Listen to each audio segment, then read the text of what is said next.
Chapter 39. My greatest source of uneasiness, in this time of trial, was my son, whom his father and his father's friends delighted to encourage in all the embryo vices a little child can show, and to instruct in all the evil habits he could acquire. In a word, to make a man of him was one of their staple amusements. And I need say no more to justify my alarm on his account, and my determination to deliver him at any hazard from the hands of such instructors. I first attempted to keep him always with me, or in the nursery, and gave Rachel particular injunctions never to let him come down to dessert as long as these gentlemen stayed. But it was no use, these orders were immediately countermanded and overruled by his father. He was not going to have the little fellow moped to death between an old nurse and a cursed fool of a mother.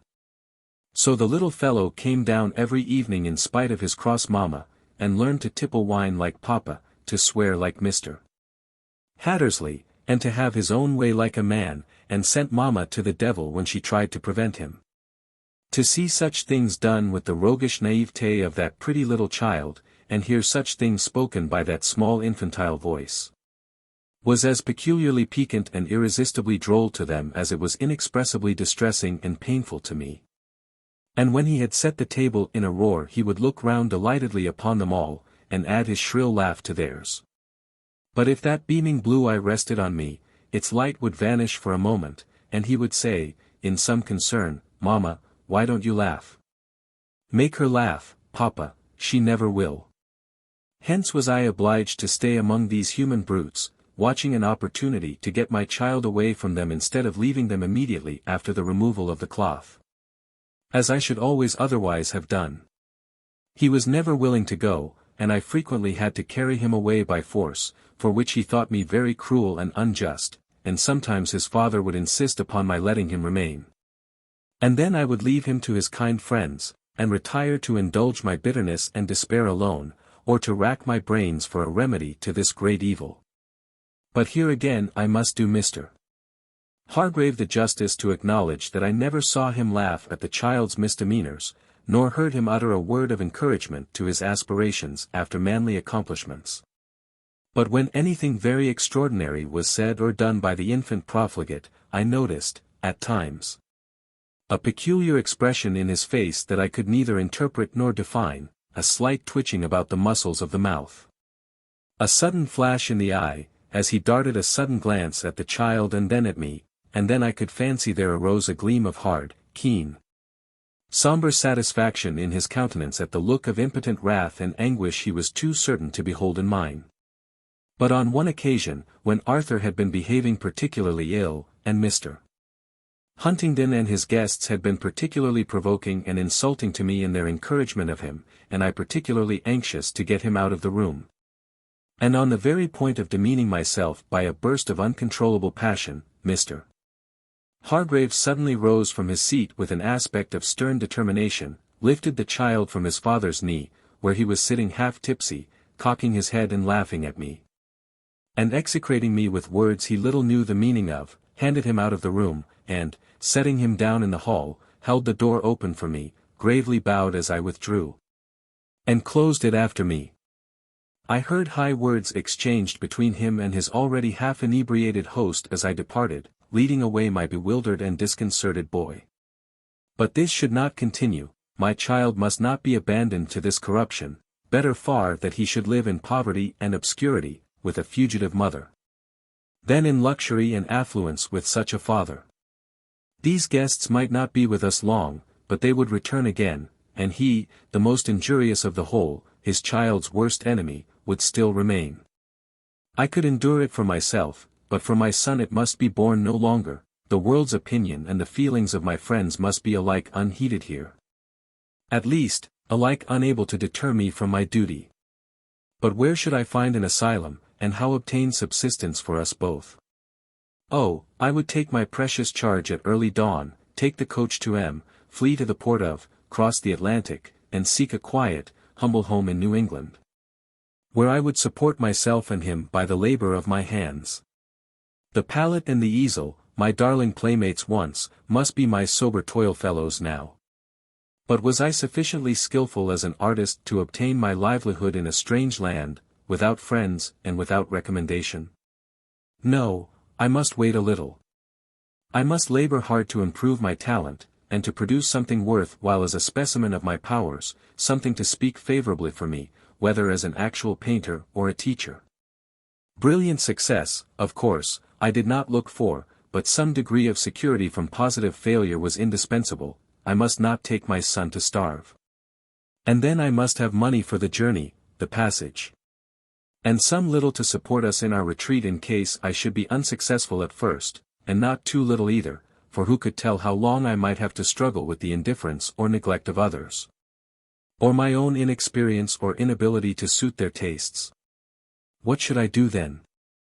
Apply to my brother and explain my circumstances and my resolves to him? No, no, even if I told him all my grievances, which I should be very reluctant to do, he would be certain to disapprove of the step. It would seem like madness to him, as it would to my uncle and aunt, or to Millicent. No, I must have patience and gather a hoard of my own. Rachel should be my only confidant. I thought I could persuade her into the scheme. And she should help me, first, to find out a picture dealer in some distant town. Then, through her means, I would privately sell what pictures I had on hand that would do for such a purpose, and some of those I should thereafter paint. Besides this, I would contrive to dispose of my jewels, not the family jewels, but the few I brought with me from home, and those my uncle gave me on my marriage. A few months' arduous toil might well be borne by me with such an end in view, and in the interim my son could not be much more injured than he was already. Having formed this resolution, I immediately set to work to accomplish it. I might possibly have been induced to wax cool upon it afterwards, or perhaps to keep weighing the pros and cons in my mind till the latter overbalanced the former, and I was driven to relinquish the project altogether, or delay the execution of it to an indefinite period, had not something occurred to confirm me in that determination, to which I still adhere, which I still think I did well to form, and shall do better to execute. Since Lord Loughborough's departure I had regarded the library as entirely my own, a secure retreat at all hours of the day. None of our gentlemen had the smallest pretensions to a literary taste, except Mr. Hargrave, and he, at present, was quite contented with the newspapers and periodicals of the day. And if, by any chance, he should look in here, I felt assured he would soon depart on seeing me, for, instead of becoming less cool and distant towards me, he had become decidedly more so since the departure of his mother and sisters, which was just what I wished. Here, then, I set up my easel, and here I worked at my canvas from daylight till dusk, with very little intermission, saving when pure necessity, or my duties to little Arthur called me away, for I still thought proper to devote some portion of every day exclusively to his instruction and amusement. But, contrary to my expectation, on the third morning, while I was thus employed, Mr. Hargrave did look in, and did not immediately withdraw on seeing me. He apologized for his intrusion, and said he was only come for a book, but when he had got it, he condescended to cast a glance over my picture. Being a man of taste, he had something to say on this subject as well as another, and having modestly commented on it, without much encouragement from me, he proceeded to expatiate on the art in general. Receiving no encouragement in that either, he dropped it, but did not depart. "You don't give us much of your company, Mrs. Huntingdon," observed he, after a brief pause, during which I went on coolly mixing and tempering my colors, "and I cannot wonder at it, for you must be heartily sick of us all. I myself am so thoroughly ashamed of my companions, and so weary of their irrational conversation and pursuits, now that there is no one to humanize them and keep them in check, since you have justly abandoned us to our own devices, that I think I shall presently withdraw from amongst them, probably within this week. And I cannot suppose you will regret my departure." He paused. I did not answer. "Probably," he added, with a smile, "your only regret on the subject will be that I do not take all my companions along with me. I flatter myself, at times, that though among them I am not of them. But it is natural that you should be glad to get rid of me. I may regret this, but I cannot blame you for it. I shall not rejoice at your departure, for you can conduct yourself like a gentleman," said I, thinking it but right to make some acknowledgment for his good behavior. But I must confess I shall rejoice to bid adieu to the rest, inhospitable as it may appear. No one can blame you for such an avowal, replied he gravely, not even the gentlemen themselves, I imagine.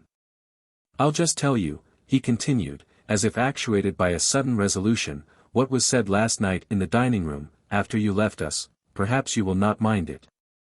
As you're so very philosophical on certain points, he added with a slight sneer. They were talking about Lord Loughborough and his delectable lady, the cause of whose sudden departure is no secret amongst them. And her character is so well known to them all, that, nearly related to me as she is, I could not attempt to defend it. Curse me, he muttered, par parenthesis, if I don't have vengeance for this. If the villain must disgrace the family, must he blazon it abroad to every low-bred knave of his acquaintance? I beg your pardon, Mrs. Huntingdon. Well, they were talking of these things, and some of them remarked that, as she was separated from her husband, he might see her again when he pleased. Thank you, said he. I've had enough of her for the present, I'll not trouble to see her, unless she comes to me. Then what do you mean to do, Huntingdon, when we're gone, said Ralph Hattersley. Do you mean to turn from the error of your ways, and be a good husband, a good father, and so forth, as I do, when I get shut of you and all these rollicking devils you call your friends? I think it's time, and your wife is 50 times too good for you, you know. And he added some praise of you, which you would not thank me for repeating, nor him for uttering. Proclaiming it aloud, as he did, without delicacy or discrimination. In an audience where it seemed profanation to utter your name, himself utterly incapable of understanding or appreciating your real excellences.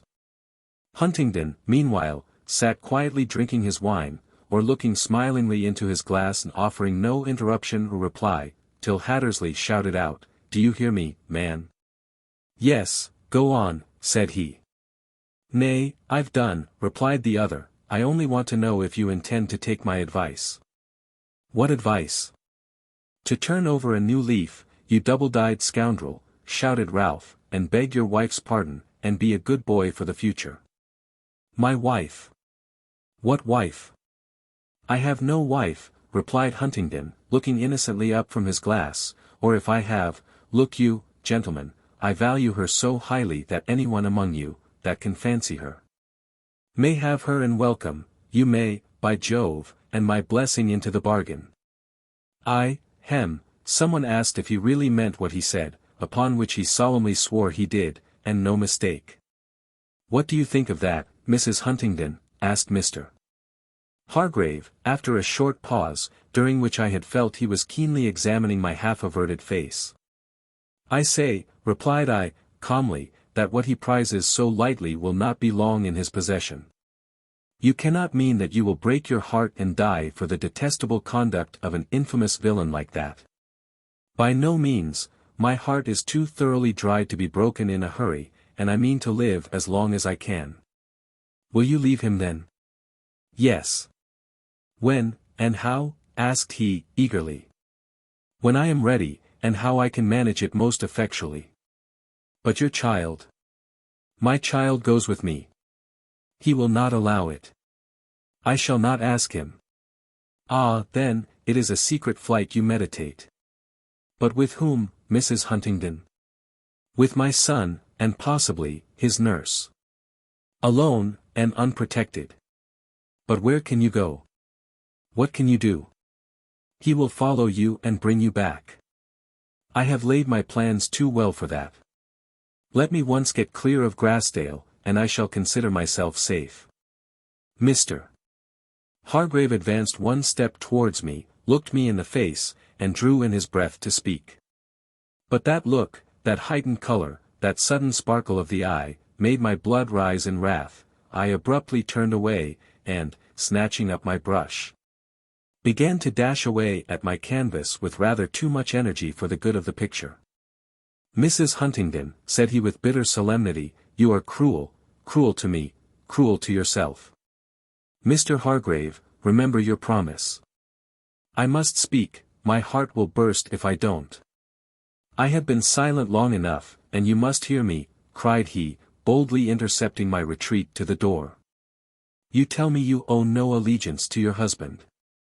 He openly declares himself weary of you, and calmly gives you up to anybody that will take you. You are about to leave him, no one will believe that you go alone. All the world will say, she has left him at last, and who can wonder at it? Few can blame her, fewer still can pity him, but who is the companion of her flight? Thus you will have no credit for your virtue, if you call it such even your best friends will not believe in it. Because it is monstrous, and not to be credited but by those who suffer, from the effects of it, such cruel torments that they know it to be indeed reality. But what can you do in the cold, rough world alone? You, a young and inexperienced woman, delicately nurtured, and utterly. In a word, you would advise me to stay where I am, interrupted I. Well, I'll see about it. By all means, leave him, cried he earnestly, but not alone. Helen. Let me protect you. Never. While heaven spares my reason, replied I, snatching away the hand he had presumed to seize and press between his own. But he was in for it now. He had fairly broken the barrier, he was completely roused, and determined to hazard all for victory. I must not be denied, exclaimed he, vehemently. And seizing both my hands, he held them very tight, but dropped upon his knee, and looked up in my face with a half-imploring, half-imperious gaze. You have no reason now, you are flying in the face of heaven's decrees. God has designed me to be your comfort and protector, I feel it, I know it as certainly as if a voice from heaven declared, ye twain shall be one flesh, and you spurn me from you. Let me go. Mr. Hargrave, said I, sternly. But he only tightened his grasp. Let me go. I repeated, quivering with indignation. His face was almost opposite the window as he knelt. With a slight start, I saw him glance towards it, and then a gleam of malicious triumph lit up his countenance. Looking over my shoulder, I beheld a shadow just retiring round the corner. That is Grimsby, said he deliberately. He will report what he has seen to Huntingdon and all the rest, with such embellishments as he thinks proper. He has no love for you, Mrs. Huntingdon, no reverence for your sex, no belief in virtue, no admiration for its image. He will give such a version of this story as will leave no doubt at all about your character, in the minds of those who hear it. Your fair fame is gone. And nothing that I or you can say can ever retrieve it. But give me the power to protect you, and show me the villain that dares to insult. No one has ever dared to insult me as you are doing now, said I, at length releasing my hands, and recoiling from him. I do not insult you, cried he, I worship you. You are my angel, my divinity. I lay my powers at your feet, and you must and shall accept them, he exclaimed, impetuously starting to his feet. I will be your consoler and defender. And if your conscience upbraid you for it, say I overcame you, and you could not choose but yield. I never saw a man so terribly excited. He precipitated himself towards me. I snatched up my palette knife and held it against him. This startled him, he stood and gazed at me in astonishment. I dare say I looked as fierce and resolute as he. I moved to the bell, and put my hand upon the cord. This tamed him still more. With a half-authoritative, half-deprecating wave of the hand, he sought to deter me from ringing. Stand off, then. Said I, he stepped back. And listen to me. I don't like you, I continued, as deliberately and emphatically as I could, to give the greater efficacy to my words. And if I were divorced from my husband, or if he were dead, I would not marry you. There now. I hope you're satisfied. His face grew blanched with anger. I am satisfied, he replied, with bitter emphasis, that you are the most cold-hearted, unnatural, ungrateful woman I ever yet beheld. Ungrateful, sir. Ungrateful. No, Mr. Hargrave, I am not. For all the good you ever did me, or ever wished to do, I most sincerely thank you. For all the evil you have done me, and all you would have done, I pray God to pardon you. And make you of a better mind. Here the door was thrown open, and Messrs. Huntingdon and Hattersley appeared without. The latter remained in the hall, busy with his ramrod and his gun. The former walked in, and stood with his back to the fire, surveying Mr. Hargrave and me, particularly the former, with a smile of insupportable meaning, accompanied as it was by the impudence of his brazen brow, and the sly, malicious, twinkle of his eye. "Well, sir?" said Hargrave, interrogatively, and with the air of one prepared to stand on the defensive. "Well, sir," returned his host. "We want to know if you are at liberty to join us in a go at the pheasants, Walter," interposed Hattersley from without. "Come. There shall be nothing shot besides, except a puss or two. I'll vouch for that." Walter did not answer, but walked to the window to collect his faculties. Arthur uttered a low whistle, and followed him with his eyes.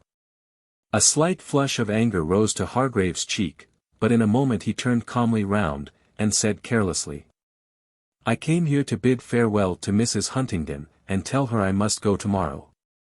"Humph! You're mighty sudden in your resolution. What takes you off so soon, may I ask?"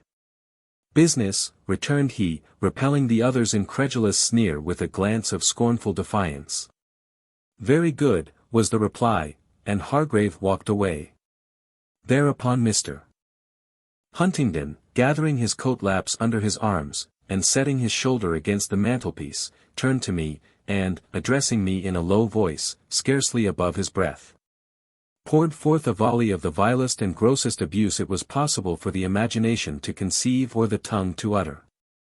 I did not attempt to interrupt him, but my spirit kindled within me, and when he had done, I replied, "If your accusation were true, Mr. Huntingdon, how dare you blame me?" "She's hit it, by Jove!" cried Hattersley, rearing his gun against the wall, and, stepping into the room, he took his precious friend by the arm, and attempted to drag him away. "Come, my lad," he muttered. "True or false, you've no right to blame her, you know, nor him either, after what you said last night. So come along." There was something implied here that I could not endure. "Dare you suspect me, Mr. Hattersley?" said I, almost beside myself with fury. "Nay, nay, I suspect nobody. It's all right, it's all right. So come along, Huntingdon, you blackguard." "She can't deny it," cried the gentleman thus addressed, grinning in mingled rage and triumph.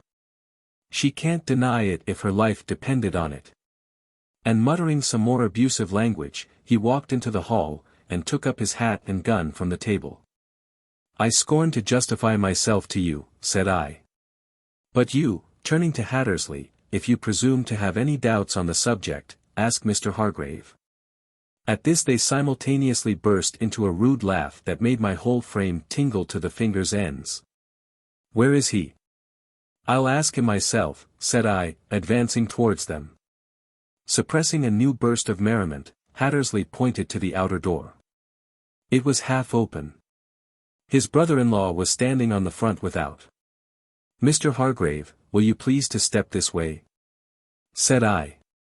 He turned and looked at me in grave surprise.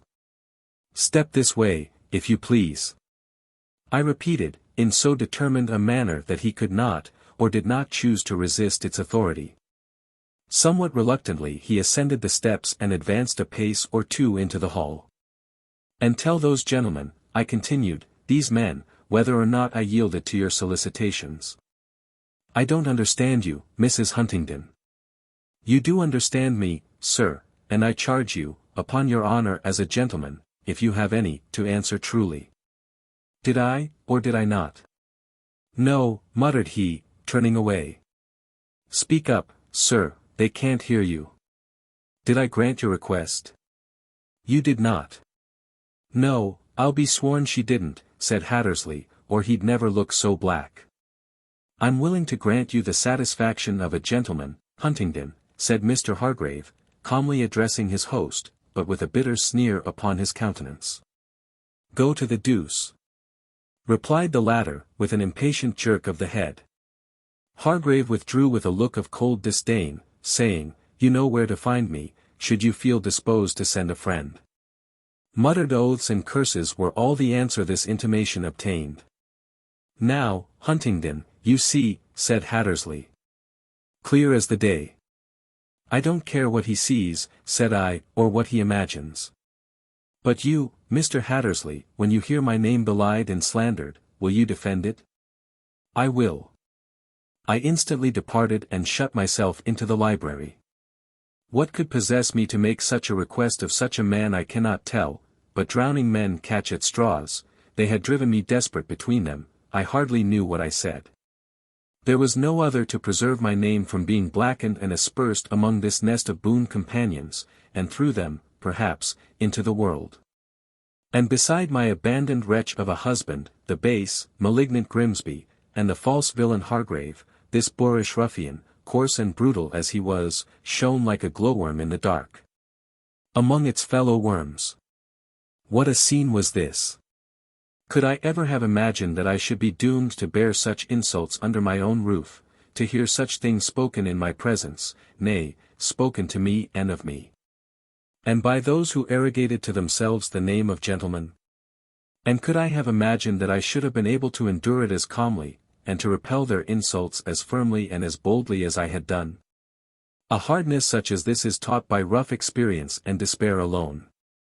Such thoughts as these chased one another through my mind, as I paced to and fro the room, and longed, oh, how I longed, to take my child and leave them now, without an hour's delay.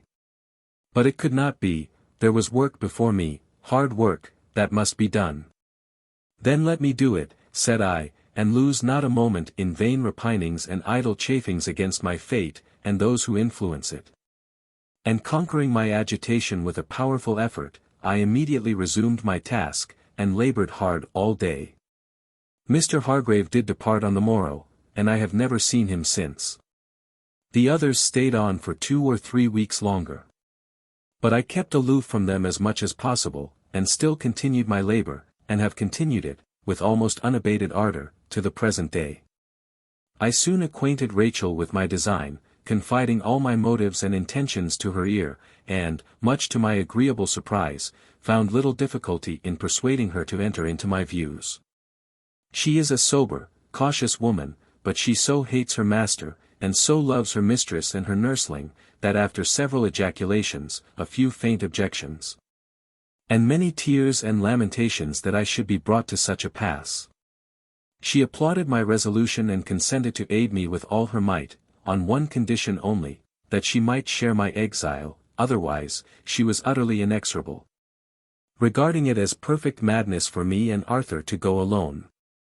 With touching generosity, she modestly offered to aid me with her little hoard of savings, hoping I would excuse her for the liberty, but really, if I would do her the favor to accept it as a loan, she would be very happy. Of course I could not think of such a thing. But now, thank heaven, I have gathered a little hoard of my own, and my preparations are so far advanced that I am looking forward to a speedy emancipation. Only let the stormy severity of this winter weather be somewhat abated, and then, some morning, Mr.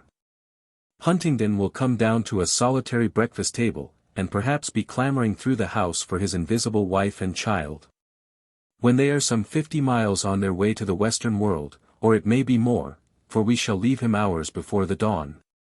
And it is not probable he will discover the loss of both until the day is far advanced. I am fully alive to the evils that may and must result upon the step I am about to take, but I never waver in my resolution, because I never forget my son. It was only this morning, while I pursued my usual employment, he was sitting at my feet, quietly playing with the shreds of canvas I had thrown upon the carpet.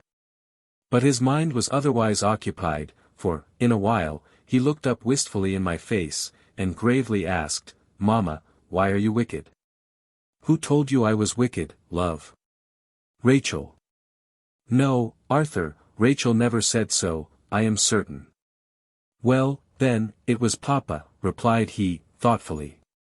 Then, after a reflective pause, he added, "At least, I'll tell you how it was I got to know, when I'm with Papa, if I say Mama wants me, or Mama says I'm not to do something that he tells me to do. He always says, 'Mama be damned,' and Rachel says it's only wicked people that are damned." So, Mama, that's why I think you must be wicked, and I wish you wouldn't. My dear child, I am not. Those are bad words, and wicked people often say them of others better than themselves. Those words cannot make people be damned, nor show that they deserve it. God will judge us by our own thoughts and deeds, not by what others say about us. And when you hear such words spoken, Arthur, remember never to repeat them. It is wicked to say such things of others, not to have them said against you. Then it's Papa that's wicked, said he, ruefully. Papa is wrong to say such things, and you will be very wrong to imitate him now that you know better. What is imitate? To do as he does. Does he know better? Perhaps he does, but that is nothing to you. If he doesn't, you ought to tell him, Mama. I have told him. The little moralist paused and pondered. I tried in vain to divert his mind from the subject. I'm sorry Papa's wicked, said he mournfully, at length, for I don't want him to go to hell. And so saying he burst into tears. I consoled him with the hope that perhaps his Papa would alter and become good before he died, but is it not time to deliver him from such a parent? Chapter 40. January 10, 1827, while writing the above, yesterday evening, I sat in the drawing-room. Mr. Huntingdon was present, but, as I thought, asleep on the sofa behind me. He had risen, however, unknown to me, and, actuated by some base spirit of curiosity, been looking over my shoulder for I know not how long. For when I had laid aside my pen, and was about to close the book, he suddenly placed his hand upon it, and saying, "With your leave, my dear, I'll have a look at this," forcibly wrested it from me. And, drawing a chair to the table, composedly sat down to examine it, turning back leaf after leaf to find an explanation of what he had read. Unluckily for me, he was more sober that night than he usually is at such an hour. Of course I did not leave him to pursue this occupation in quiet. I made several attempts to snatch the book from his hands, but he held it too firmly for that.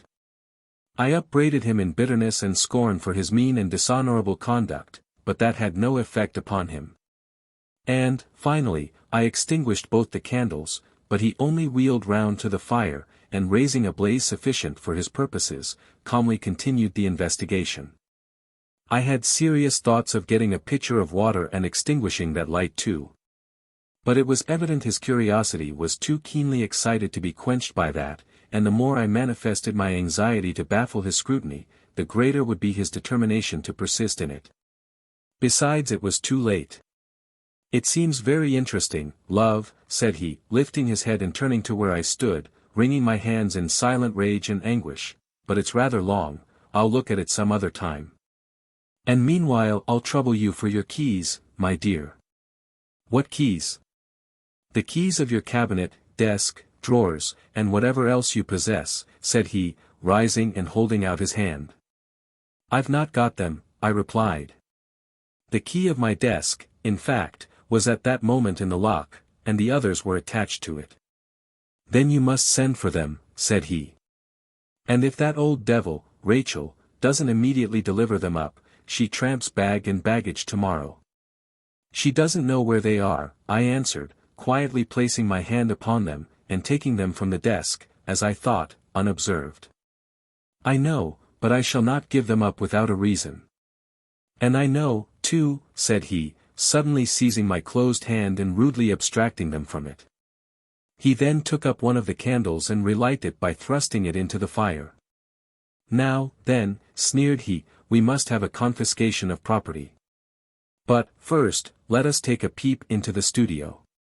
And putting the keys into his pocket, he walked into the library. I followed, whether with the dim idea of preventing mischief, or only to know the worst, I can hardly tell. My painting materials were laid together on the corner table, ready for tomorrow's use, and only covered with a cloth.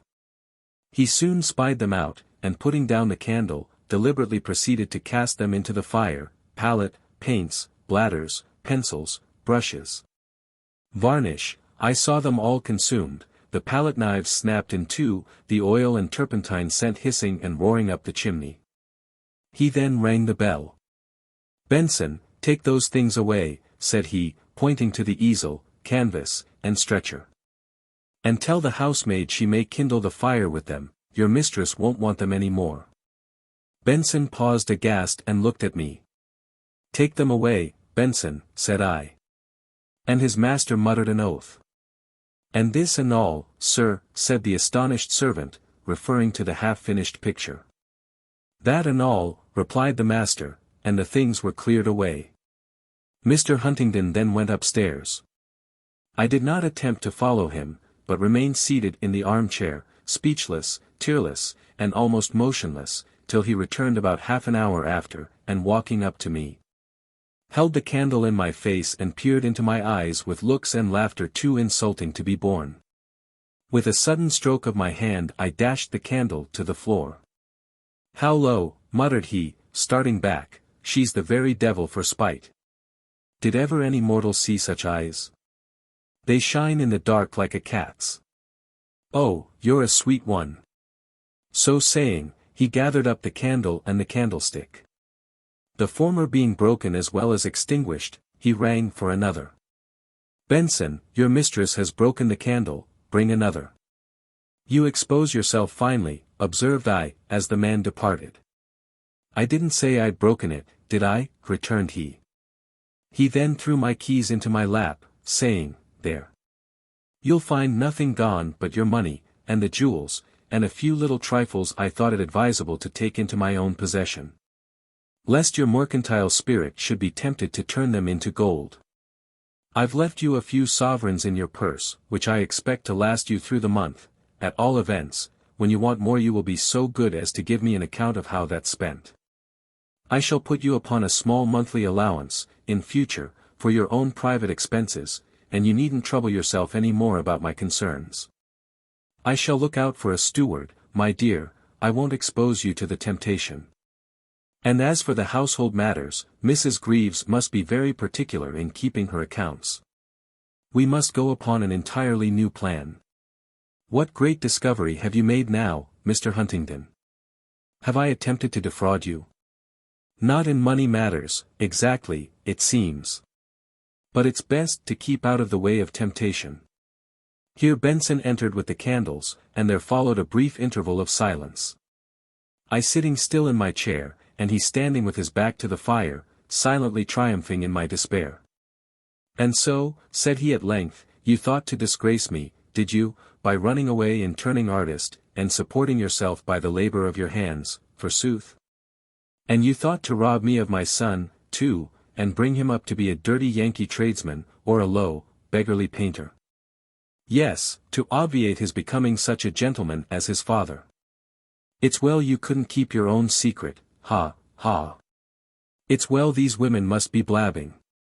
If they haven't a friend to talk to, they must whisper their secrets to the fishes, or write them on the sand, or something. And it's well, too, I wasn't over full tonight, now I think of it, or I might have snoozed away and never dreamt of looking what my sweet lady was about. Or I might have lacked the sense or the power to carry my point like a man, as I have done. Leaving him to his self-congratulations, I rose to secure my manuscript, for I now remembered it had been left upon the drawing-room table, and I determined, if possible, to save myself the humiliation of seeing it in his hands again. I could not bear the idea of his amusing himself over my secret thoughts and recollections, though, to be sure, he would find little good of himself therein indeed, except in the former part. And oh, I would sooner burn it all than he should read what I had written when I was such a fool as to love him. And by the by, cried he, as I was leaving the room, you'd better tell that d old sneak of a nurse to keep out of my way for a day or two. I'd pay her wages and send her packing tomorrow, but I know she'd do more mischief out of the house than in it. And as I departed, he went on cursing and abusing my faithful friend and servant with epithets I will not defile this paper with repeating. I went to her as soon as I had put away my book, and told her how our project was defeated. She was as much distressed and horrified as I was, and more so than I was that night, for I was partly stunned by the blow, and partly excited and supported against it by the bitterness of my wrath. But in the morning, when I woke without that cheering hope that had been my secret comfort and support so long, and all this day, when I have wandered about restless and objectless, Shunning my husband, shrinking even from my child, knowing that I am unfit to be his teacher or companion, hoping nothing for his future life. And fervently wishing he had never been born, I felt the full extent of my calamity, and I feel it now. I know that day after day such feelings will return upon me. I am a slave, a prisoner, but that is nothing. If it were myself alone I would not complain, but I am forbidden to rescue my son from ruin, and what was once my only consolation is become the crowning source of my despair. Have I no faith in God? I try to look to him and raise my heart to heaven, but it will cleave to the dust. I can only say, he hath hedged me about, that I cannot get out, he hath made my chain heavy. He hath filled me with bitterness, he hath made me drunken with wormwood. I forget to add, but though he cause grief, yet will he have compassion according to the multitude of his mercies. For he doth not afflict willingly nor grieve the children of men. I ought to think of this, and if there be nothing but sorrow for me in this world, what is the longest life of misery to a whole eternity of peace? And for my little Arthur, has he no friend but me? Who was it said, "It is not the will of your Father which is in heaven that one of these little ones should perish"? Chapter 41. March 20th. Having now got rid of Mr. Huntingdon for a season, my spirits begin to revive. He left me early in February. And the moment he was gone, I breathed again, and felt my vital energy return. Not with the hope of escape, he has taken care to leave me no visible chance of that, but with a determination to make the best of existing circumstances. Here was Arthur left to me at last. And rousing from my despondent apathy, I exerted all my powers to eradicate the weeds that had been fostered in his infant mind, and sow again the good seed they had rendered unproductive. Thank heaven, it is not a barren or a stony soil, if weeds spring fast there, so do better plants. His apprehensions are more quick, his heart more overflowing with affection than ever his father's could have been. And it is no hopeless task to bend him to obedience and win him to love and know his own true friend, as long as there is no one to counteract my efforts. I had much trouble at first in breaking him of those evil habits his father had taught him to acquire, but already that difficulty is nearly vanquished now, bad language seldom defile his mouth. And I have succeeded in giving him an absolute disgust for all intoxicating liquors, which I hope not even his father or his father's friends will be able to overcome. He was inordinately fond of them for so young a creature, and, remembering my unfortunate father as well as his, I dreaded the consequences of such a taste. But if I had stinted him, in his usual quantity of wine, or forbidden him to taste it altogether, that would only have increased his partiality for it, and made him regard it as a greater treat than ever. I therefore gave him quite as much as his father was accustomed to allow him. As much, indeed, as he desired to have, but into every glass I surreptitiously introduced a small quantity of tartar emetic. Just enough to produce inevitable nausea and depression without positive sickness. Finding such disagreeable consequences invariably to result from this indulgence, he soon grew weary of it, but the more he shrank from the daily treat the more I pressed it upon him. Till his reluctance was strengthened to perfect abhorrence. When he was thoroughly disgusted with every kind of wine, I allowed him, at his own request, to try brandy and water, and then gin and water, for the little toper was familiar with them all. And I was determined that all should be equally hateful to him. This I have now effected. And since he declares that the taste, the smell, the sight of any one of them is sufficient to make him sick, I have given up teasing him about them.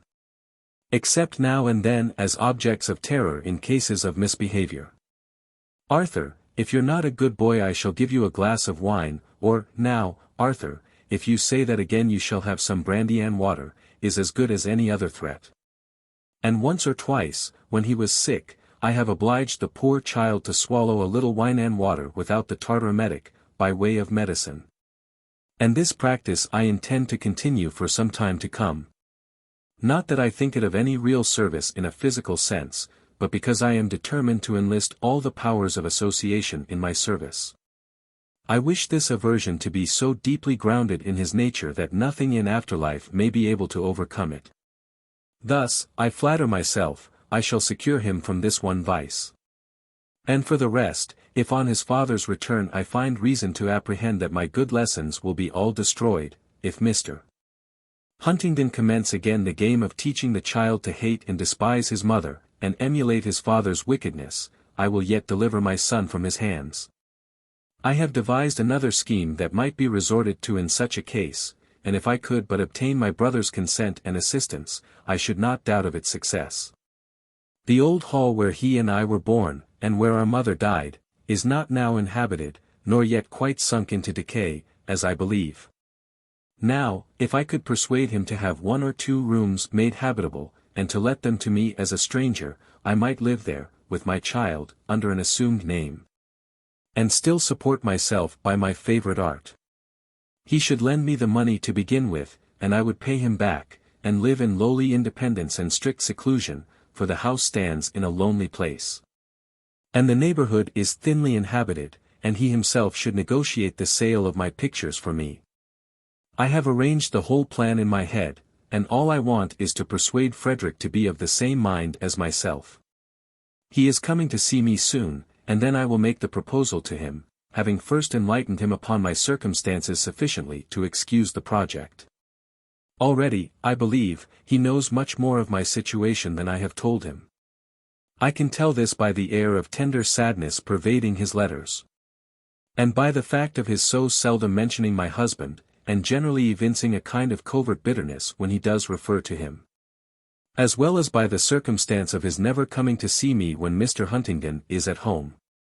But he has never openly expressed any disapprobation of him or sympathy for me. He has never asked any questions, or said anything to invite my confidence. Had he done so, I should probably have had but few concealments from him. Perhaps he feels hurt at my reserve. He is a strange being. I wish we knew each other better. He used to spend a month at Staningley every year, before I was married. But, since our father's death, I have only seen him once, when he came for a few days while Mr. Huntingdon was away. He shall stay many days this time, and there shall be more candor and cordiality between us than ever there was before, since our early childhood. My heart clings to him more than ever, and my soul is sick of solitude. April 16th, he is come and gone.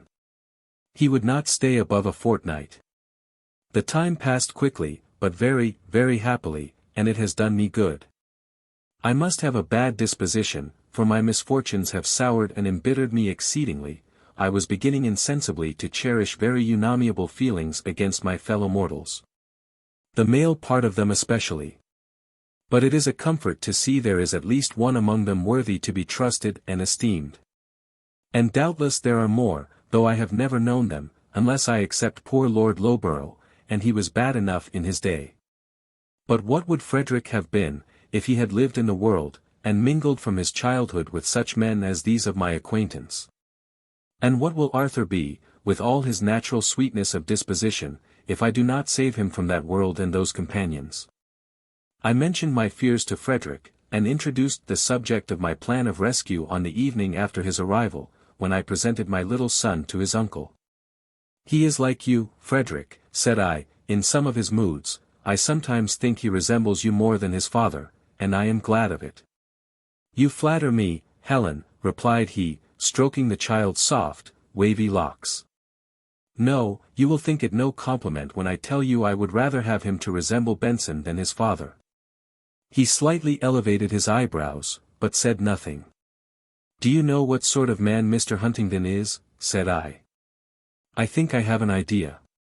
Have you so clear an idea that you can hear, without surprise or disapproval, that I meditate escaping with that child to some secret asylum, where we can live in peace, and never see him again? Is it really so? If you have not, continued I, I'll tell you something more about him. And I gave a sketch of his general conduct, and a more particular account of his behavior with regard to his child, and explained my apprehensions on the latter's account, and my determination to deliver him from his father's influence. Frederick was exceedingly indignant against Mr. Huntingdon, and very much grieved for me, but still he looked upon my project as wild and impracticable. He deemed my fears for Arthur disproportioned to the circumstances, and opposed so many objections to my plan, and devised so many milder methods for ameliorating my condition, that I was obliged to enter into further details to convince him that my husband was utterly incorrigible, and that nothing could persuade him to give up his son, whatever became of me. He being as fully determined the child should not leave him, as I was not to leave the child. And that, in fact, nothing would answer but this, unless I fled the country, as I had intended before. To obviate that, he at length consented to have one wing of the old hall put into a habitable condition, as a place of refuge against a time of need. But hoped I would not take advantage of it unless circumstances should render it really necessary, which I was ready enough to promise, for though, for my own sake, such a hermitage appears like paradise itself, compared with my present situation, yet for my friends' sakes, for Millicent and Esther, my sisters in heart and affection, for the poor tenants of Grassdale, and, above all, for my aunt, I will stay if I possibly can.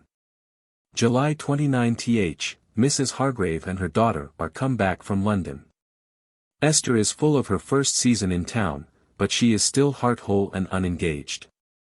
Her mother sought out an excellent match for her, and even brought the gentleman to lay his heart and fortune at her feet, but Esther had the audacity to refuse the noble gifts.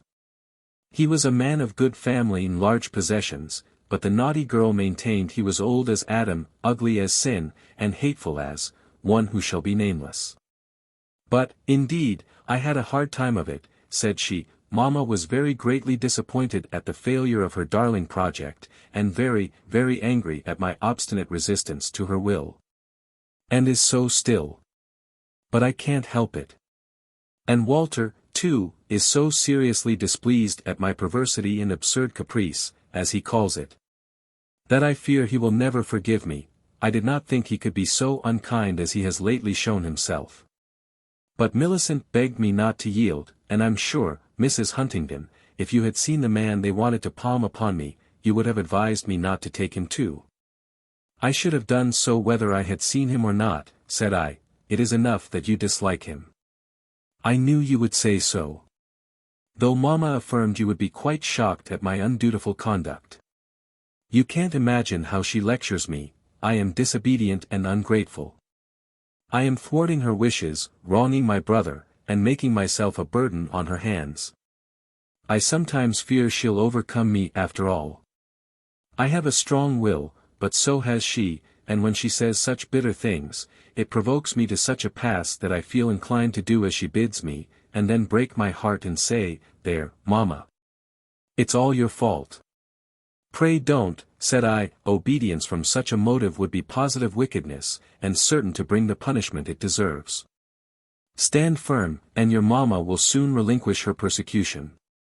And the gentleman himself will cease to pester you with his addresses if he finds them steadily rejected. Oh, no. Mamma will weary all about her before she tires herself with her exertions. And as for Mr. Oldfield, she has given him to understand that I have refused his offer, not from any dislike of his person, but merely because I am giddy and young, and cannot at present reconcile myself to the thoughts of marriage under any circumstances, but by next season, she has no doubt, I shall have more sense, and hopes my girlish fancies will be worn away. So she has brought me home, to school me into a proper sense of my duty, against the time comes round again. Indeed, I believe she will not put herself to the expense of taking me up to London again, unless I surrender. She cannot afford to take me to town for pleasure and nonsense, she says. And it is not every rich gentleman that will consent to take me without a fortune, whatever exalted ideas I may have of my own attractions. Well, Esther, I pity you, but still, I repeat, stand firm. You might as well sell yourself to slavery at once, as marry a man you dislike.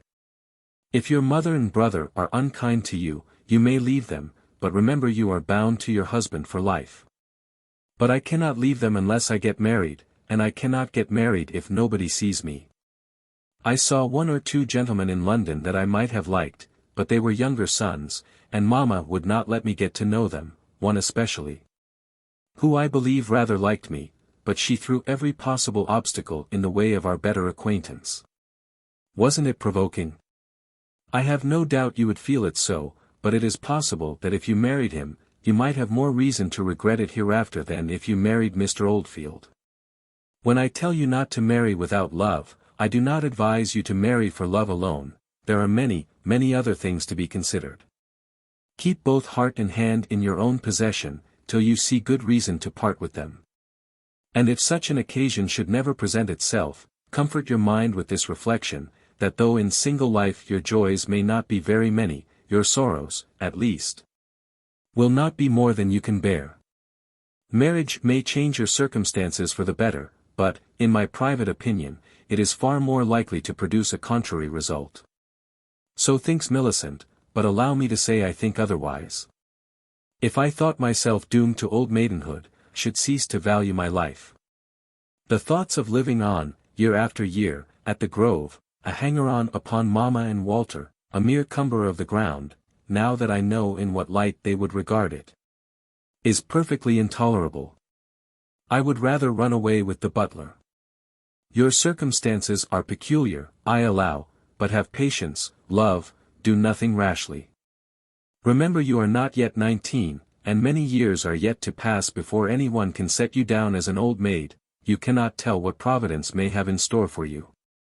And meantime, remember you have a right to the protection and support of your mother and brother, however they may seem to grudge it. You are so grave, Mrs. Huntingdon, said Esther, after a pause. When Millicent uttered the same discouraging sentiments concerning marriage, I asked if she was happy. She said she was, but I only half believed her. And now I must put the same question to you. It is a very impertinent question, laughed I, from a young girl to a married woman so many years her senior, and I shall not answer it. Pardon me, dear madam, said she, laughingly throwing herself into my arms, and kissing me with playful affection. But I felt a tear on my neck, as she dropped her head on my bosom and continued, with an odd mixture of sadness and levity, timidity and audacity, I know you are not so happy as I mean to be.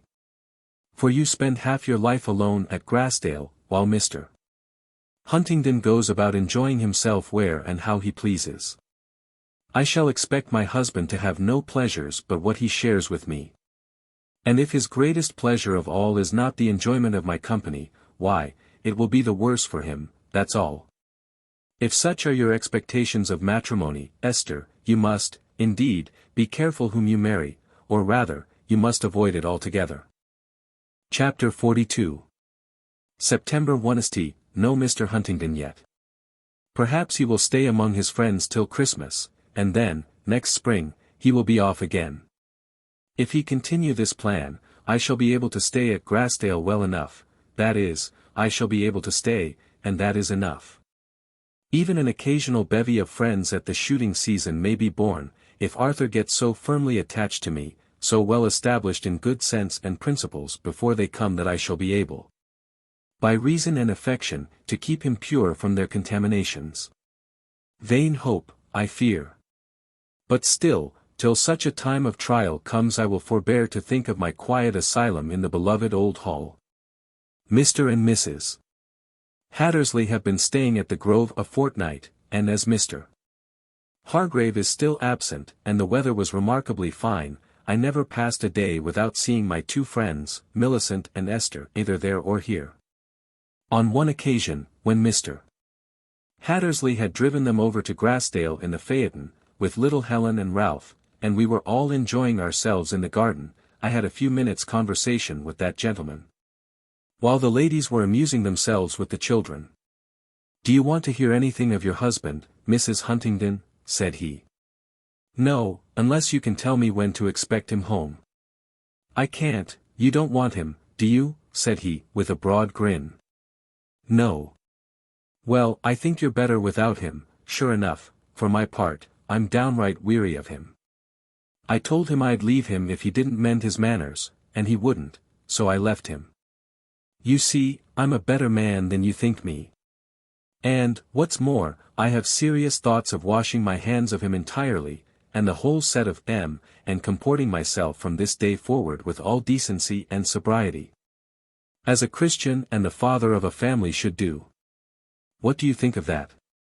It is a resolution you ought to have formed long ago. Well, I'm not 30 yet, it isn't too late, is it? No. It is never too late to reform, as long as you have the sense to desire it, and the strength to execute your purpose. Well, to tell you the truth, I've thought of it often and often before. But he's such devilish good company, is Huntingdon, after all. You can't imagine what a jovial good fellow he is when he's not fairly drunk, only just primed or half seas over. We all have a bit of a liking for him at the bottom of our hearts, though we can't respect him. But should you wish yourself to be like him? No, I'd rather be like myself, bad as I am. You can't continue as bad as you are without getting worse and more brutalized every day, and therefore more like him. I could not help smiling at the comical, half angry, half confounded look he put on at this rather unusual mode of address. Never mind my plain speaking, said I, it is from the best of motives. But tell me, should you wish your sons to be like Mr. Huntingdon, or even like yourself? Hang it! No. Should you wish your daughter to despise you, or, at least, to feel no vestige of respect for you, and no affection but what is mingled with the bitterest regret? Oh, no. I couldn't stand that.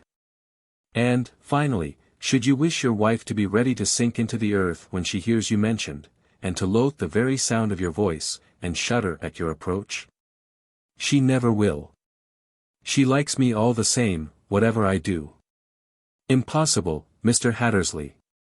You mistake her quiet submission for affection. Fire and fury. Now don't burst into a tempest at that. I don't mean to say she does not love you, she does, I know, a great deal better than you deserve. But I am quite sure, that if you behave better, she will love you more, and if you behave worse, she will love you less and less, till all is lost in fear, aversion, and bitterness of soul. If not in secret hatred and contempt. But, dropping the subject of affection, should you wish to be the tyrant of her life, to take away all the sunshine from her existence, and make her thoroughly miserable? Of course not. And I don't, and I'm not going to. You have done more towards it than you suppose. Pooh, pooh. She's not the susceptible, anxious, worrying creature you imagine, she's a little meek, peaceable, affectionate body. Apt to be rather sulky at times, but quiet and cool in the main, and ready to take things as they come. Think of what she was 5 years ago, when you married her, and what she is now. I know she was a little plump lassie then, with a pretty pink and white face, now she's a poor little bit of a creature, fading and melting away like a snow wreath. But hang it! That's not my fault. What is the cause of it then? Not years, for she's only 25.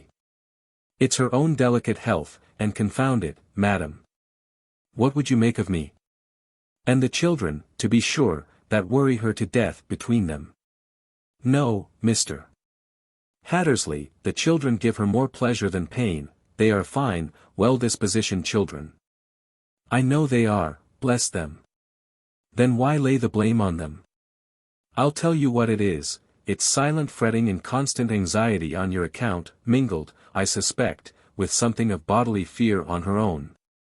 When you behave well, she can only rejoice with trembling, she has no security, no confidence in your judgment or principles, but is continually dreading the close of such short-lived felicity. When you behave ill, her causes of terror and misery are more than anyone can tell but herself. In patient endurance of evil, she forgets it is our duty to admonish our neighbors of their transgressions. Since you will mistake her silence for indifference, come with me, and I'll show you 1 or 2 of her letters, no breach of confidence, I hope, since you are her other half. He followed me into the library. I sought out and put into his hands 2 of Millicent's letters, one dated from London, and written during one of his wildest seasons of reckless dissipation. The other in the country, during a lucid interval. The former was full of trouble and anguish, not accusing him, but deeply regretting his connection with his profligate companions, abusing Mr. Grimsby and others, insinuating bitter things against Mr. Huntingdon, and most ingeniously throwing the blame of her husband's misconduct onto other men's shoulders. The latter was full of hope and joy, yet with a trembling consciousness that this happiness would not last. Praising his goodness to the skies, but with an evident, though but half-expressed wish, that it were based on a surer foundation than the natural impulses of the heart. And a half-prophetic dread of the fall of that house so founded on the sand, which fall had shortly after taken place, as Hattersley must have been conscious while he read. Almost at the commencement of the first letter I had the unexpected pleasure of seeing him blush, but he immediately turned his back to me, and finished the perusal at the window. At the second, I saw him, once or twice, raise his hand, and hurriedly pass it across his face. Could it be to dash away a tear? When he had done, there was an interval spent in clearing his throat and staring out of the window, and then, after whistling a few bars of a favourite air, he turned round, gave me back the letters, and silently shook me by the hand. "I've been a cursed rascal, God knows," said he, as he gave it a hearty squeeze, "but you see if I don't make amends for it, d—n me if I don't. Don't curse yourself, Mr. Hattersley. If God had heard half your invocations of that kind, you would have been in hell long before now, and you cannot make amends for the past by doing your duty for the future. Inasmuch as your duty is only what you owe to your Maker, and you cannot do more than fulfill it, another must make amends for your past delinquencies. If you intend to reform, invoke God's blessing, His mercy, and His aid, not His curse. God help me, then, for I'm sure I need it. Where's Millicent? She's there, just coming in with her sister." He stepped out at the glass door, and went to meet them. I followed at a little distance. Somewhat to his wife's astonishment, he lifted her off from the ground, and saluted her with a hearty kiss and a strong embrace. Then placing his two hands on her shoulders, he gave her, I suppose, a sketch of the great things he meant to do, for she suddenly threw her arms round him, and burst into tears, exclaiming, "Do, do. Ralph, we shall be so happy. How very, very good you are." "Nay, not I," said he, turning her round, and pushing her towards me. "Thank her, it's her doing." Millicent flew to thank me, overflowing with gratitude. I disclaimed all title to it, telling her husband was predisposed to amendment before I added my mite of exhortation and encouragement, and that I had only done what she might, and ought to have done herself. "Oh, no," cried she, "I couldn't have influenced him, I'm sure, by anything that I could have said. I should only have bothered him by my clumsy efforts at persuasion, if I had made the attempt."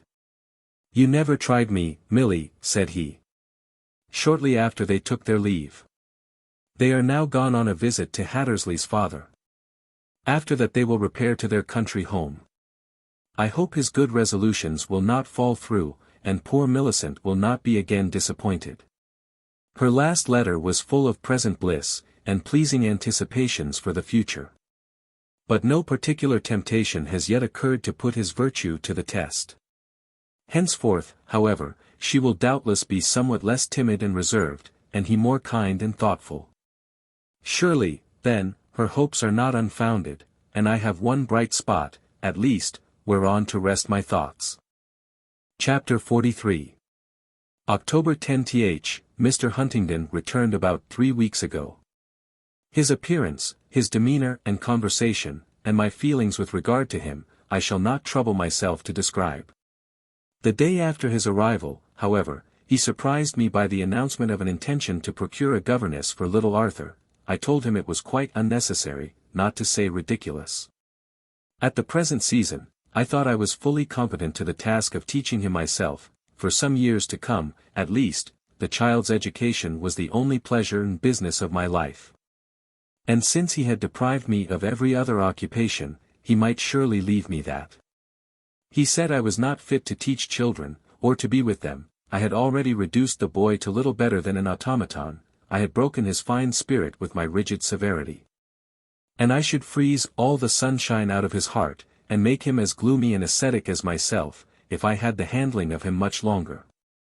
And poor Rachel, too, came in for her share of abuse. As usual, he cannot endure Rachel, because he knows she has a proper appreciation of him. I calmly defended our several qualifications as nurse and governess, and still resisted the proposed addition to our family. But he cut me short by saying it was no use bothering about the matter, for he had engaged a governess already, and she was coming next week. So that all I had to do was to get things ready for her reception. This was a rather startling piece of intelligence. I ventured to inquire her name and address, by whom she had been recommended, or how he had been led to make choice of her. "She is a very estimable, pious young person," said he. "You needn't be afraid. Her name is Myers, I believe, and she was recommended to me by a respectable old dowager, a lady of high repute in the religious world. I have not seen her myself, and therefore cannot give you a particular account of her person and conversation, and so forth. But, if the old lady's eulogies are correct, you will find her to possess all desirable qualifications for her position, an inordinate love of children among the rest." All this was gravely and quietly spoken, but there was a laughing demon in his half-averted eye that boded no good, I imagined. However, I thought of my asylum in shire, and made no further objections. When Miss Myers arrived, I was not prepared to give her a very cordial reception. Her appearance was not particularly calculated to produce a favorable impression at first sight, nor did her manners and subsequent conduct, in any degree, remove the prejudice I had already conceived against her. Her attainments were limited, her intellect no ways above mediocrity. She had a fine voice, and could sing like a nightingale, and accompany herself sufficiently well on the piano. But these were her only accomplishments. There was a look of guile and subtlety in her face, a sound of it in her voice. She seemed afraid of me, and would start if I suddenly approached her. In her behavior she was respectful and complaisant, even to servility. She attempted to flatter and fawn upon me at first, but I soon checked that. Her fondness for her little pupil was overstrained, and I was obliged to remonstrate with her on the subject of overindulgence and injudicious praise, but she could not gain his heart. Her piety consisted in an occasional heaving of sighs, and uplifting of eyes to the ceiling, and the utterance of a few cant phrases. She told me she was a clergyman's daughter, and had been left an orphan from her childhood, but had had the good fortune to obtain a situation in a very pious family. And then she spoke so gratefully of the kindness she had experienced from its different members, that I reproached myself for my uncharitable thoughts and unfriendly conduct, and relented for a time. But not for long. My causes of dislike were too rational, my suspicions too well founded for that.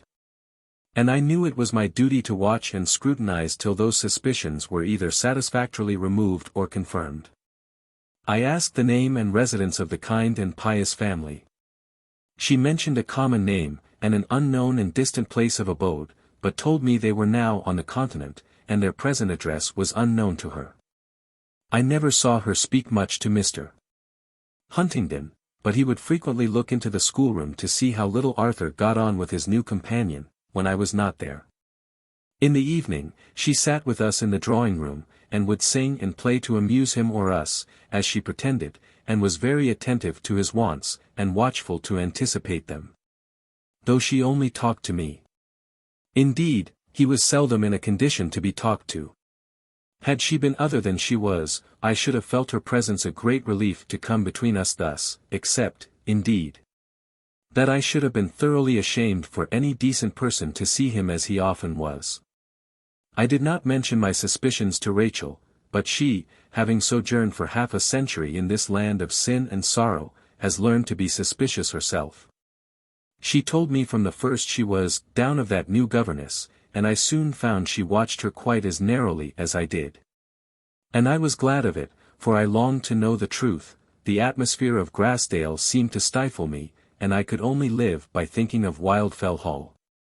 At last, one morning, she entered my chamber with such intelligence that my resolution was taken before she had ceased to speak.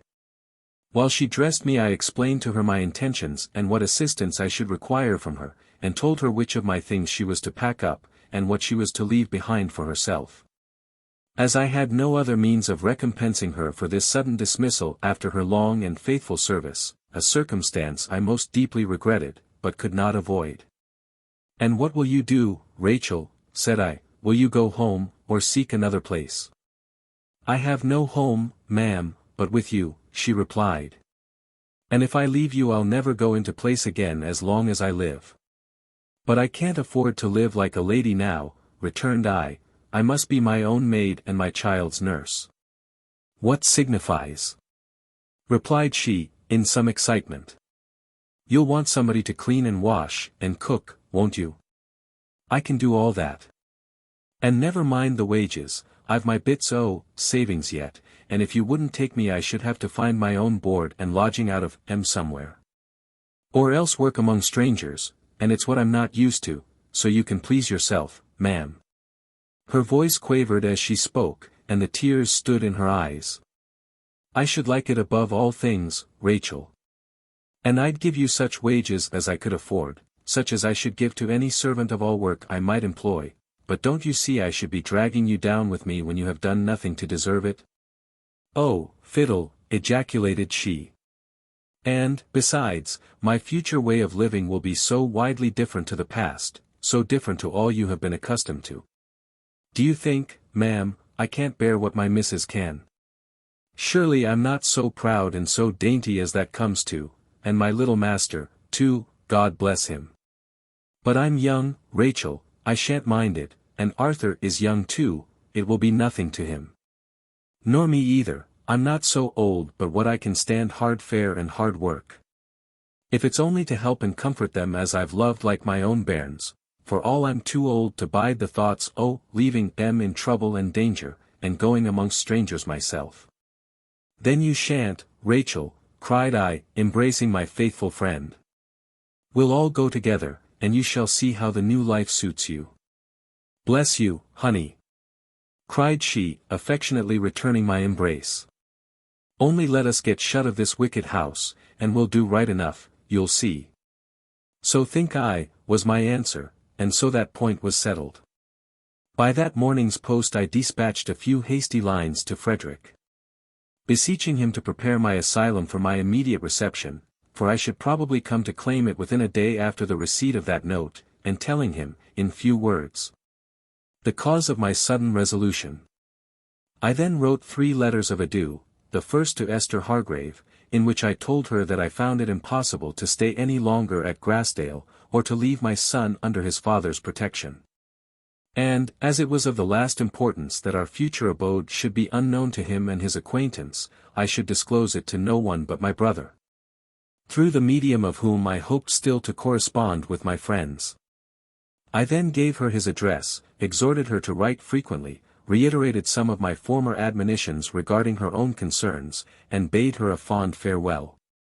The second was to Millicent, much to the same effect, but a little more confidential, as befitted our longer intimacy, and her greater experience and better acquaintance with my circumstances. The third was to my aunt, a much more difficult and painful undertaking, and therefore I had left it to the last.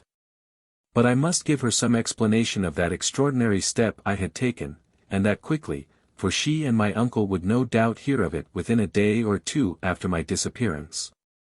As it was probable that Mr. Huntingdon would speedily apply to them to know what was become of me. At last, however, I told her I was sensible of my error, I did not complain of its punishment, and I was sorry to trouble my friends with its consequences. But in duty to my son I must submit no longer, it was absolutely necessary that he should be delivered from his father's corrupting influence. I should not disclose my place of refuge even to her, in order that she and my uncle might be able, with truth, to deny all knowledge concerning it. But any communications addressed to me under cover to my brother would be certain to reach me. I hoped she and my uncle would pardon the step I had taken, for if they knew all, I was sure they would not blame me. And I trusted they would not afflict themselves on my account, for if I could only reach my retreat in safety and keep it unmolested, I should be very happy, but for the thoughts of them. And should be quite contented to spend my life in obscurity, devoting myself to the training up of my child, and teaching him to avoid the errors of both his parents. These things were done yesterday. I have given 2 whole days to the preparation for our departure, that Frederick may have more time to prepare the rooms, and Rachel to pack up the things, for the latter task must be done with the utmost caution and secrecy, and there is no one but me to assist her. I can help to get the articles together, but I do not understand the art of stowing them into the boxes, so as to take up the smallest possible space. And there are her own things to do, as well as mine and Arthur's. I can ill afford to leave anything behind, since I have no money, except a few guineas in my purse. And besides, as Rachel observed, whatever I left would most likely become the property of Miss Myers, and I should not relish that. But what trouble I have had throughout these 2 days, struggling to appear calm and collected, to meet him and her as usual, when I was obliged to meet them. And forcing myself to leave my little Arthur in her hands for hours together. But I trust these trials are over now. I have laid him in my bed for better security, and never more, I trust, shall his innocent lips be defiled by their contaminating kisses. Or his young ears polluted by their words. But shall we escape in safety? Oh, that the morning were come, and we were on our way at least. This evening, when I had given Rachel all the assistance I could, and had nothing left me but to wait, and wish and tremble, I became so greatly agitated that I knew not what to do. I went down to dinner, but I could not force myself to eat. Mr. Huntingdon remarked the circumstance. "What's to do with you now?"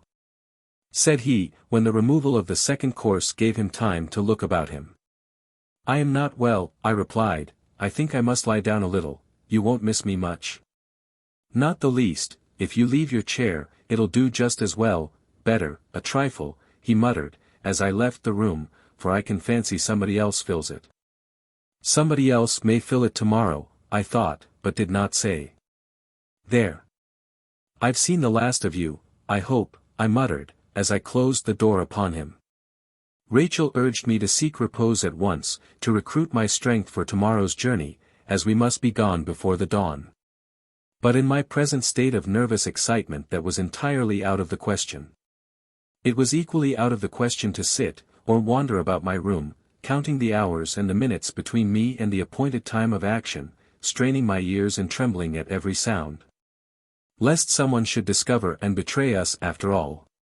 I took up a book and tried to read. My eyes wandered over the pages, but it was impossible to bind my thoughts to their contents. Why not have recourse to the old expedient, and add this last event to my chronicle? I opened its pages once more, and wrote the above account, with difficulty, at first, but gradually my mind became more calm and steady. Thus several hours have passed away, the time is drawing near. And now my eyes feel heavy and my frame exhausted. I will commend my cause to God, and then lie down and gain an hour or two of sleep, and then. Little Arthur sleeps soundly. All the house is still, there can be no one watching. The boxes were all corded by Benson, and quietly conveyed down the back stairs after dusk, and sent away in a cart to the coach office. The name upon the cards was Mrs. Graham, which appellation I mean henceforth to adopt. My mother's maiden name was Graham, and therefore I fancy I have some claim to it, and prefer it to any other, except my own, which I dare not resume. Chapter 44. October 24 th. Thank heaven, I am free and safe at last. Early we rose, swiftly and quietly dressed, slowly and stealthily descended to the hall, where Benson stood ready with a light, to open the door and fasten it after us. We were obliged to let one man into our secret on account of the boxes, etc. All the servants were but too well acquainted with their master's conduct, and either Benson or John would have been willing to serve me. But as the former was more staid and elderly, and a crony of Rachel's besides, I of course directed her to make choice of him as her assistant and confidant on the occasion. As far as necessity demanded, I only hope he may not be brought into trouble thereby, and only wish I could reward him for the perilous service he was so ready to undertake. I slipped 2 guineas into his hand, by way of remembrance, as he stood in the doorway, holding the candle to light our departure, with a tear in his honest grey eye, and a host of good wishes depicted on his solemn countenance. Alas!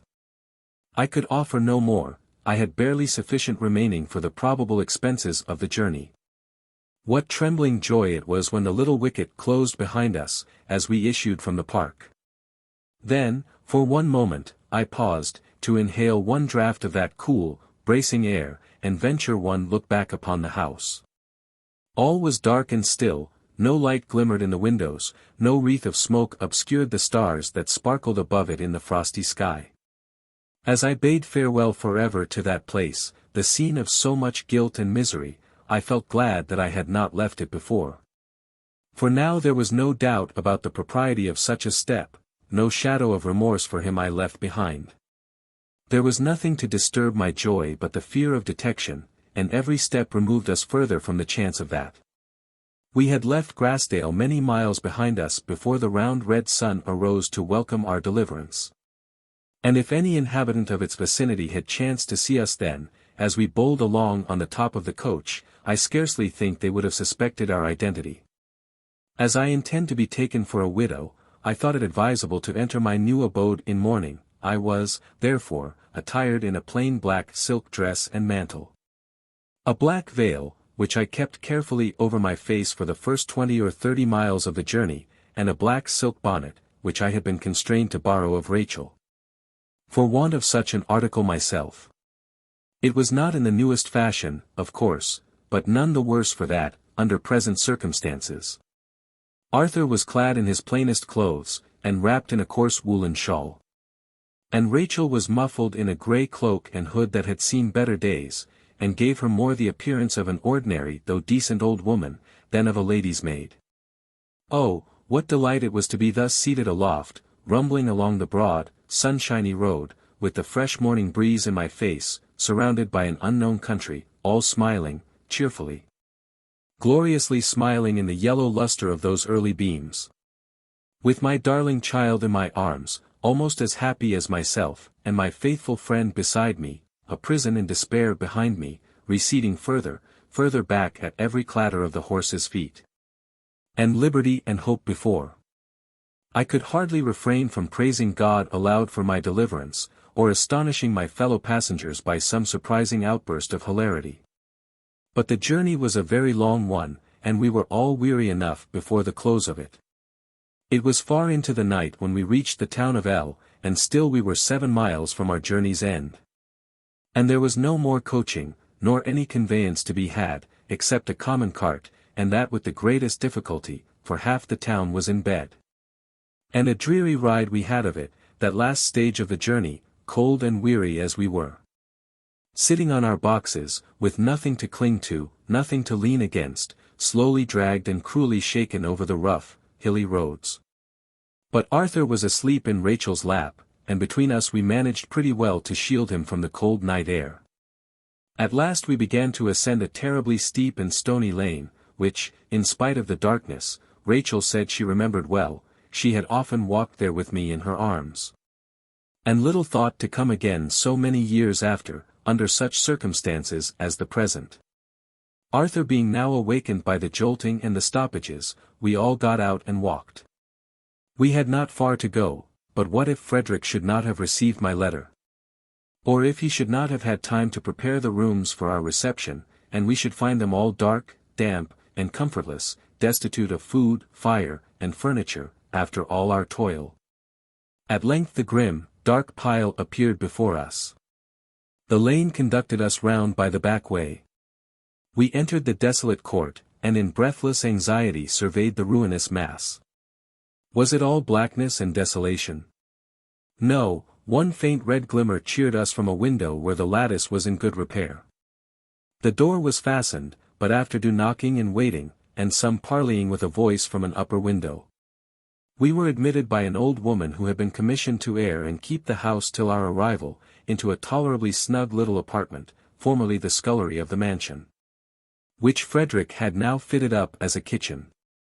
Here she procured us a light, roused the fire to a cheerful blaze, and soon prepared a simple repast for our refreshment, while we disencumbered ourselves of our travelling gear, and took a hasty survey of our new abode.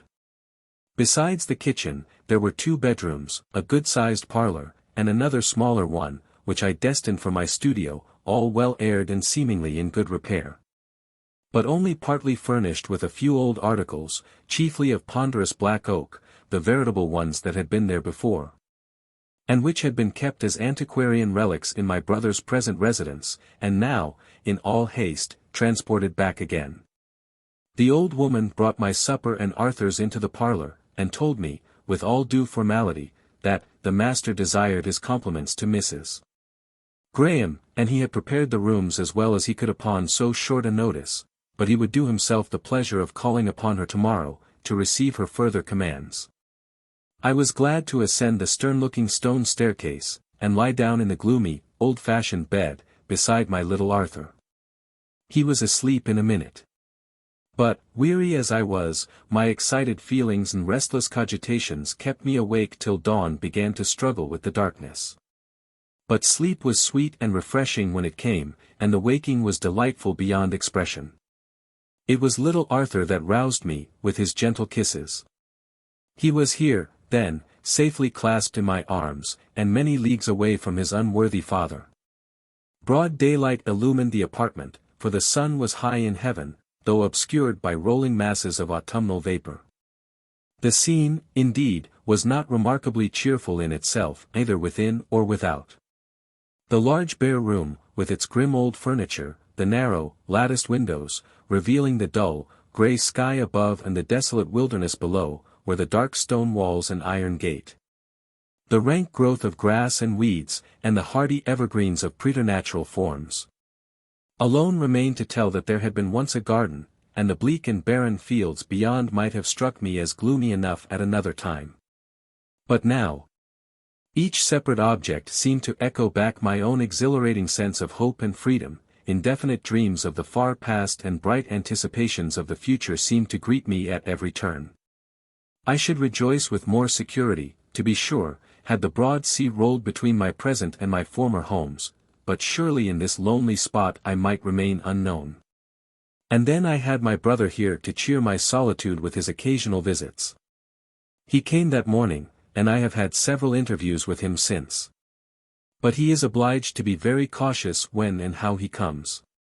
Not even his servants or his best friends must know of his visits to Wildfell, except on such occasions as a landlord might be expected to call upon a stranger tenant, lest suspicion should be excited against me, whether of the truth or of some slanderous falsehood.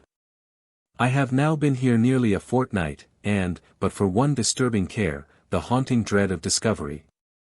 I am comfortably settled in my new home. Frederick has supplied me with all requisite furniture and painting materials, Rachel has sold most of my clothes for me, in a distant town, and procured me a wardrobe more suitable to my present position. I have a second-hand piano, and a tolerably well-stocked bookcase in my parlour. And my other room has assumed quite a professional, business-like appearance already.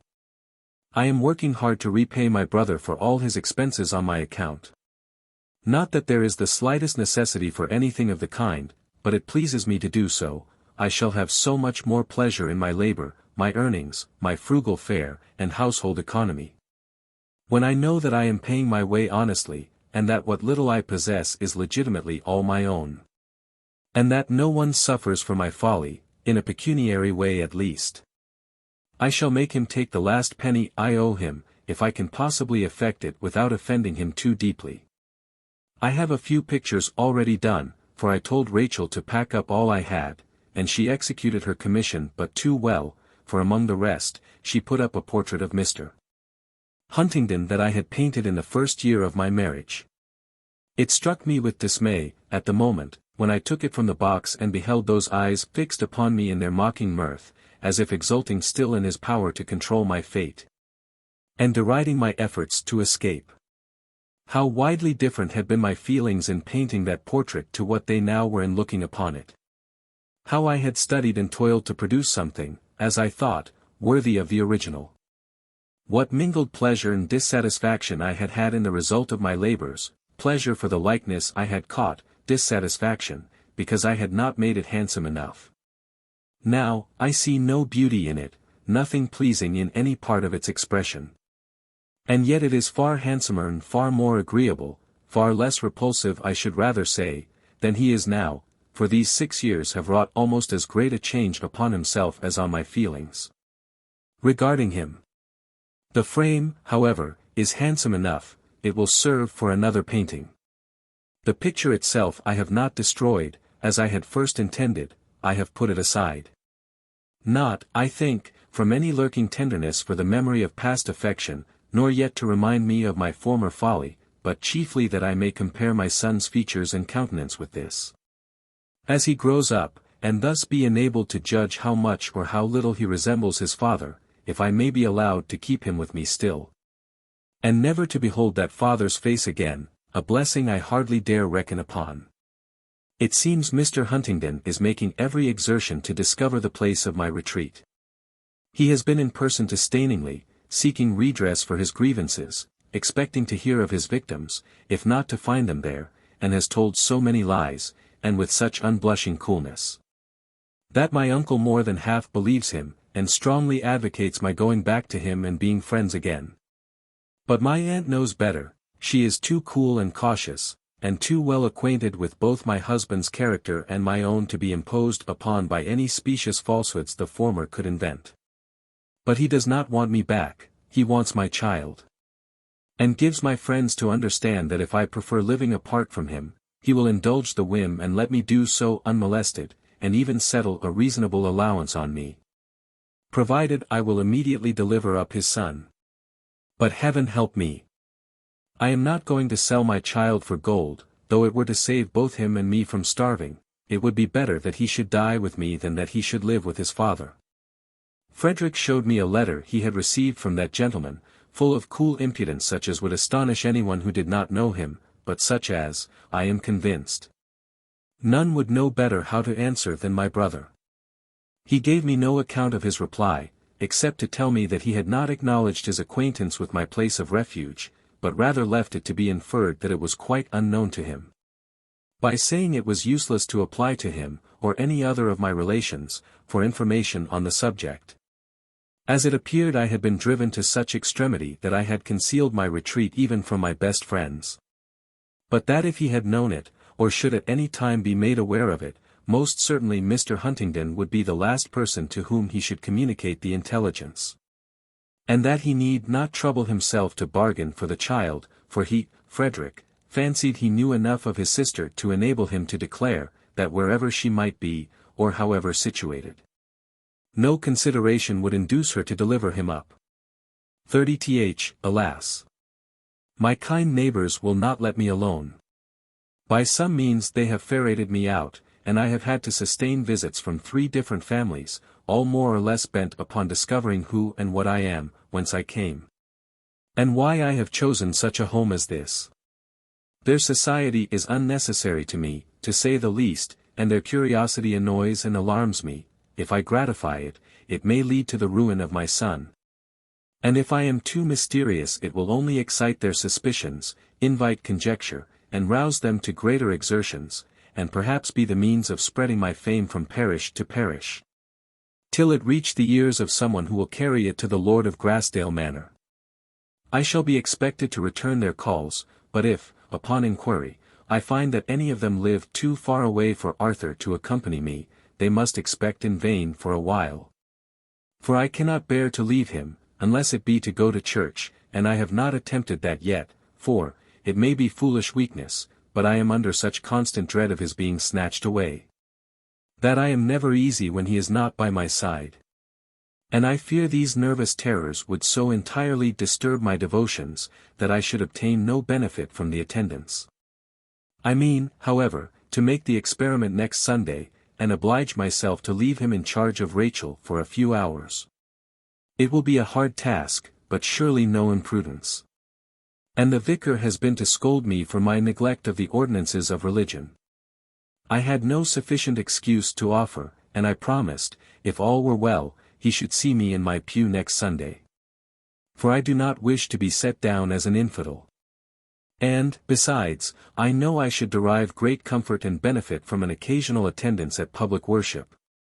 If I could only have faith and fortitude to compose my thoughts in conformity with the solemn occasion, and forbid them to be forever dwelling on my absent child, and on the dreadful possibility of finding him gone when I return. And surely God in his mercy will preserve me from so severe a trial, for my child's own sake, if not for mine, he will not suffer him to be torn away. November 3rd. I have made some further acquaintance with my neighbors. The fine gentleman and beau of the parish and its vicinity, in his own estimation, at least, is a young. Here it ended. The rest was torn away. How cruel, just when she was going to mention me. For I could not doubt it was your humble servant she was about to mention, though not very favorably, of course. I could tell that, as well by those few words as by the recollection of her whole aspect and demeanour towards me in the commencement of our acquaintance. Well, I could readily forgive her prejudice against me, and her hard thoughts of our sex in general, when I saw to what brilliant specimens her experience had been limited. Respecting me, however, she had long since seen her error, and perhaps fallen into another in the opposite extreme, for if, at first, her opinion of me had been lower than I deserved, I was convinced that now my deserts were lower than her opinion. And if the former part of this continuation had been torn away to avoid wounding my feelings, perhaps the latter portion had been removed for fear of ministering too much to my self-conceit. At any rate, I would have given much to have seen it all, to have witnessed the gradual change, and watched the progress of her esteem and friendship for me. And whatever warmer feeling she might have. To have seen how much of love there was in her regard, and how it had grown upon her in spite of her virtuous resolutions and strenuous exertions but no. I had no right to see it, all this was too sacred for any eyes but her own, and she had done well to keep it from me. Chapter 45. Well, Halford, what do you think of all this? And while you read it, did you ever picture to yourself what my feelings would probably be during its perusal? Most likely not. But I am not going to descant upon them now. I will only make this acknowledgment, little honorable as it may be to human nature, and especially to myself, that the former half of the narrative was, to me, more painful than the latter, not that I was at all insensible to Mrs. Huntingdon's wrongs or unmoved by her sufferings, but, I must confess, I felt a kind of selfish gratification in watching her husband's gradual decline in her good graces, and seeing how completely he extinguished all her affection at last. The effect of the whole, however, in spite of all my sympathy for her, and my fury against him, was to relieve my mind of an intolerable burden, and fill my heart with joy. As if some friend had roused me from a dreadful nightmare. It was now near 8 o'clock in the morning, for my candle had expired in the midst of my perusal, leaving me no alternative but to get another, at the expense of alarming the house. Or to go to bed, and wait the return of daylight. On my mother's account, I chose the latter, but how willingly I sought my pillow, and how much sleep it brought me, I leave you to imagine. At the first appearance of dawn, I rose, and brought the manuscript to the window, but it was impossible to read it yet. I devoted half an hour to dressing, and then returned to it again. Now, with a little difficulty, I could manage, and with intense and eager interest, I devoured the remainder of its contents. When it was ended, and my transient regret at its abrupt conclusion was over, I opened the window and put out my head to catch the cooling breeze, and imbibe deep draughts of the pure morning air. A splendid morning it was, the half-frozen dew lay thick on the grass, the swallows were twittering round me, the rooks cawing, and cows lowing in the distance. And early frost and summer sunshine mingled their sweetness in the air. But I did not think of that.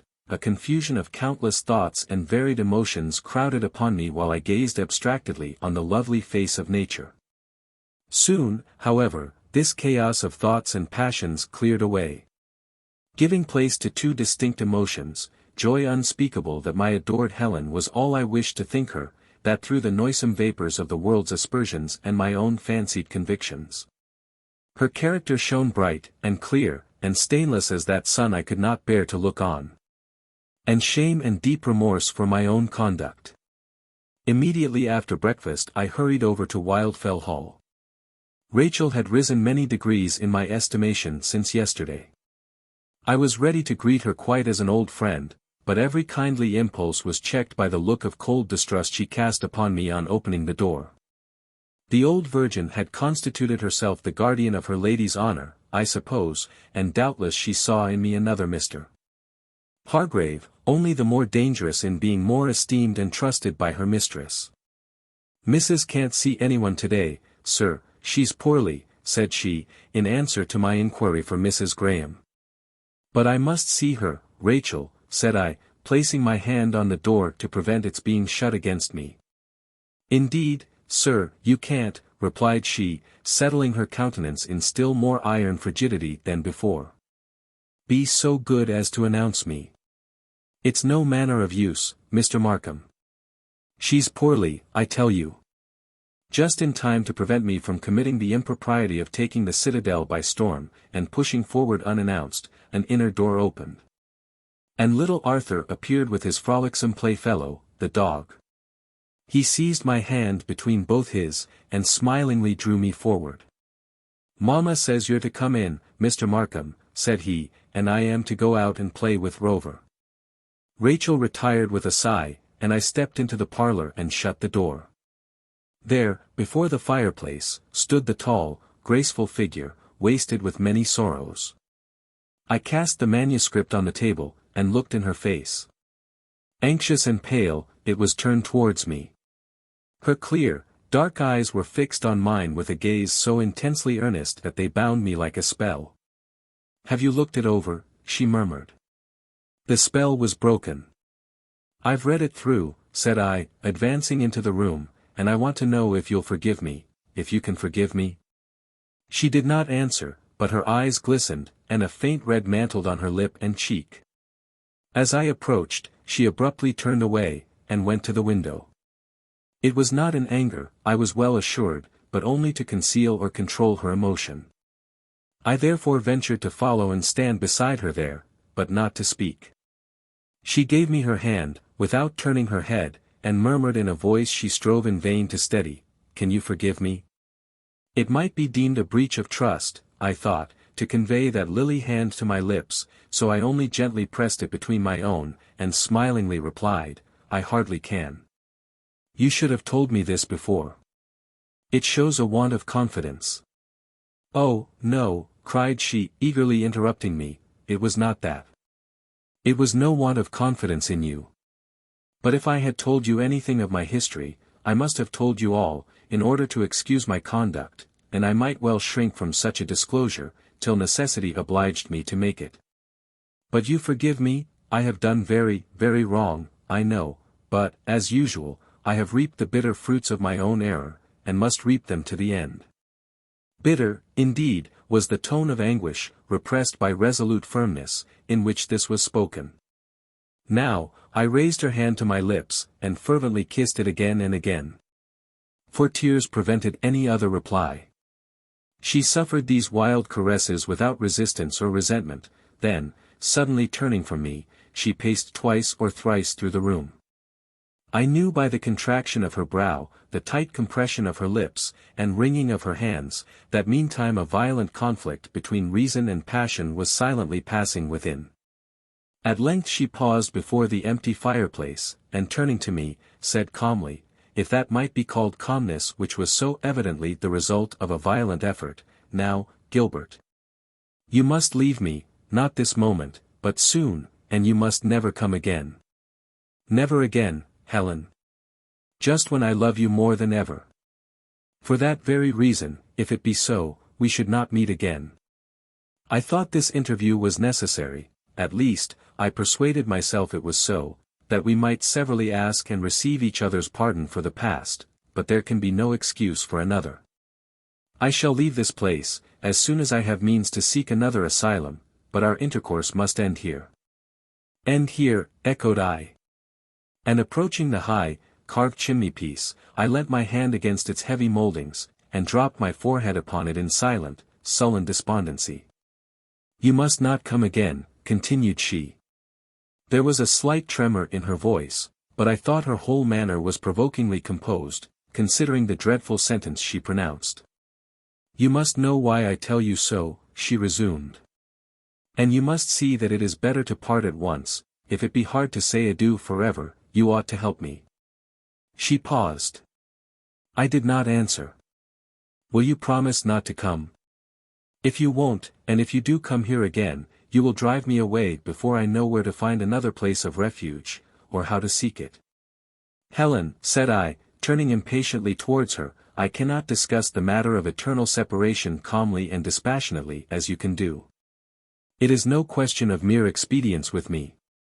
It is a question of life and death." She was silent. Her pale lips quivered, and her fingers trembled with agitation. As she nervously entwined them in the hair chain to which was appended her small gold watch, the only thing of value she had permitted herself to keep. I had said an unjust and cruel thing, but I must needs follow it up with something worse. "But, Helen," I began in a soft, low tone, not daring to raise my eyes to her face.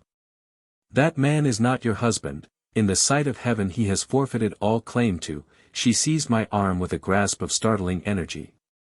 "Gilbert, don't," she cried, in a tone that would have pierced a heart of adamant. "For God's sake, don't you attempt these arguments. No fiend could torture me like this." I won't," said I, gently laying my hand on hers, almost as much alarmed at her vehemence as ashamed of my own misconduct. "Instead of acting like a true friend," continued she, breaking from me, and throwing herself into the old armchair, "and helping me with all your might, or rather taking your own part in the struggle of right against passion, you leave all the burden to me. And not satisfied with that, you do your utmost to fight against me, when you know that," she paused, and hid her face in her handkerchief. "Forgive me, Helen," pleaded I. "I will never utter another word on the subject. But may we not still meet as friends?" "It will not do," she replied, mournfully shaking her head. And then she raised her eyes to mine, with a mildly reproachful look that seemed to say, "You must know that as well as I." "Then what must we do?" cried I, passionately. But immediately I added in a quieter tone, "I'll do whatever you desire, only don't say that this meeting is to be our last." "And why not? Don't you know that every time we meet the thoughts of the final parting will become more painful? Don't you feel that every interview makes us dearer to each other than the last?" The utterance of this last question was hurried and low, and the downcast eyes and burning blush too plainly showed that she, at least, had felt it. It was scarcely prudent to make such an admission, or to add, as she presently did, "I have power to bid you go, now, another time it might be different." But I was not base enough to attempt to take advantage of her candor. "But we may write," I timidly suggested. "You will not deny me that consolation. We can hear of each other through my brother." "Your brother?" A pang of remorse and shame shot through me. She had not heard of the injury he had sustained at my hands, and I had not the courage to tell her. "Your brother will not help us," I said. "He would have all communion between us to be entirely at an end." "And he would be right, I suppose. As a friend of both, he would wish us both well. And every friend would tell us it was our interest, as well as our duty, to forget each other, though we might not see it ourselves. But don't be afraid, Gilbert," she added, smiling sadly at my manifest discomposure, "there is little chance of my forgetting you." But I did not mean that Frederick should be the means of transmitting messages between us, only that each might know, through him, of the other's welfare. And more than this ought not to be, for you are young, Gilbert, and you ought to marry, and will some time. Though you may think it impossible now, and though I hardly can say I wish you to forget me, I know it is right that you should, both for your own happiness, and that of your future wife. And therefore I must and will wish it," she added resolutely. "And you are young too, Helen," I boldly replied. "And when that profligate scoundrel has run through his career, you will give your hand to me. I'll wait till then." But she would not leave me this support. Independently of the moral evil of basing our hopes upon the death of another, who, if unfit for this world, was at least no less so for the next, and whose amelioration would thus become our bane and his greatest transgression our greatest benefit, she maintained it to be madness. Many men of Mr. Huntingdon's habits had lived to a ripe though miserable old age. "And if I," said she, "am young in years, I am old in sorrow. But even if trouble should fail to kill me before vice destroys him, think, if he reached but 50 years or so. Would you wait 20 or 15, in vague uncertainty and suspense, through all the prime of youth and manhood, and marry at last a woman faded and worn as I shall be, without ever having seen me from this day to that? You would not, she continued, interrupting my earnest protestations of unfailing constancy, or if you would, you should not. Trust me, Gilbert, in this matter I know better than you. You think me cold and stony-hearted, and you may, but I don't, Helen. Well, never mind, you might if you would, but I have not spent my solitude in utter idleness, and I am not speaking now from the impulse of the moment, as you do. I have thought of all these matters again and again, I have argued these questions with myself, and pondered well our past, and present, and future career. And, believe me, I have come to the right conclusion at last. Trust my words rather than your own feelings now, and in a few years you will see that I was right, though at present I hardly can see it myself. She murmured with a sigh as she rested her head on her hand. And don't argue against me any more, all you can say has been already said by my own heart and refuted by my reason. It was hard enough to combat those suggestions as they were whispered within me. In your mouth they are 10 times worse, and if you knew how much they pain me you would cease at once, I know. If you knew my present feelings, you would even try to relieve them at the expense of your own. I will go, in a minute, if that can relieve you, and never return, said I, with bitter emphasis. But, if we may never meet, and never hope to meet again, is it a crime to exchange our thoughts by letter? May not kindred spirits meet, and mingle in communion, whatever be the fate and circumstances of their earthly tenements? They may, cried she, with a momentary burst of glad enthusiasm. I thought of that too, Gilbert, but I feared to mention it, because I feared you would not understand my views upon the subject. I fear it even now, I fear any kind friend would tell us we are both deluding ourselves with the idea of keeping up a spiritual intercourse without hope or prospect of anything further, without fostering vain regrets and hurtful aspirations, and feeding thoughts that should be sternly and pitilessly left to perish of inanition. Never mind our kind friends, if they can part our bodies, it is enough, in God's name, let them not sunder our souls. Cried I, in terror lest she should deem it her duty to deny us this last remaining consolation. But no letters can pass between us here, said she, without giving fresh food for scandal. And when I departed, I had intended that my new abode should be unknown to you as to the rest of the world. Not that I should doubt your word if you promised not to visit me, but I thought you would be more tranquil in your own mind if you knew you could not do it. And likely to find less difficulty in abstracting yourself from me if you could not picture my situation to your mind. But listen, said she, smilingly putting up her finger to check my impatient reply, in 6 months you shall hear from Frederick precisely where I am. And if you still retain your wish to write to me, and think you can maintain a correspondence all thought, all spirit, such as disembodied souls or unimpassioned friends, at least, might hold, write. And I will answer you. 6 months. Yes, to give your present ardor time to cool, and try the truth and constancy of your soul's love for mine. And now, enough has been said between us. Why can't we part at once? Exclaimed she, almost wildly, after a moment's pause, as she suddenly rose from her chair, with her hands resolutely clasped together. I thought it was my duty to go without delay. And I approached and half extended my hand as if to take leave, she grasped it in silence. But this thought of final separation was too intolerable, it seemed to squeeze the blood out of my heart. And my feet were glued to the floor. And must we never meet again? I murmured, in the anguish of my soul. We shall meet in heaven. Let us think of that, said she in a tone of desperate calmness, but her eyes glittered wildly, and her face was deadly pale. But not as we are now, I could not help replying. It gives me little consolation to think I shall next behold you as a disembodied spirit, or an altered being, with a frame perfect and glorious, but not like this. And a heart, perhaps, entirely estranged from me. No, Gilbert, there is perfect love in heaven. So perfect, I suppose, that it soars above distinctions. And you will have no closer sympathy with me than with any one of the 10,000,000 angels and the innumerable multitude of happy spirits round us. Whatever I am, you will be the same, and, therefore, cannot possibly regret it, and whatever that change may be we know it must be for the better. But if I am to be so changed that I shall cease to adore you with my whole heart and soul, and love you beyond every other creature, I shall not be myself.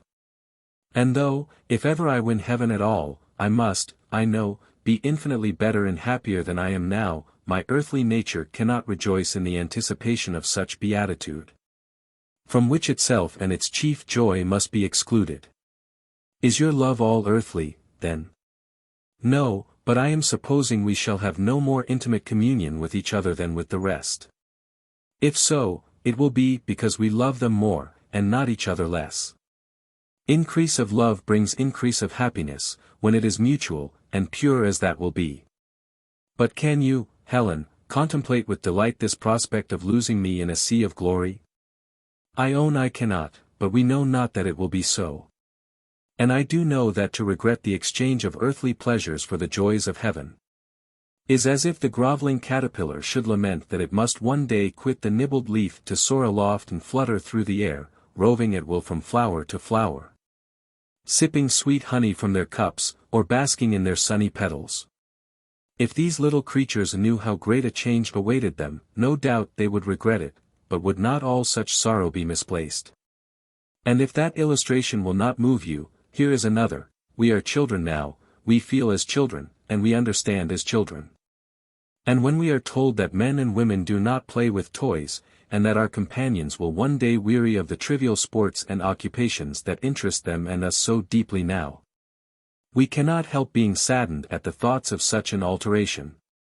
Because we cannot conceive that as we grow up our own minds will become so enlarged and elevated that we ourselves shall then regard as trifling those objects and pursuits we now so fondly cherish.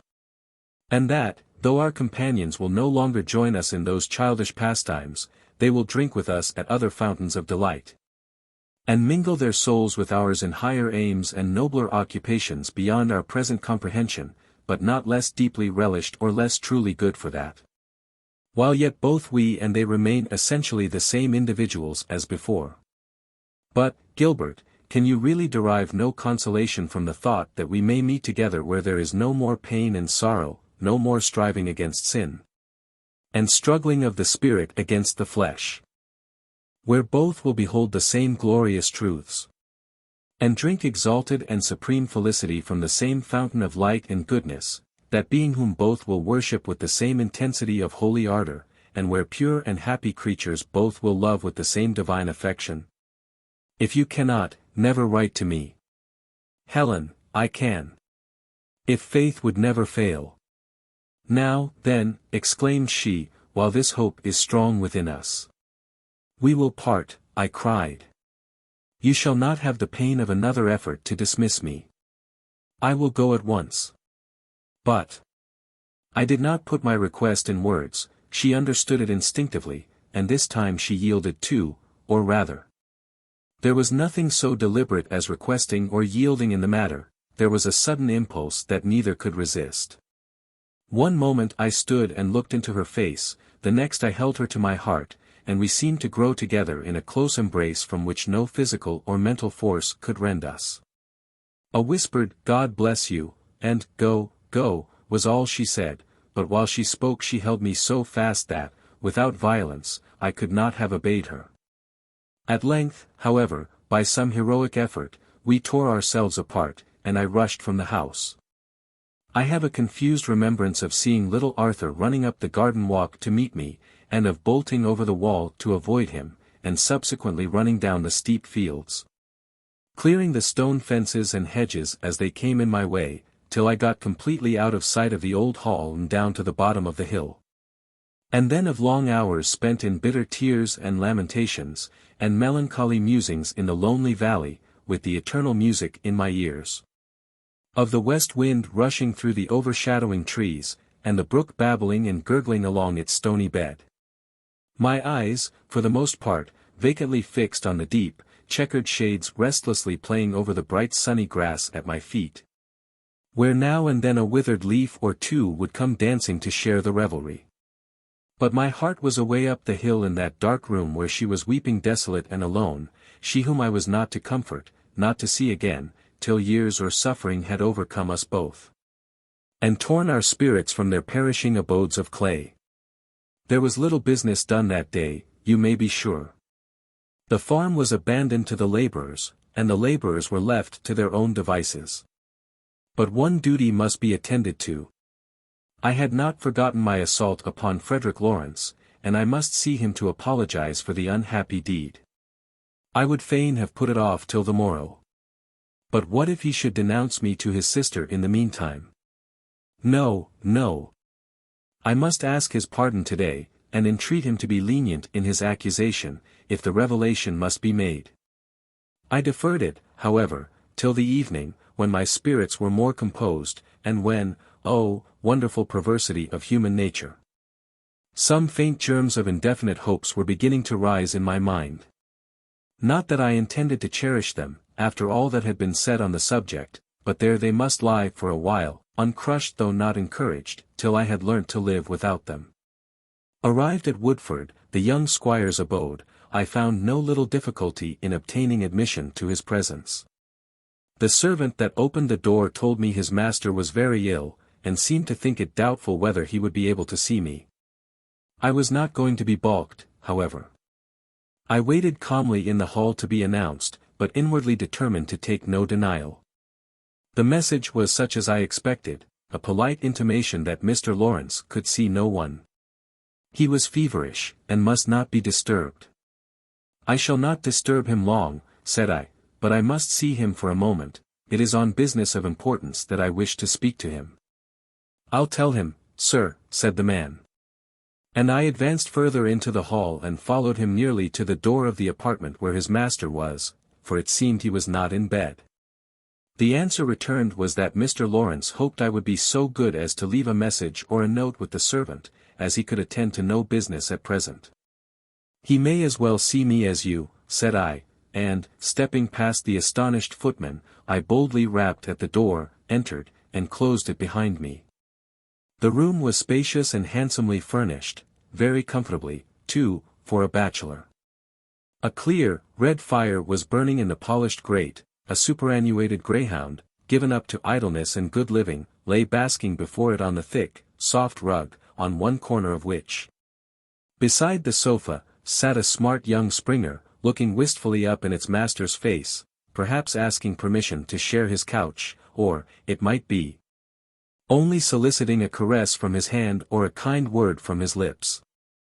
The invalid himself looked very interesting as he lay reclining there, in his elegant dressing gown, with a silk handkerchief bound across his temples. His usually pale face was flushed and feverish. His eyes were half closed, until he became sensible of my presence, and then he opened them wide enough. One hand was thrown listlessly over the back of the sofa, and held a small volume, with which, apparently, he had been vainly attempting to beguile the weary hours. He dropped it, however, in his start of indignant surprise as I advanced into the room and stood before him on the rug. He raised himself on his pillows, and gazed upon me with equal degrees of nervous horror, anger, and amazement depicted on his countenance.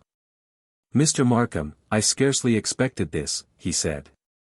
And the blood left his cheek as he spoke. I know you didn't, answered I, but be quiet a minute, and I'll tell you what I came for. Unthinkingly, I advanced a step or two nearer. He winced at my approach, with an expression of aversion and instinctive physical fear anything but conciliatory to my feelings. I stepped back, however. Make your story a short one, said he, putting his hand on the small silver bell that stood on the table beside him, or I shall be obliged to call for assistance. I am in no state to bear your brutalities now, or your presence either. And in truth the moisture started from his pores and stood on his pale forehead like dew. Such a reception was hardly calculated to diminish the difficulties of my unenviable task. It must be performed, however, in some fashion. And so I plunged into it at once, and floundered through it as I could. The truth is, Lawrence, said I have not acted quite correctly towards you of late, especially on this last occasion. And I'm come to, in short, to express my regret for what has been done, and to beg your pardon. If you don't choose to grant it, I added hastily, not liking the aspect of his face, "It's no matter. Only I've done my duty, that's all." "It's easily done," replied he, with a faint smile bordering on a sneer, "to abuse your friend and knock him on the head without any assignable cause. And then tell him the deed was not quite correct, but it's no matter whether he pardons it or not." "I forgot to tell you that it was in consequence of a mistake," muttered I. "I should have made a very handsome apology, but you provoke me so confoundedly with your—" "Well, I suppose it's my fault. The fact is, I didn't know that you were Mrs. Graham's brother, and I saw and heard some things respecting your conduct towards her which were calculated to awaken unpleasant suspicions, that, allow me to say, a little candor and confidence on your part might have removed. And, at last, I chanced to overhear a part of a conversation between you and her that made me think I had a right to hate you." "And how came you to know that I was her brother?" asked he, in some anxiety. "She told me herself. She told me all. She knew I might be trusted. But you needn't disturb yourself about that, Mr. Lawrence, for I've seen the last of her." "The last? Is she gone, then?" "No, but she has bid adieu to me, and I have promised never to go near that house again while she inhabits it." I could have groaned aloud at the bitter thoughts awakened by this turn in the discourse. But I only clenched my hands and stamped my foot upon the rug. My companion, however, was evidently relieved. "You have done right," he said, in a tone of unqualified approbation, while his face brightened into almost a sunny expression. "And as for the mistake, I am sorry for both our sakes that it should have occurred. Perhaps you can forgive my want of candor, and remember, as some partial mitigation of the offense, how little encouragement to friendly confidence you have given me of late." "Yes, yes, I remember it all. Nobody can blame me more than I blame myself in my own heart. At any rate, nobody can regret more sincerely than I do the result of my brutality, as you rightly term it." "Never mind that," said he, faintly smiling. "Let us forget all unpleasant words on both sides, as well as deeds, and consign to oblivion everything that we have cause to regret. Have you any objection to take my hand, or you'd rather not?" It trembled through weakness as he held it out, and dropped before I had time to catch it and give it a hearty squeeze, which he had not the strength to return. "How dry and burning your hand is, Lawrence," said I. "You are really ill, and I have made you worse by all this talk." "Oh, it is nothing, only a cold got by the rain." "My doing, too." "Never mind that. But tell me, did you mention this affair to my sister?" To confess the truth, I had not the courage to do so. "But when you tell her, will you just say that I deeply regret it, Anne?" "Oh, never fear. I shall say nothing against you, as long as you keep your good resolution of remaining aloof from her." "She has not heard of my illness, then, that you are aware of?" "I think not." "I'm glad of that, for I have been all this time tormenting myself with the fear that somebody would tell her I was dying, or desperately ill. And she would be either distressing herself on account of her inability to hear from me or do me any good, or perhaps committing the madness of coming to see me. I must contrive to let her know something about it, if I can," continued he, reflectively, "or she will be hearing some such story. Many would be glad to tell her such news, just to see how she would take it, and then she might expose herself to fresh scandal." "I wish I had told her," said I. "If it were not for my promise, I would tell her now." "By no means. I am not dreaming of that. But if I were to write a short note, now, not mentioning you, Markham, but just giving a slight account of my illness, by way of excuse for my not coming to see her, and to put her on her guard against any exaggerated reports she may hear, and address it in a disguised hand, would you do me the favor to slip it into the post office as you pass? For I dare not trust any of the servants in such a case." Most willingly I consented, and immediately brought him his desk. There was little need to disguise his hand, for the poor fellow seemed to have considerable difficulty in writing at all, so as to be legible. When the note was done, I thought it time to retire, and took leave, after asking if there was anything in the world I could do for him, little or great, in the way of alleviating his sufferings. and repairing the injury I had done. "No," said he, "you have already done much towards it. You have done more for me than the most skillful physician could do, for you have relieved my mind of two great burdens, anxiety on my sister's account, and deep regret upon your own, for I do believe these two sources of torment have had more effect in working me up into a fever than anything else. And I am persuaded I shall soon recover now. There is one more thing you can do for me, and that is, come and see me now and then, for you see I am very lonely here, and I promise your entrance shall not be disputed again." I engaged to do so, and departed with a cordial pressure of the hand. I posted the letter on my way home, most manfully resisting the temptation of dropping in a word from myself at the same time. Chapter 46. I felt strongly tempted, at times, to enlighten my mother and sister on the real character and circumstances of the persecuted tenant of Wildfell Hall. And at first I greatly regretted having omitted to ask that lady's permission to do so.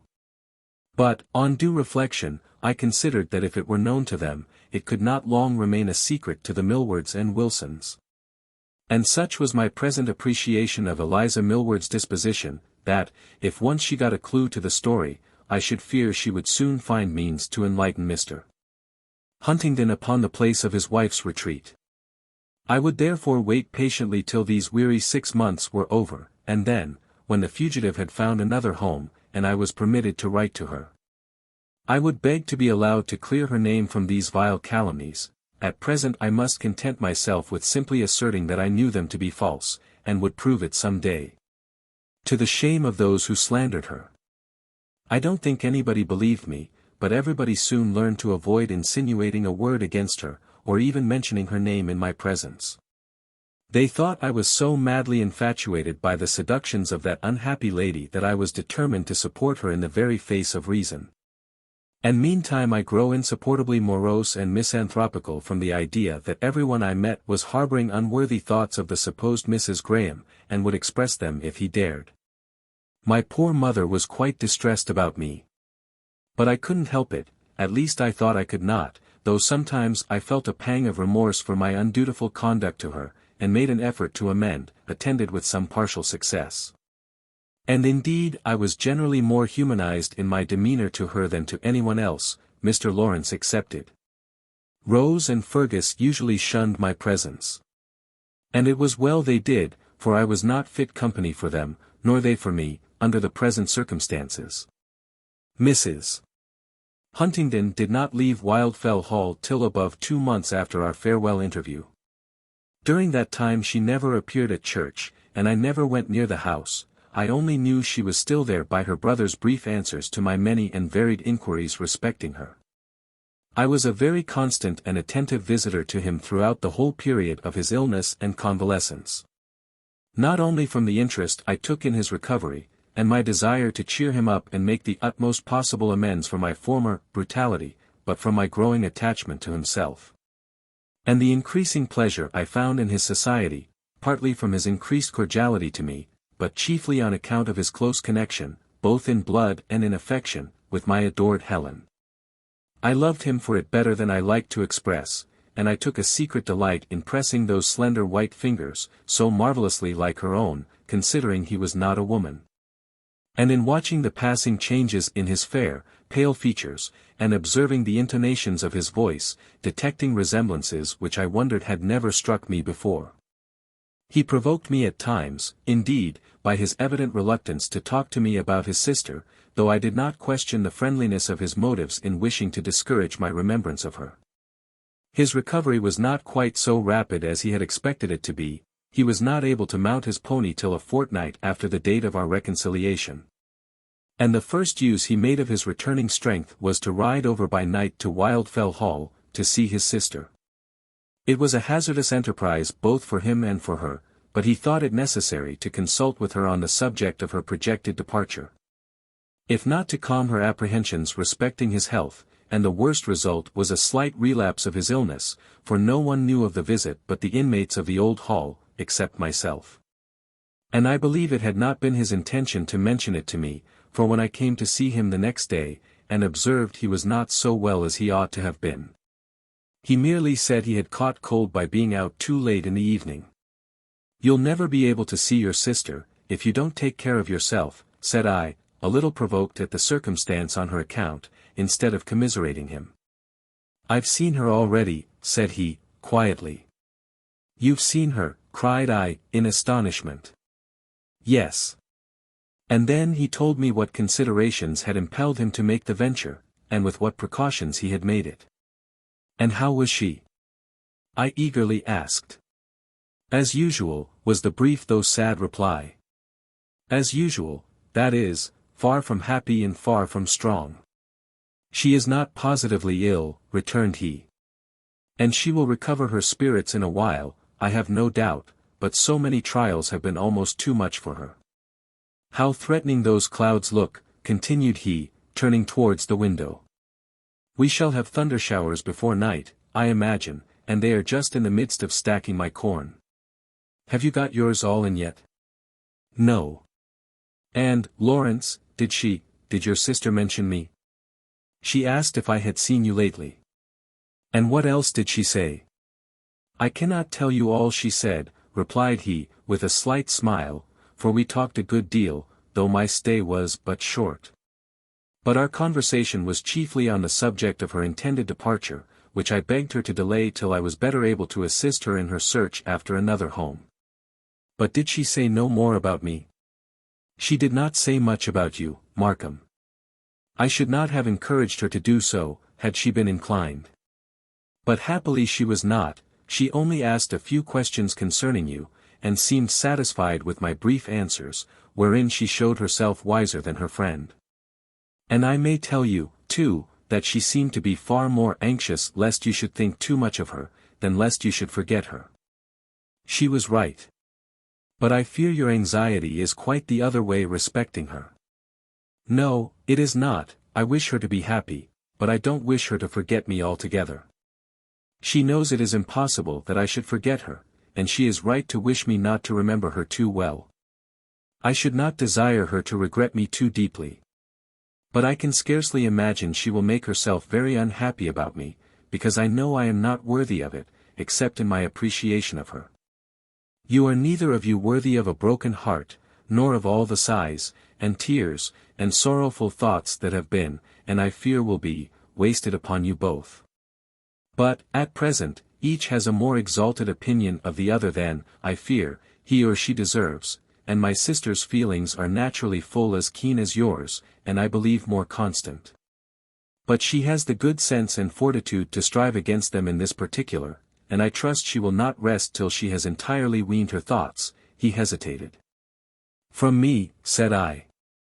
And I wish you would make the like exertions, continued he. Did she tell you that that was her intention? No. The question was not broached between us, there was no necessity for it, for I had no doubt that such was her determination. To forget me? Yes, Markham. Why not? Oh, well. Was my only audible reply, but I internally answered, no, Lawrence, you're wrong there, she is not determined to forget me. It would be wrong to forget one so deeply and fondly devoted to her, who can so thoroughly appreciate her excellencies, and sympathize with all her thoughts, as I can do. And it would be wrong in me to forget so excellent and divine a piece of God's creation as she, when I have once so truly loved and known her. But I said no more to him on that subject. I instantly started a new topic of conversation, and soon took leave of my companion, with a feeling of less cordiality towards him than usual. Perhaps I had no right to be annoyed at him, but I was so nevertheless. In little more than a week after this I met him returning from a visit to the Wilsons. And I now resolved to do him a good turn, though at the expense of his feelings. And perhaps at the risk of incurring that displeasure which is so commonly the reward of those who give disagreeable information, or tender their advice unasked. In this, believe me, I was actuated by no motives of revenge for the occasional annoyances I had lately sustained from him, nor yet by any feeling of malevolent enmity towards Miss Wilson. But purely by the fact that I could not endure that such a woman should be Mrs. Huntingdon's sister, and that, as well for his own sake as for hers, I could not bear to think of his being deceived into a union with one so unworthy of him, and so utterly unfitted to be the partner of his quiet home, and the companion of his life. He had had uncomfortable suspicions on that head himself, I imagined. But such was his inexperience, and such were the lady's powers of attraction, and her skill in bringing them to bear upon his young imagination, that they had not disturbed him long. And I believe the only effectual causes of the vacillating indecision that had preserved him hitherto from making an actual declaration of love, was the consideration of her connections, and especially of her mother, whom he could not abide. Had they lived at a distance, he might have surmounted the objection, but within 2 or 3 miles of Woodford it was really no light matter. "You've been to call on the Wilsons, Lawrence," said I, as I walked beside his pony. "Yes," replied he, slightly averting his face, "I thought it but civil to take the first opportunity of returning their kind attentions, since they have been so very particular and constant in their inquiries throughout the whole course of my illness. It's all Miss Wilson's doing." "And if it is," returned he, with a very perceptible blush, "is that any reason why I should not make a suitable acknowledgment?" "It is a reason why you should not make the acknowledgment she looks for." "Let us drop that subject if you please," said he, in evident displeasure. "No, Lawrence, with your leave we'll continue it a while longer. And I'll tell you something, now we're about it, which you may believe or not as you choose, only please to remember that it is not my custom to speak falsely, and that in this case I can have no motive for misrepresenting the truth." "Well, Markham, what now?" "Miss Wilson hates your sister.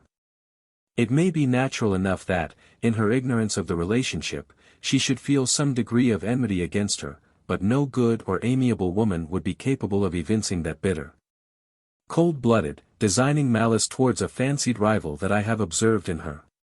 "Markham." "Yes, and it is my belief that Eliza Millward and she, if not the very originators of the slanderous reports that have been propagated, were designedly the encouragers and chief disseminators of them. She was not desirous to mix up your name in the matter, of course, but her delight was, and still is, to blacken your sister's character to the utmost of her power, without risking too greatly the exposure of her own malevolence." "I cannot believe it," interrupted my companion, his face burning with indignation. "Well, as I cannot prove it, I must content myself with asserting that it is so to the best of my belief. But as you would not willingly marry Miss Wilson if it were so, you will do well to be cautious, till you have proved it to be otherwise." "I never told you, Markham, that I intended to marry Miss Wilson," said he, proudly. "No, but whether you do or not, she intends to marry you." "Did she tell you so?" "No, but—" "Then you have no right to make such an assertion respecting her." He slightly quickened his pony's pace, but I laid my hand on its mane, determined he should not leave me yet. "Wait a moment, Lawrence, and let me explain myself, and don't be so very, I don't know what to call it, inaccessible as you are. I know what you think of Jane Wilson. And I believe I know how far you are mistaken in your opinion. You think she is singularly charming, elegant, sensible, and refined. You are not aware that she is selfish, cold-hearted, ambitious, artful, shallow-minded." "Enough, Markham, enough." "No, let me finish. You don't know that, if you married her, your home would be rayless and comfortless. And it would break your heart at last to find yourself united to one so wholly incapable of sharing your tastes, feelings, and ideas, so utterly destitute of sensibility, good feeling, and true nobility of soul." "Have you done?" asked my companion quietly. "Yes, I know you hate me for my impertinence, but I don't care if it only conduces to preserve you from that fatal mistake." "Well," returned he, with a rather wintry smile, "I'm glad you have overcome or forgotten your own afflictions so far as to be able to study so deeply the affairs of others, and trouble your head so unnecessarily about the fancied or possible calamities of their future life." We parted, somewhat coldly again, but still we did not cease to be friends. And my well-meant warning, though it might have been more judiciously delivered, as well as more thankfully received, was not wholly unproductive of the desired effect. His visit to the Wilsons was not repeated, and though, in our subsequent interviews, he never mentioned her name to me, nor I to him, I have reason to believe he pondered my words in his mind, eagerly though covertly sought information respecting the fair lady from other quarters. Secretly compared my character of her with what he had himself observed and what he heard from others, and finally came to the conclusion that, all things considered, she had much better remain Miss Wilson of Rycote Farm than be transmuted into Mrs. Lawrence of Woodford Hall. I believe, too, that he soon learned to contemplate with secret amazement his former predilection, and to congratulate himself on the lucky escape he had made. But he never confessed it to me, or hinted one word of acknowledgment for the part one had had in his deliverance, but this was not surprising to anyone that knew him as I did. As for Jane Wilson, she, of course, was disappointed and embittered by the sudden cold neglect and ultimate desertion of her former admirer. Had I done wrong to blight her cherished hopes? I think not, and certainly my conscience has never accused me, from that day to this, of any evil design in the matter. Chapter 47. One morning, about the beginning of November, while I was inditing some business letters, shortly after breakfast, Eliza Millward came to call upon my sister. Rose had neither the discrimination or the virulence to regard the little demon as I did, and they still preserved their former intimacy. At the moment of her arrival, however, there was no one in the room but Fergus and myself, my mother and sister being both of them absent, on household cares intent. But I was not going to lay myself out for her amusement, whoever else might so incline. I merely honored her with a careless salutation and a few words of course, and then went on with my writing, leaving my brother to be more polite if he chose. But she wanted to tease me. "What a pleasure it is to find you at home, Mr. Markham," said she, with a disingenuously malicious smile. "I so seldom see you now, for you never come to the vicarage. Papa is quite offended, I can tell you," she added playfully, looking into my face with an impertinent laugh, as she seated herself, half beside and half before my desk, off the corner of the table. "I have had a good deal to do of late," said I, without looking up from my letter. "Have you, indeed? Somebody said you had been strangely neglecting your business these last few months." "Somebody said wrong, for, these last 2 months especially, I have been particularly plodding and diligent." "Ah. Well, there's nothing like active employment, I suppose, to console the afflicted. And, excuse me, Mr. Markham, but you look so very far from well, and have been, by all accounts, so moody and thoughtful of late, I could almost think you have some secret care preying on your spirits." "Formerly," said she timidly, "I could have ventured to ask you what it was, and what I could do to comfort you. I dare not do it now." "You're very kind, Miss Eliza. When I think you can do anything to comfort me, I'll make bold to tell you." "Pray do. I suppose I mayn't guess what it is that troubles you." "There's no necessity, for I'll tell you plainly. The thing that troubles me the most at present is a young lady sitting at my elbow, and preventing me from finishing my letter, and, thereafter, repairing to my daily business." Before she could reply to this ungallant speech, Rose entered the room. And Miss Eliza rising to greet her, they both seated themselves near the fire, where that idle lad Fergus was standing, leaning his shoulder against the corner of the chimney-piece, with his legs crossed and his hands in his breeches pockets. "Now, Rose, I'll tell you a piece of news. I hope you have not heard it before, for good, bad, or indifferent, one always likes to be the first to tell. It's about that sad Mrs. Graham." "Hush, XXXIX," whispered Fergus, in a tone of solemn import. "We never mention her, her name is never heard." And glancing up, I caught him with his eye askance on me, and his finger pointed to his forehead. Then, winking at the young lady with a doleful shake of the head, he whispered, "A monomania, but don't mention it, all right but that." "I should be sorry to injure anyone's feelings," returned she, speaking below her breath. "Another time, perhaps." "Speak out, Miss Eliza," said I, not deigning to notice the other's buffooneries. "You needn't fear to say anything in my presence." "Well," answered she, "perhaps you know already that Mrs. Graham's husband is not really dead, and that she had run away from him. I started, and felt my face glow, but I bent it over my letter, and went on folding it up as she proceeded. But perhaps you did not know that she is now gone back to him again, and that a perfect reconciliation has taken place between them? Only think, she continued, turning to the confounded Rose, what a fool the man must be. And who gave you this piece of intelligence, Miss Eliza? Said I, interrupting my sister's exclamations. I had it from a very authentic source. From whom, may I ask? From one of the servants at Woodford. Oh.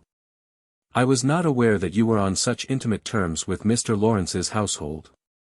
It was not from the man himself that I heard it, but he told it in confidence to our maid Sarah, and Sarah told it to me. In confidence, I suppose. And you tell it in confidence to us. But I can tell you that it is but a lame story after all, and scarcely one half of it true. While I spoke I completed the sealing and direction of my letters, with a somewhat unsteady hand, in spite of all my efforts to retain composure. And in spite of my firm conviction that the story was a lame one, that the supposed Mrs. Graham, most certainly, had not voluntarily gone back to her husband, or dreamt of a reconciliation. Most likely she was gone away, and the tale-bearing servant, not knowing what was become of her, had conjectured that such was the case, and our fair visitor had detailed it as a certainty. Delighted with such an opportunity of tormenting me. But it was possible, barely possible, that someone might have betrayed her, and she had been taken away by force. Determined to know the worst, I hastily pocketed my 2 letters, and muttered something about being too late for the post, left the room, rushed into the yard, and vociferously called for my horse. No one being there, I dragged him out of the stable myself, strapped the saddle onto his back and the bridle onto his head, mounted, and speedily galloped away to Woodford. I found its owner pensively strolling in the grounds. "Is your sister gone?" were my first words as I grasped his hand, instead of the usual inquiry after his health. "Yes, she's gone," was his answer, so calmly spoken that my terror was at once removed. "I suppose I mayn't know where she is?" said I, as I dismounted, and relinquished my horse to the gardener, who, being the only servant within call, had been summoned by his master, from his employment of raking up the dead leaves on the lawn, to take him to the stables. My companion gravely took my arm, and leading me away to the garden, thus answered my question: "She is at Grassdale Manor, in shire." "Where?" cried I, with a convulsive start. "At Grassdale Manor." "How was it?" I gasped. "Who betrayed her?" "She went of her own accord." "Impossible, Lawrence. She could not be so frantic," exclaimed I, vehemently grasping his arm, as if to force him to unsay those hateful words. "She did," persisted he in the same grave, collected manner as before. "And not without reason," he continued, gently disengaging himself from my grasp. "Mr. Huntingdon is ill. And so she went to nurse him?" "Yes." "Fool!" I could not help exclaiming, and Lawrence looked up with a rather reproachful glance. "Is he dying, then?" "I think not, Markham." "And how many more nurses has he? How many ladies are there besides to take care of him?" "None, he was alone, or she would not have gone." "Oh, confound it! This is intolerable." "What is?" "That he should be alone." I attempted no reply, for I was not sure that this circumstance did not partly conduce to my distraction. I therefore continued to pace the walk in silent anguish, with my hand pressed to my forehead. Then suddenly pausing and turning to my companion, I impatiently exclaimed, "Why did she take this infatuated step? What fiend persuaded her to it?" "Nothing persuaded her but her own sense of duty." "Humbug! I was half inclined to say so myself, Markham, at first. I assure you it was not by my advice that she went, for I detest that man as fervently as you can do, except, indeed, that his reformation would give me much greater pleasure than his death. But all I did was to inform her of the circumstance of his illness, the consequence of a fall from his horse in hunting, and to tell her that that unhappy person, Miss Myers, had left him some time ago.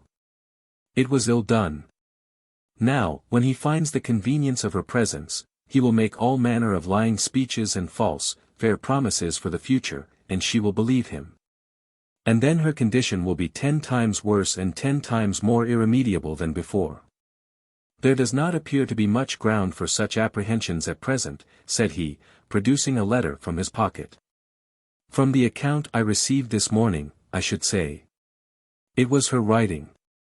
By an irresistible impulse I held out my hand, and the words, "Let me see it," involuntarily passed my lips. He was evidently reluctant to grant the request, but while he hesitated I snatched it from his hand. Recollecting myself, however, the minute after, I offered to restore it. "Here, take it," said I, "if you don't want me to read it." "No," replied he, "you may read it if you like."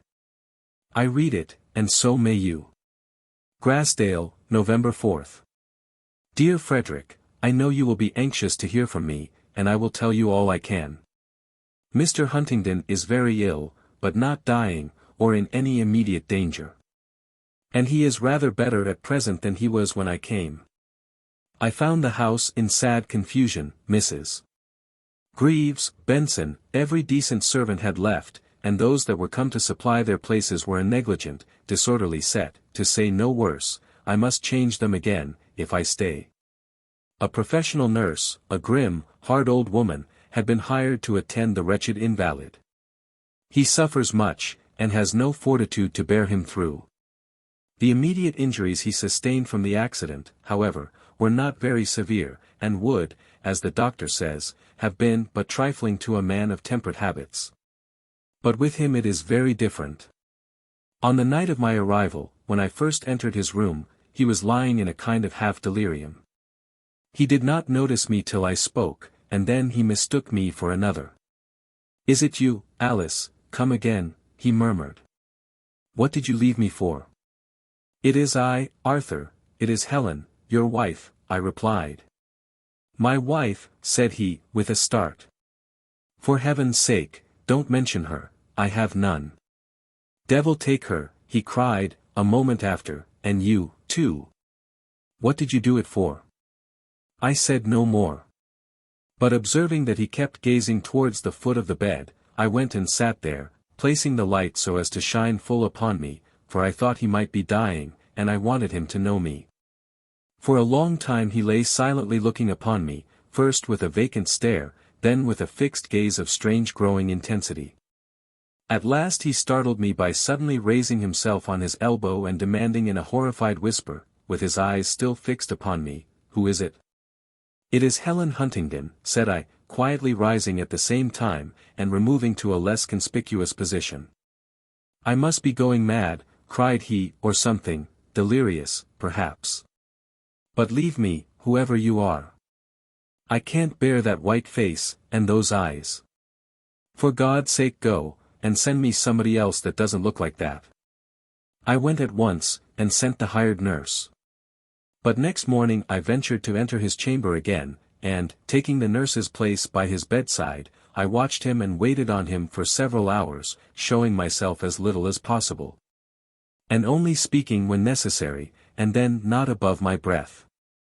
At first he addressed me as the nurse, but, on my crossing the room to draw up the window blinds, in obedience to his directions, he said, "No, it isn't nurse, it's Alice. Stay with me, do. That old hag will be the death of me." "I mean to stay with you," said I. And after that he would call me Alice, or some other name almost equally repugnant to my feelings. I forced myself to endure it for a while, fearing a contradiction might disturb him too much, but when, having asked for a glass of water, while I held it to his lips, he murmured, "Thanks, dearest," I could not help distinctly observing, "You would not say so if you knew me," intending to follow that up with another declaration of my identity. But he merely muttered an incoherent reply, so I dropped it again, till some time after, when, as I was bathing his forehead and temples with vinegar and water to relieve the heat and pain in his head, he observed, after looking earnestly upon me for some minutes, "I have such strange fancies, I can't get rid of them, and they won't let me rest. And the most singular and pertinacious of them all is your face and voice, they seem just like hers. I could swear at this moment that she was by my side. She is, said I. That seems comfortable, continued he, without noticing my words, and while you do it, the other fancies fade away, but this only strengthens, go on, till it vanishes, too. I can't stand such a mania as this, it would kill me. It never will vanish, said I, distinctly, for it is the truth. The truth, he cried, starting, as if an asp had stung him. You don't mean to say that you are really she?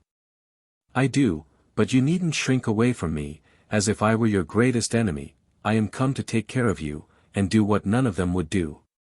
For God's sake, don't torment me now, cried he in pitiable agitation, and then he began to mutter bitter curses against me, or the evil fortune that had brought me there.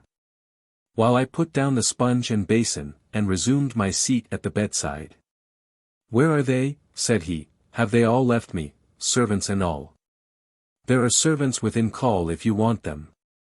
But you had better lie down now and be quiet, none of them could or would attend you as carefully as I shall do. I can't understand it at all, said he, in bewildered perplexity. Was it a dream that, and he covered his eyes with his hands, as if trying to unravel the mystery. No, Arthur, it was not a dream, that your conduct was such as to oblige me to leave you. But I heard that you were ill and alone, and I am come back to nurse you. You need not fear to trust me, tell me all your wants, and I will try to satisfy them. There is no one else to care for you. And I shall not upbraid you now. Oh. I see, said he, with a bitter smile. It's an act of Christian charity, whereby you hope to gain a higher seat in heaven for yourself, and scoop a deeper pit in hell for me. No. I came to offer you that comfort and assistance your situation required, and if I could benefit your soul as well as your body, and awaken some sense of contrition and... Oh, yes. If you could overwhelm me with remorse and confusion of face, now's the time. What have you done with my son? He is well, and you may see him some time, if you will compose yourself, but not now. Where is he? He is safe. Is he here?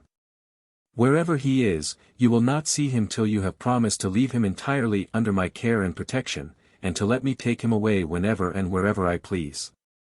If I should hereafter judge it necessary to remove him again. But we will talk of that tomorrow, you must be quiet now. No, let me see him now, I promise, if it must be so. No. I swear it, as God is in heaven. Now, then, let me see him. But I cannot trust your oaths and promises, I must have a written agreement, and you must sign it in presence of a witness, but not today, tomorrow. No, today.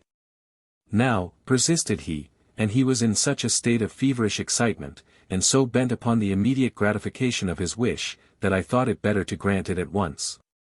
As I saw he would not rest till I did.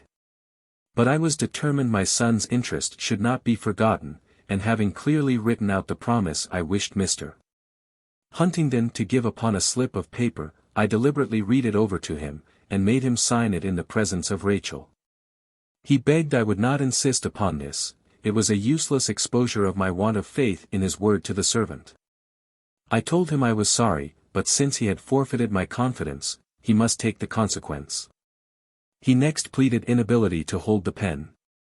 Then we must wait until you can hold it, said I.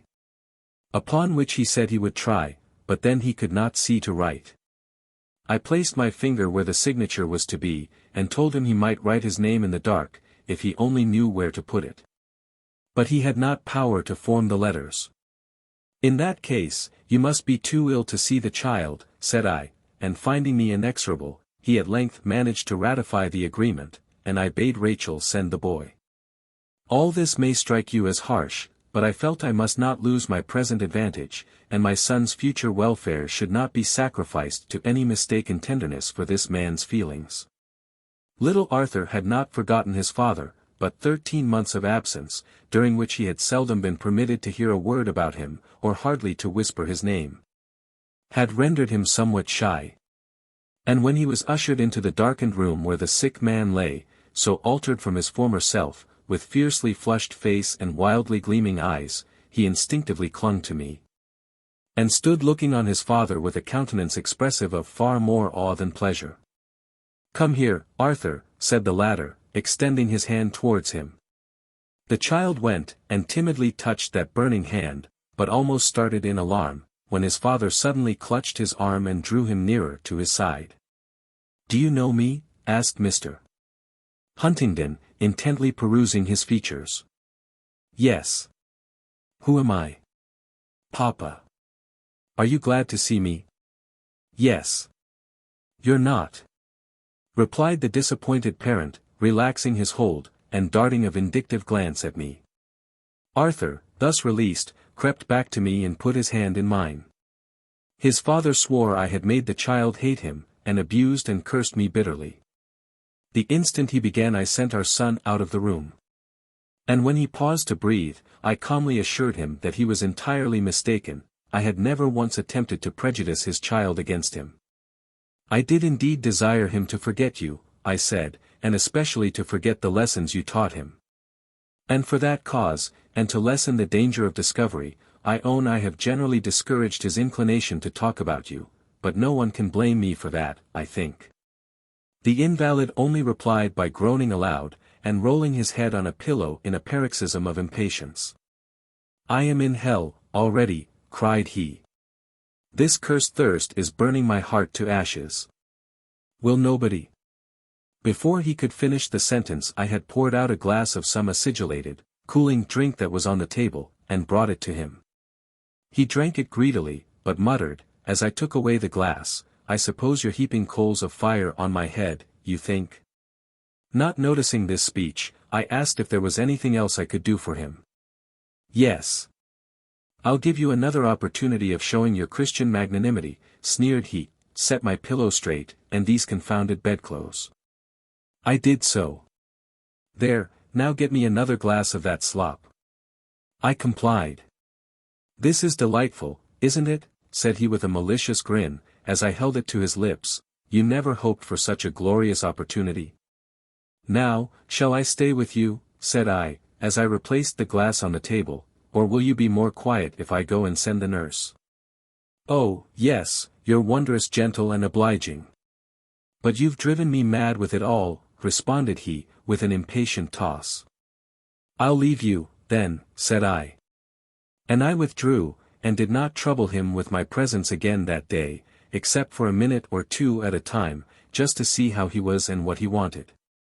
Next morning the doctor ordered him to be bled, and after that he was more subdued and tranquil. I passed half the day in his room at different intervals. My presence did not appear to agitate or irritate him as before, and he accepted my services quietly, without any bitter remarks. Indeed, he scarcely spoke at all, except to make known his wants. And hardly then. But on the morrow, that is to say, in proportion as he recovered from the state of exhaustion and stupefaction, his ill nature appeared to revive. "Oh, this sweet revenge!" cried he, when I had been doing all I could to make him comfortable and to remedy the carelessness of his nurse. "And you can enjoy it with such a quiet conscience too, because it's all in the way of duty." "It is well for me that I am doing my duty," said I, with a bitterness I could not repress, "for it is the only comfort I have. And the satisfaction of my own conscience, it seems, is the only reward I need look for." He looked rather surprised at the earnestness of my manner. "What reward did you look for?" he asked. "You will think me a liar if I tell you, but I did hope to benefit you, as well to better your mind as to alleviate your present sufferings, but it appears I am to do neither. Your own bad spirit will not let me. As far as you are concerned, I have sacrificed my own feelings, and all the little earthly comfort that was left me, to no purpose. And every little thing I do for you is ascribed to self-righteous malice and refined revenge. It's all very fine, I dare say," said he, eyeing me with stupid amazement. "And of course I ought to be melted to tears of penitence and admiration at the sight of so much generosity and superhuman goodness, but you see I can't manage it. However, pray do me all the good you can, if you do really find any pleasure in it, for you perceive I am almost as miserable just now as you need wish to see me. Since you came, I confess, I have had better attendance than before, for these wretches neglected me shamefully, and all my old friends seem to have fairly forsaken me. I've had a dreadful time of it, I assure you. I sometimes thought I should have died. Do you think there's any chance? There's always a chance of death. And it is always well to live with such a chance in view. Yes, yes. But do you think there's any likelihood that this illness will have a fatal termination? I cannot tell. But, supposing it should, how are you prepared to meet the event? Why, the doctor told me I wasn't to think about it, for I was sure to get better if I stuck to his regimen and prescriptions. I hope you may, Arthur, but neither the doctor nor I can speak with certainty in such a case. There is internal injury, and it is difficult to know to what extent. There now. You want to scare me to death. No, but I don't want to lull you to false security. If a consciousness of the uncertainty of life can dispose you to serious and useful thoughts, I would not deprive you of the benefit of such reflections, whether you do eventually recover or not. Does the idea of death appall you very much? It's just the only thing I can't bear to think of. So if you've any. But it must come some time, interrupted I, and if it be years hence, it will as certainly overtake you as if it came today, and no doubt be as unwelcome then as now. Unless you. Oh, hang it. Don't torment me with your preachments now, unless you want to kill me outright. I can't stand it, I tell you. I've sufferings enough without that. If you think there's danger, save me from it.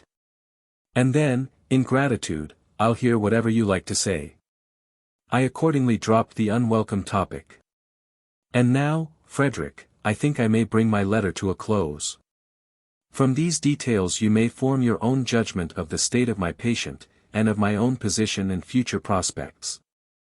Let me hear from you soon, and I will write again to tell you how we get on. But now that my presence is tolerated, and even required, in the sick room, I shall have but little time to spare between my husband and my son, for I must not entirely neglect the latter. It would not do to keep him always with Rachel. And I dare not leave him for a moment with any of the other servants, or suffer him to be alone, lest he should meet them. If his father get worse, I shall ask Esther Hargrave to take charge of him for a time, till I have reorganized the household at least, but I greatly prefer keeping him under my own eye. I find myself in rather a singular position. I am exerting my utmost endeavors to promote the recovery and reformation of my husband, and if I succeed, what shall I do? My duty, of course, but how? No matter, I can perform the task that is before me now, and God will give me strength to do whatever He requires hereafter. Goodbye, dear Frederick. Helen Huntingdon. What do you think of it? Said Lawrence, as I silently refold the letter. It seems to me, returned I, that she is casting her pearls before swine. May they be satisfied with trampling them under their feet, and not turn again and rend her. But I shall say no more against her. I see that she was actuated by the best and noblest motives in what she has done, and if the act is not a wise one, may Heaven protect her from its consequences. May I keep this letter, Lawrence? You see she has never once mentioned me throughout, or made the most distant allusion to me, therefore, there can be no impropriety or harm in it. And, therefore, why should you wish to keep it? Were not these characters written by her hand? And were not these words conceived in her mind, and many of them spoken by her lips? Well, said he. And so I kept it, otherwise, Halford, you could never have become so thoroughly acquainted with its contents. And when you write, said I, will you have the goodness to ask her if I may be permitted to enlighten my mother and sister on her real history and circumstance? Just so far as is necessary to make the neighborhood sensible of the shameful injustice they have done her.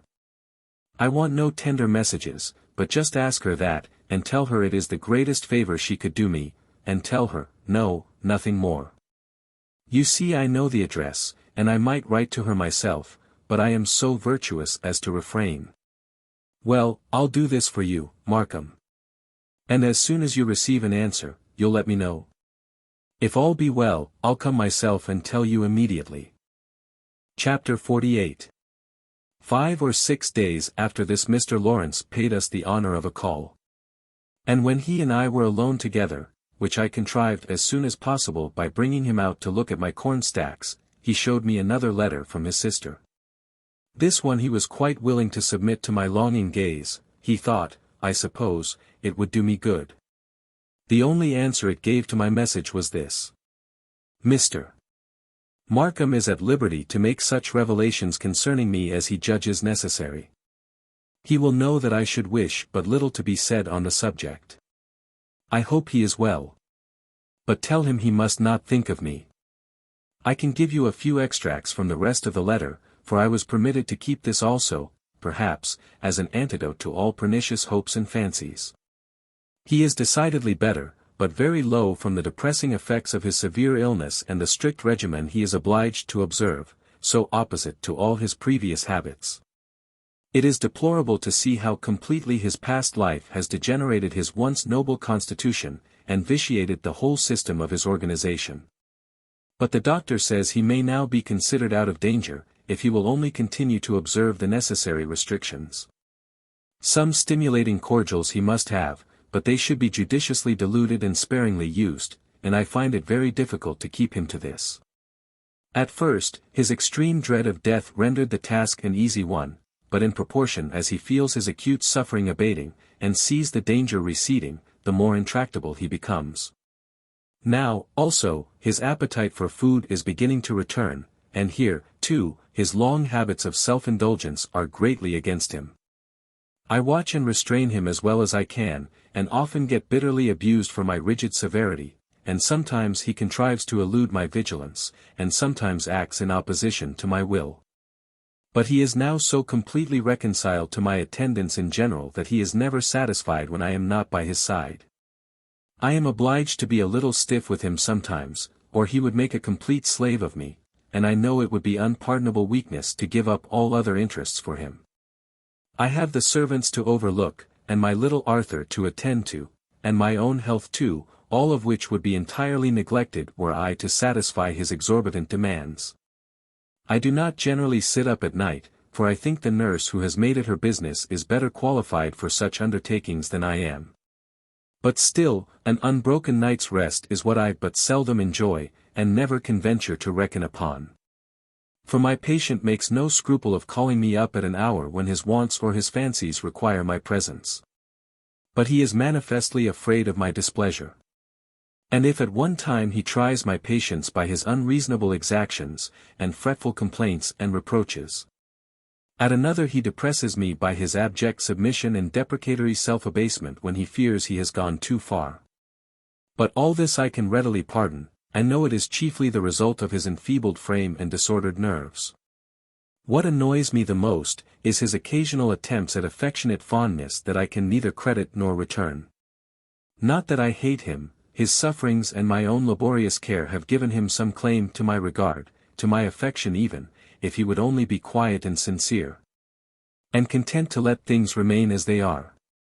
But the more he tries to conciliate me, the more I shrink from him and from the future. "Helen, what do you mean to do when I get well?" he asked this morning. "Will you run away again?"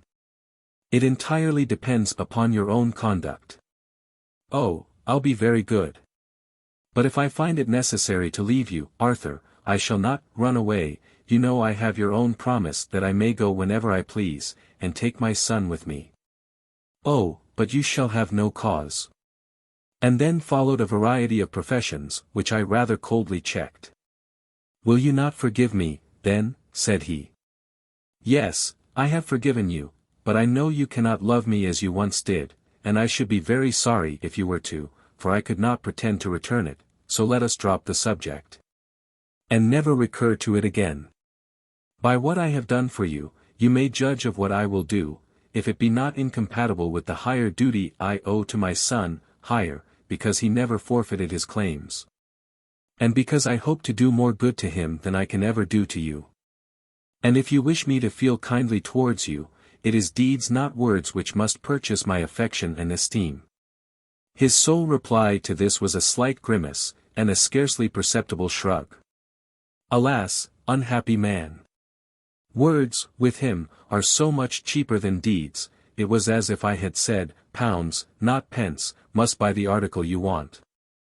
And then he sighed a querulous, self-commiserating sigh, as if in pure regret that he, the loved and courted of so many worshippers, should be now abandoned to the mercy of a harsh, exacting, cold-hearted woman like that, and even glad of what kindness she chose to bestow.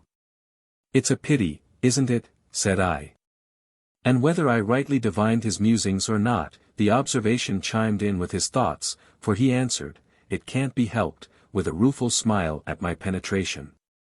"I have seen Esther Hargrave twice. She is a charming creature, but her blithe spirit is almost broken, and her sweet temper almost spoiled by the still unremitting persecutions of her mother in behalf of her rejected suitor, not violent, but wearisome and unremitting like a continual dropping. The unnatural parent seems determined to make her daughter's life a burden, if she will not yield to her desires. Mamma does all she can," said she, "to make me feel myself a burden and encumbrance to the family, and the most ungrateful, selfish, and undutiful daughter that ever was born. And Walter, too, is as stern and cold and haughty as if he hated me outright. I believe I should have yielded at once if I had known, from the beginning, how much resistance would have cost me. But now, for very obstinacy's sake, I will stand out." "A bad motive for a good resolve," I answered. "But, however, I know you have better motives, really, for your perseverance, and I counsel you to keep them still in view." "Trust me, I will. I threaten Mamma sometimes that I'll run away, and disgrace the family by earning my own livelihood, if she torments me any more, and then that frightens her a little. But I will do it, in good earnest, if they don't mind." "Be quiet and patient a while," said I, "and better times will come." Poor girl! I wish somebody that was worthy to possess her would come and take her away, don't you, Frederick? If the perusal of this letter filled me with dismay for Helen's future life and mine, there was one great source of consolation: it was now in my power to clear her name from every foul aspersion. The Millwards and the Wilsons should see with their own eyes the bright sun bursting from the cloud, and they should be scorched and dazzled by its beams. And my own friends too should see it, they whose suspicions had been such gall and wormwood to my soul. To effect this I had only to drop the seed into the ground, and it would soon become a stately, branching herb. A few words to my mother and sister, I knew, would suffice to spread the news throughout the whole neighborhood, without any further exertion on my part. Rose was delighted.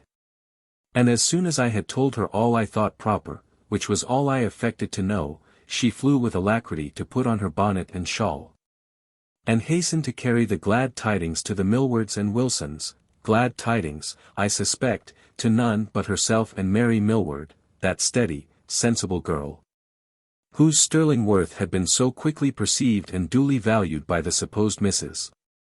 Graham, in spite of her plain outside, and who, on her part, had been better able to see and appreciate that lady's true character and qualities than the brightest genius among them. As I may never have occasion to mention her again, I may as well tell you here that she was at this time privately engaged to Richard Wilson, a secret, I believe, to everyone but themselves. That worthy student was now at Cambridge, where his most exemplary conduct and his diligent perseverance in the pursuit of learning carried him safely through, and eventually brought him with hard-earned honors, and an untarnished reputation, to the close of his collegiate career. In due time he became Mr. Millward's first and only curate, for that gentleman's declining years forced him at last to acknowledge that the duties of his extensive parish were a little too much for those vaunted energies, which he was wont to boast over his younger and less active brethren of the cloth. This was what the patient, faithful lovers had privately planned and quietly waited for years ago. And in due time they were united, to the astonishment of the little world they lived in, that had long since declared them both born to single blessedness, affirming it impossible that the pale, retiring bookworm should ever summon courage to seek a wife, or be able to obtain one if he did, and equally impossible that the plain-looking, plain-dealing, unattractive, unconciliating Miss Millward should ever find a husband. They still continued to live at the vicarage, the lady dividing her time between her father, her husband, and their poor parishioners, and subsequently her rising family. And now that the Reverend Michael Millward has been gathered to his fathers, full of years and honors, the Reverend Richard Wilson has succeeded him to the vicarage of Lindenhope. Greatly to the satisfaction of its inhabitants, who had so long tried and fully proved his merits, and those of his excellent and well-loved partner. If you are interested in the after fate of that lady's sister, I can only tell you, what perhaps you have heard from another quarter, that some 12 or 13 years ago she relieved the happy couple of her presence by marrying a wealthy tradesman of L. And I don't envy him his bargain. I fear she leads him a rather uncomfortable life, though, happily, he is too dull to perceive the extent of his misfortune. I have little enough to do with her myself, we have not met for many years. But, I am well assured, she has not yet forgotten or forgiven either her former lover, or the lady whose superior qualities first opened his eyes to the folly of his boyish attachment. As for Richard Wilson's sister, she, having been wholly unable to recapture Mr. Lawrence, or obtain any partner rich and elegant enough to suit her ideas of what the husband of Jane Wilson ought to be, is yet in single blessedness. Shortly after the death of her mother she withdrew the light of her presence from Rycote Farm. Finding it impossible any longer to endure the rough manners and unsophisticated habits of her honest brother Robert and his worthy wife. Or the idea of being identified with such vulgar people in the eyes of the world, and took lodgings in the county town, where she lived, and still lives, I suppose, in a kind of close-fisted, cold, uncomfortable gentility, doing no good to others, and but little to herself. Spending her days in fancy work and scandal, referring frequently to her brother the vicar, and her sister, the vicar's lady, but never to her brother the farmer and her sister the farmer's wife. Seeing as much company as she can without too much expense, but loving no one and beloved by none, a cold-hearted, supercilious, keenly, insidiously censorious old maid. Chapter 49.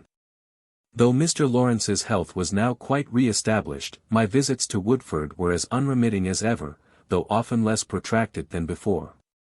We seldom talked about Mrs. Huntingdon.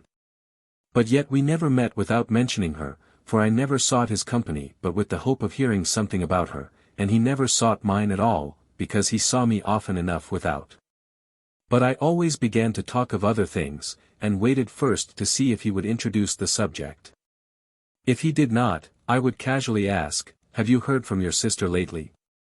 If he said, "No," the matter was dropped. If he said, "Yes," I would venture to inquire, "How is she?" but never, "How is her husband?" though I might be burning to know. Because I had not the hypocrisy to profess any anxiety for his recovery, and I had not the face to express any desire for a contrary result. Had I any such desire, I fear I must plead guilty. But since you have heard my confession, you must hear my justification as well, a few of the excuses, at least, wherewith I sought to pacify my own accusing conscience. In the first place, you see, his life did harm to others, and evidently no good to himself. And though I wished it to terminate, I would not have hastened its close if, by the lifting of a finger, I could have done so. Or if a spirit had whispered in my ear that a single effort of the will would be enough, unless, indeed, I had the power to exchange him for some other victim of the grave, whose life might be of service to his race, and whose death would be lamented by his friends. But was there any harm in wishing that, among the many thousands whose souls would certainly be required of them before the year was over, this wretched mortal might be one? I thought not. And therefore I wished with all my heart that it might please heaven to remove him to a better world, or if that might not be, still to take him out of this. For if he were unfit to answer the summons now, after a warning sickness, and with such an angel by his side, it seemed but too certain that he never would be, that, on the contrary, returning health would bring returning lust and villainy, and as he grew more certain of recovery, more accustomed to her generous goodness, his feelings would become more callous, his heart more flinty and impervious to her persuasive arguments, but God knew best. Meantime, however, I could not but be anxious for the result of his decrees. Knowing, as I did, that, leaving myself entirely out of the question, however Helen might feel interested in her husband's welfare, however she might deplore his fate, still while he lived she must be miserable. A fortnight passed away, and my inquiries were always answered in the negative. At length a welcome yes drew from me the second question.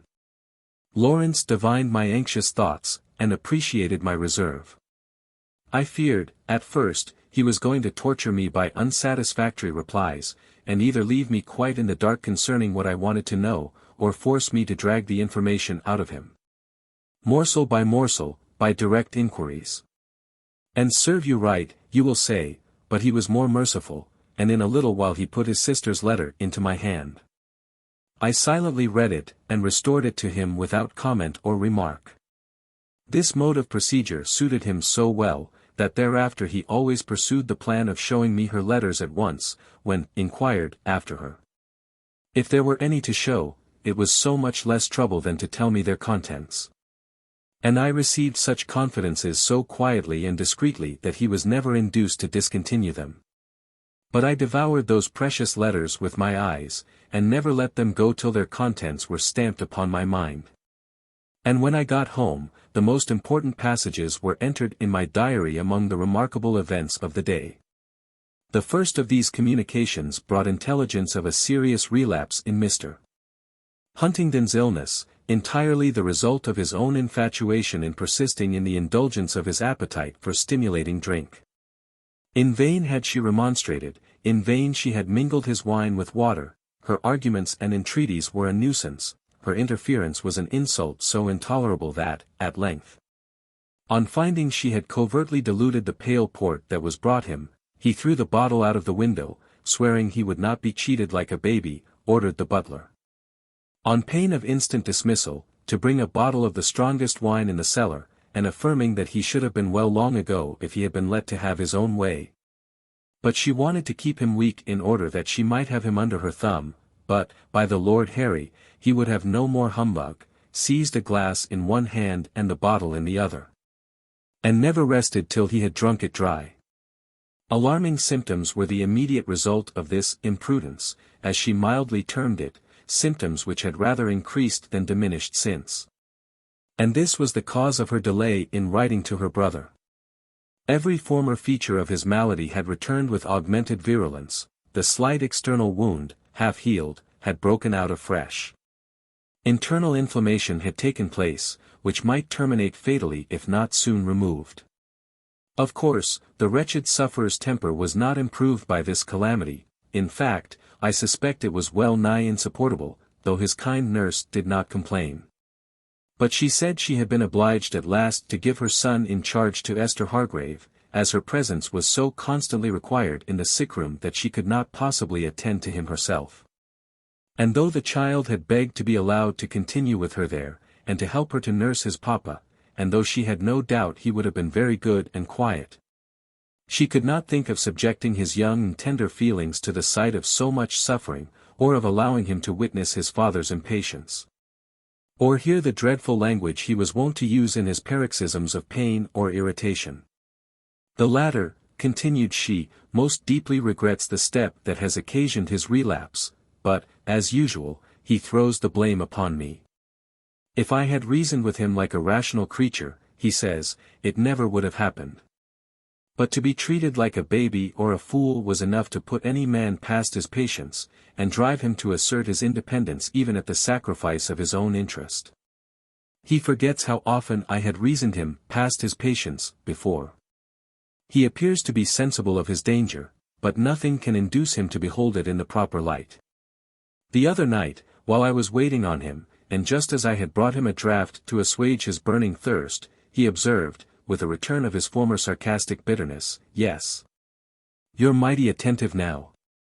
I suppose there's nothing you wouldn't do for me now." "You know," said I, a little surprised at his manner, "that I am willing to do anything I can to relieve you." "Yes, now, my immaculate angel. But when once you have secured your reward, and find yourself safe in heaven, and me howling in hellfire, catch you lifting a finger to serve me then? No, you'll look complacently on, and not so much as dip the tip of your finger in water to cool my tongue. If so, it will be because of the great gulf over which I cannot pass. And if I could look complacently on in such a case, it would be only from the assurance that you were being purified from your sins, and fitted to enjoy the happiness I felt. But are you determined, Arthur, that I shall not meet you in heaven? Humph! What should I do there, I should like to know.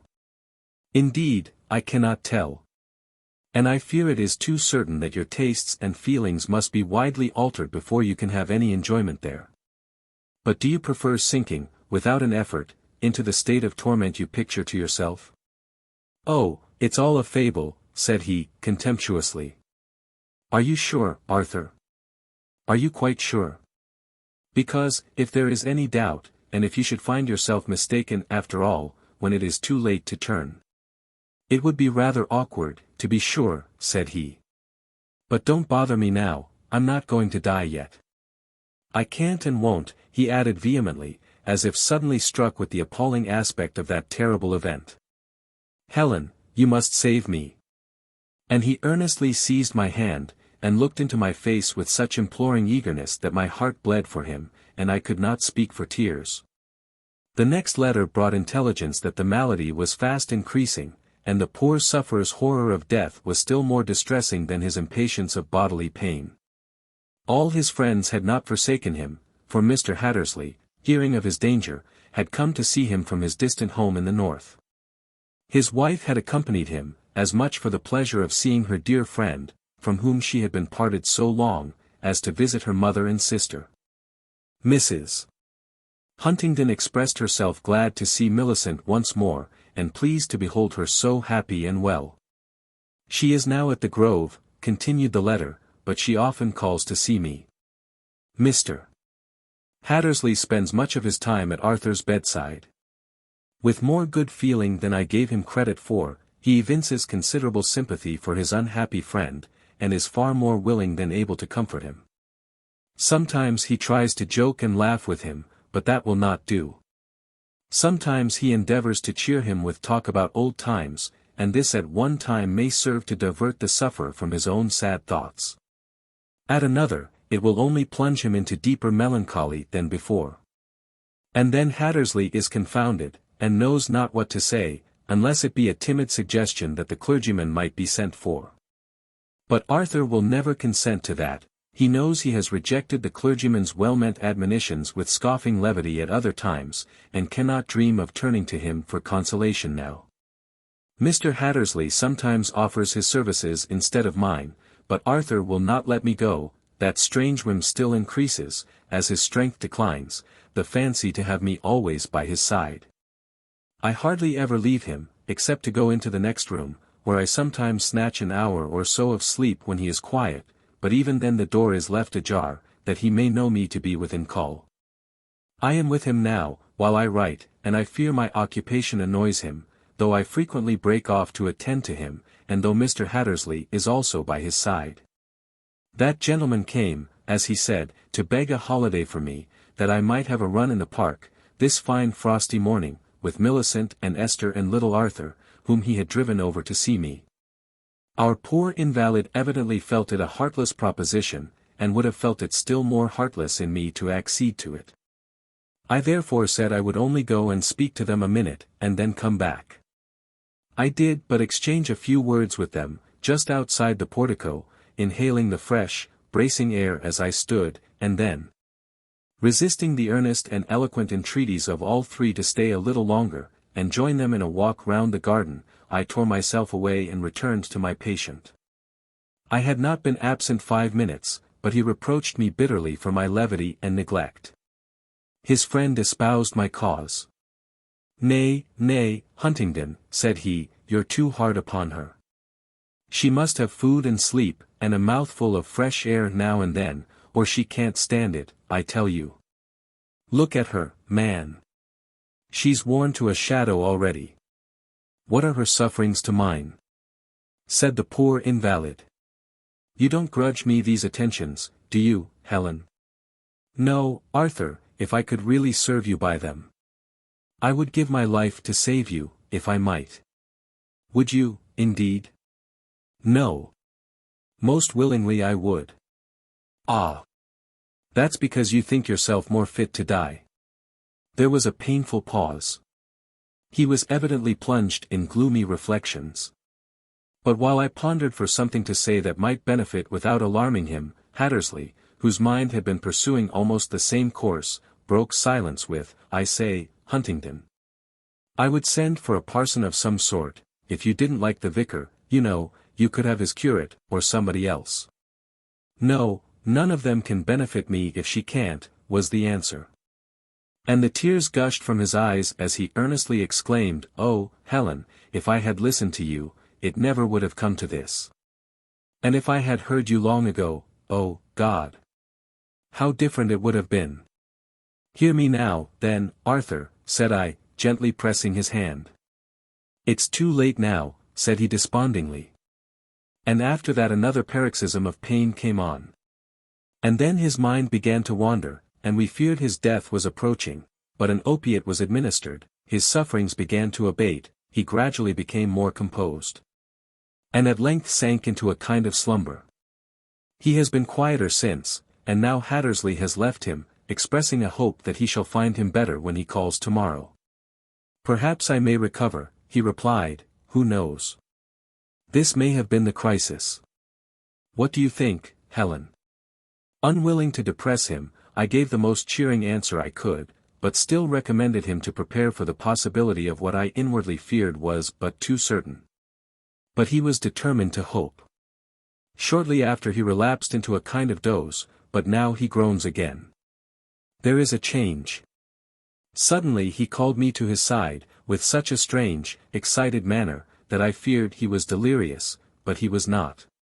"That was the crisis, Helen," said he, delightedly. "I had an infernal pain here, it is quite gone now. I never was so easy since the fall, quite gone, by heaven," and he clasped and kissed my hand in the very fullness of his heart. But finding I did not participate in his joy, he quickly flung it from him, and bitterly cursed my coldness and insensibility. How could I reply? Kneeling beside him, I took his hand and fondly pressed it to my lips, for the first time since our separation, and told him, as well as tears would let me speak, that it was not that kept me silent, it was the fear that this sudden cessation of pain was not so favorable a symptom as he supposed. I immediately sent for the doctor, we are now anxiously awaiting him. I will tell you what he says. There is still the same freedom from pain, the same deadness to all sensation where the suffering was most acute. My worst fears are realized, mortification has commenced. The doctor has told him there is no hope. No words can describe his anguish. I can write no more. The next was still more distressing in the tenor of its contents. The sufferer was fast approaching dissolution, dragged almost to the verge of that awful chasm he trembled to contemplate, from which no agony of prayers or tears could save him. Nothing could comfort him now, Hattersley's rough attempts at consolation were utterly in vain. The world was nothing to him, life and all its interests, its petty cares and transient pleasures, were a cruel mockery. To talk of the past was to torture him with vain remorse. To refer to the future was to increase his anguish, and yet to be silent was to leave him a prey to his own regrets and apprehensions. Often he dwelt with shuddering minuteness on the fate of his perishing clay, the slow, piecemeal dissolution already invading his frame, the shroud, the coffin, the dark, lonely grave, and all the horrors of corruption.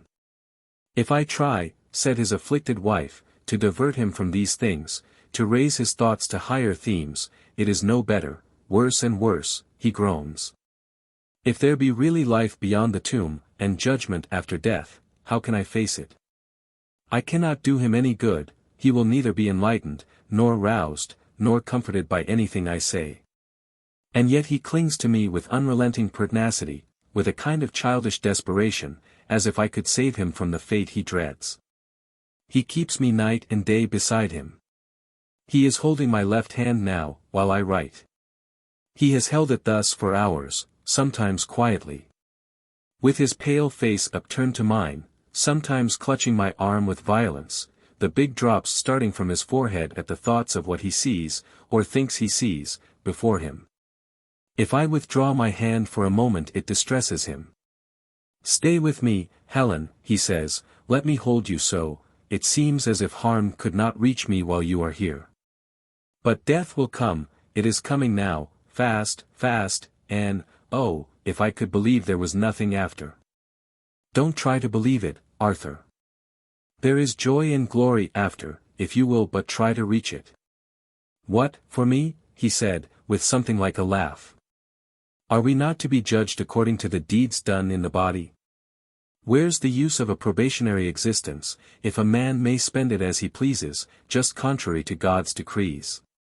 And then go to heaven with the best, if the vilest sinner may win the reward of the holiest saint, by merely saying, I repent. But if you sincerely repent. I can't repent, I only fear. You only regret the past for its consequences to yourself. Just so, except that I'm sorry to have wronged you, Nell, because you're so good to me.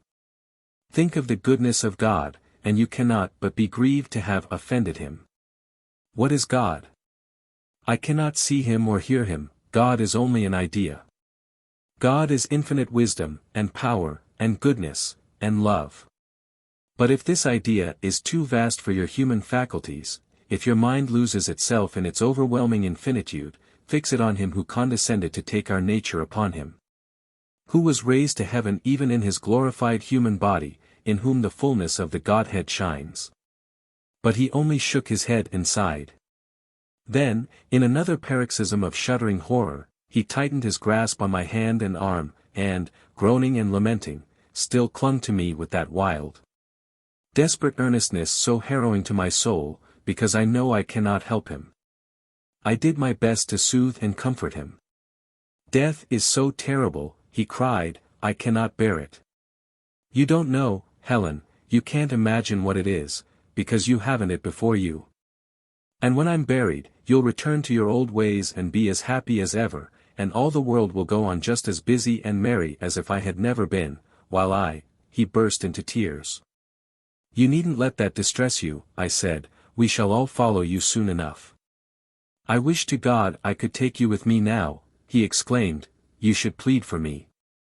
No man can deliver his brother, nor make agreement unto God for him, I replied, it cost more to redeem their souls, it cost the blood of an incarnate God, perfect and sinless in himself. To redeem us from the bondage of the evil one, let him plead for you. But I seem to speak in vain. He does not now, as formerly, laugh these blessed truths to scorn, but still he cannot trust, or will not comprehend them. He cannot linger long. He suffers dreadfully, and so do those that wait upon him. But I will not harass you with further details, I have said enough, I think, to convince you that I did well to go to him. Poor, poor Helen. Dreadful indeed her trials must have been. And I could do nothing to lessen them, nay, it almost seemed as if I had brought them upon her myself by my own secret desires. And whether I looked at her husband's sufferings or her own, it seemed almost like a judgment upon myself for having cherished such a wish. The next day but one there came another letter. That too was put into my hands without a remark, and these are its contents. December 5th. He is gone at last. I sat beside him all night, with my hand fast locked in his, watching the changes of his features and listening to his failing breath. He had been silent a long time, and I thought he would never speak again, when he murmured, faintly but distinctly, pray for me, Helen. I do pray for you, every hour and every minute, Arthur. But you must pray for yourself. His lips moved, but emitted no sound, then his looks became unsettled.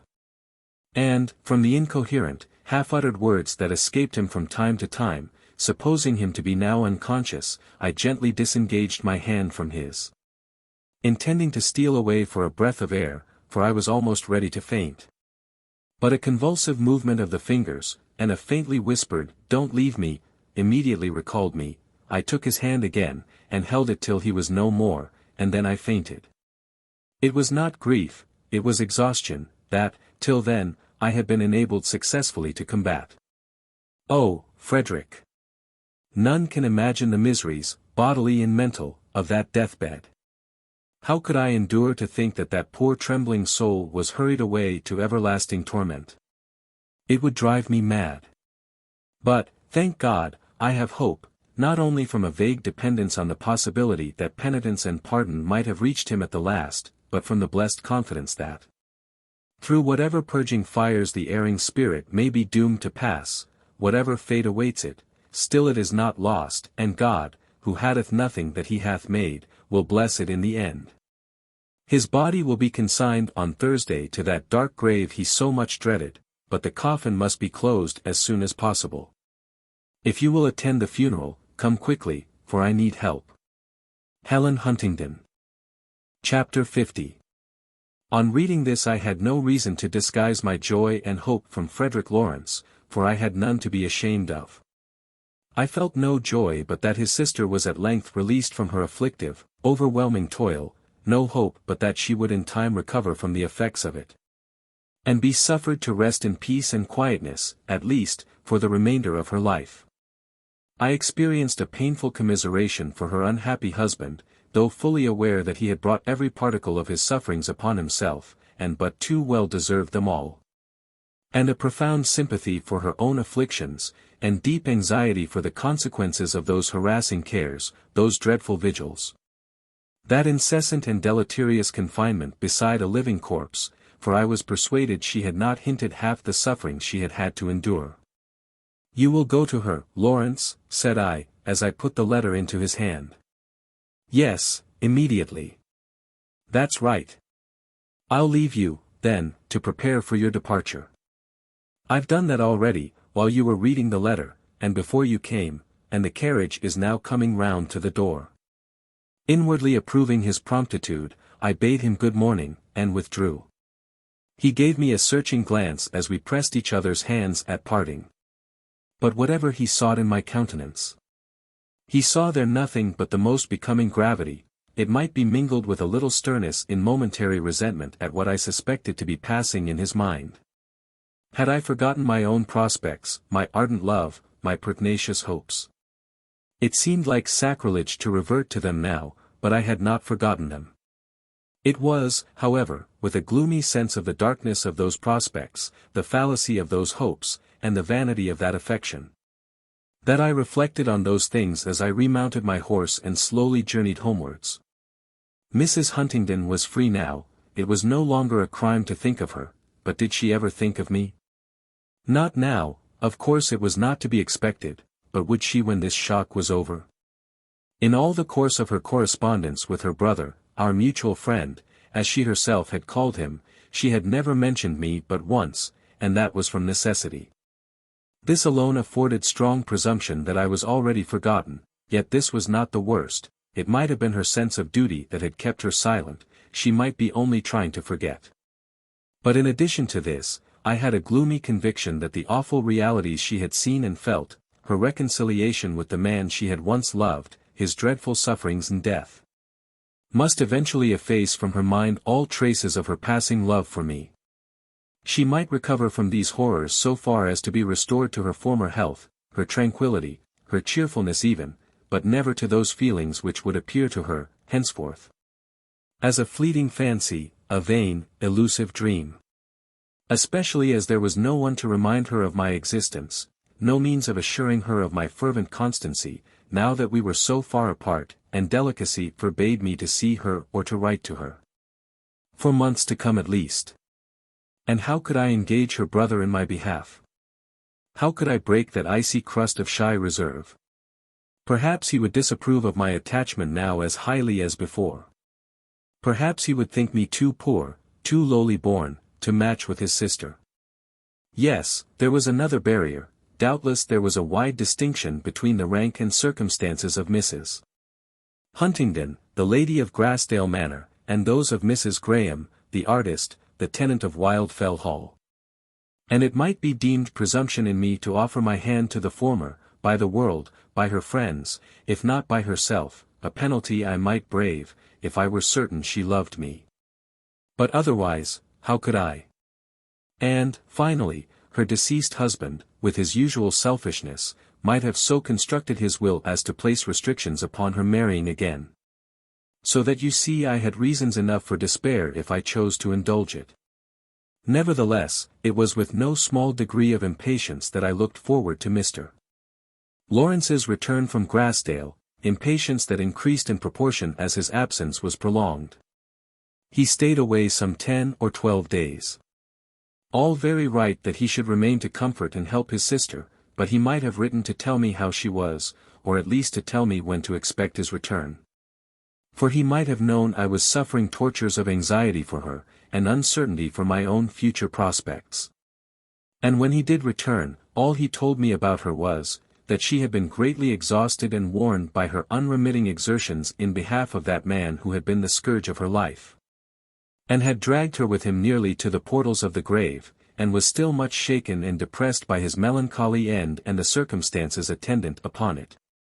But no word in reference to me, no intimation that my name had ever passed her lips, or even been spoken in her presence. To be sure, I asked no questions on the subject. I could not bring my mind to do so, believing, as I did, that Lawrence was indeed averse to the idea of my union with his sister. I saw that he expected to be further questioned concerning his visit, and I saw too, with the keen perception of awakened jealousy, or alarmed self-esteem, or by whatever name I ought to call it, that he rather shrank from that impending scrutiny, and was no less pleased than surprised to find it did not come.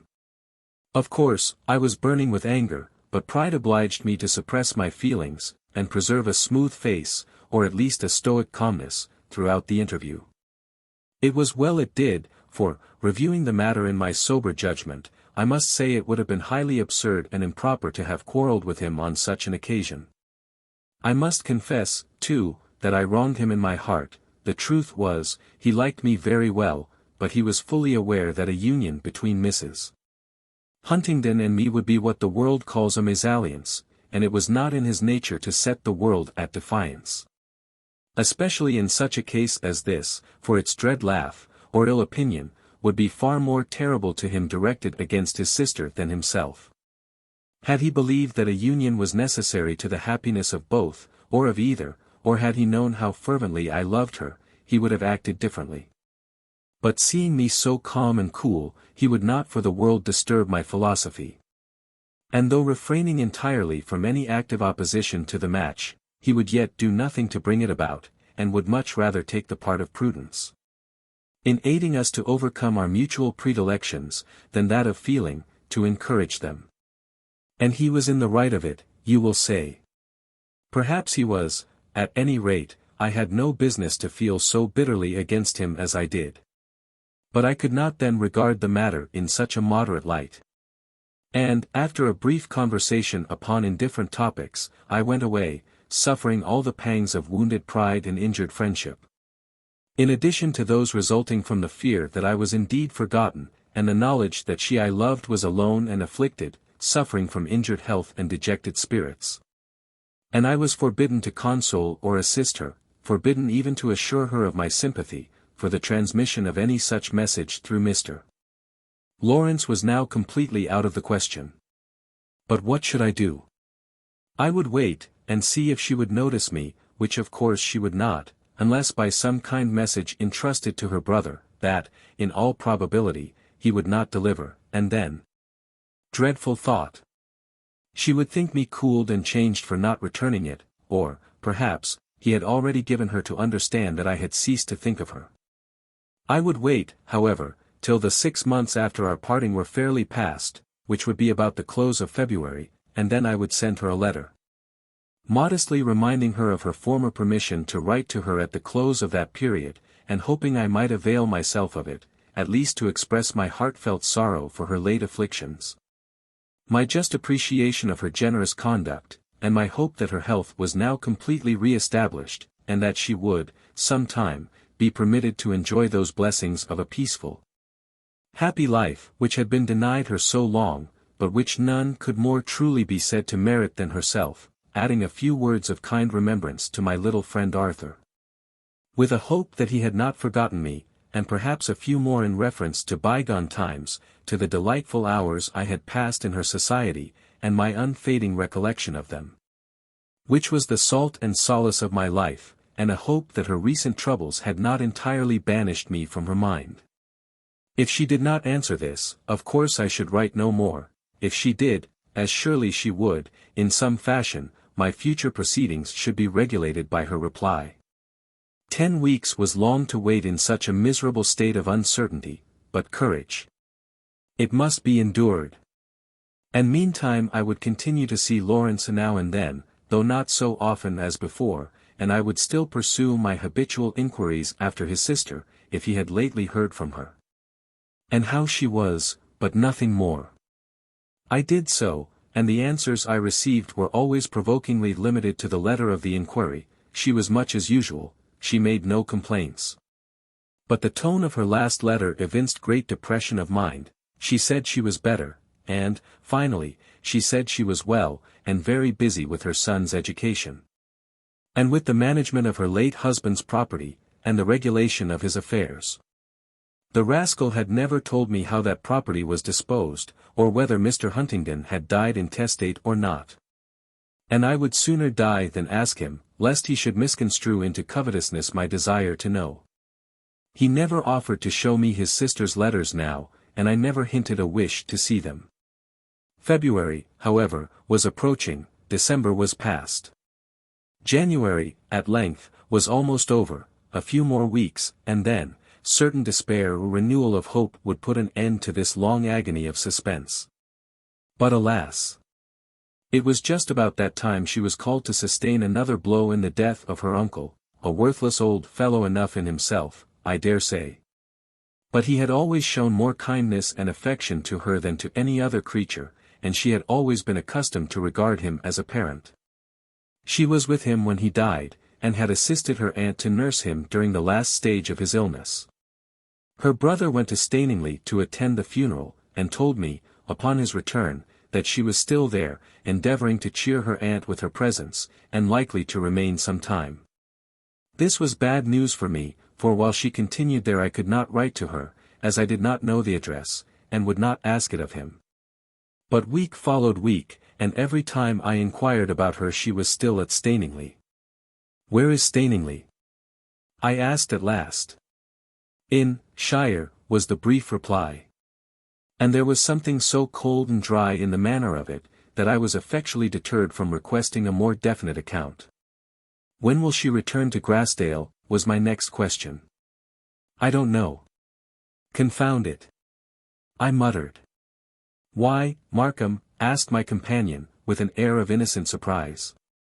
But I did not deign to answer him, save by a look of silent, sullen contempt, at which he turned away, and contemplated the carpet with a slight smile, half pensive, half amused.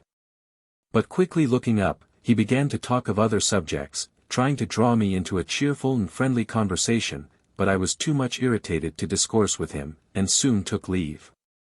You see, Lawrence and I somehow could not manage to get on very well together. The fact is, I believe, we were both of us a little too touchy. It is a troublesome thing, Halford, this susceptibility to affronts where none are intended. I am no martyr to it now, as you can bear me witness. I have learned to be merry and wise, to be more easy with myself and more indulgent to my neighbors. And I can afford to laugh at both Lawrence and you. Partly from accident, partly from wilful negligence on my part, for I was really beginning to dislike him. Several weeks elapsed before I saw my friend again. When we did meet, it was he that sought me out. One bright morning, early in June, he came into the field, where I was just commencing my hay harvest. "It is long since I saw you, Markham," said he, after the first few words had passed between us. "Do you never mean to come to Woodford again? I called once, and you were out. I was sorry, but that was long since. I hoped you would call again, and now I have called, and you were out, which you generally are, or I would do myself the pleasure of calling more frequently. But being determined to see you this time, I have left my pony in the lane, and come over hedge and ditch to join you. For I am about to leave Woodford for a while, and may not have the pleasure of seeing you again for a month or two." "Where are you going?" "To Grassdale first," said he, with a half-smile he would willingly have suppressed if he could. "To Grassdale. Is she there, then?" Yes, but in a day or two she will leave it to accompany Mrs. Maxwell to F, for the benefit of the sea air, and I shall go with them. F was at that time a quiet but respectable watering place. It is considerably more frequented now. Lawrence seemed to expect me to take advantage of this circumstance to entrust him with some sort of a message to his sister. And I believe he would have undertaken to deliver it without any material objections, if I had had the sense to ask him, though of course he would not offer to do so. If I was content to let it alone. But I could not bring myself to make the request, and it was not till after he was gone, that I saw how fair an opportunity one had lost. And then, indeed, I deeply regretted my stupidity and my foolish pride, but it was now too late to remedy the evil. He did not return till towards the latter end of August. He wrote to me twice or thrice from F, but his letters were most provokingly unsatisfactory, dealing in generalities or in trifles that I cared nothing about, or replete with fancies and reflections equally unwelcome to me at the time, saying next to nothing about his sister, and little more about himself. I would wait, however, till he came back, perhaps I could get something more out of him then. At all events, I would not write to her now, while she was with him and her aunt, who doubtless would be still more hostile to my presumptuous aspirations than himself. When she was returned to the silence and solitude of her own home, it would be my fittest opportunity. When Lawrence came, however, he was as reserved as ever on the subject of my keen anxiety. He told me that his sister had derived considerable benefit from her stay at F, that her son was quite well, and, alas, that both of them were gone, with Mrs. Maxwell, back to Staningley, and there they stayed at least 3 months.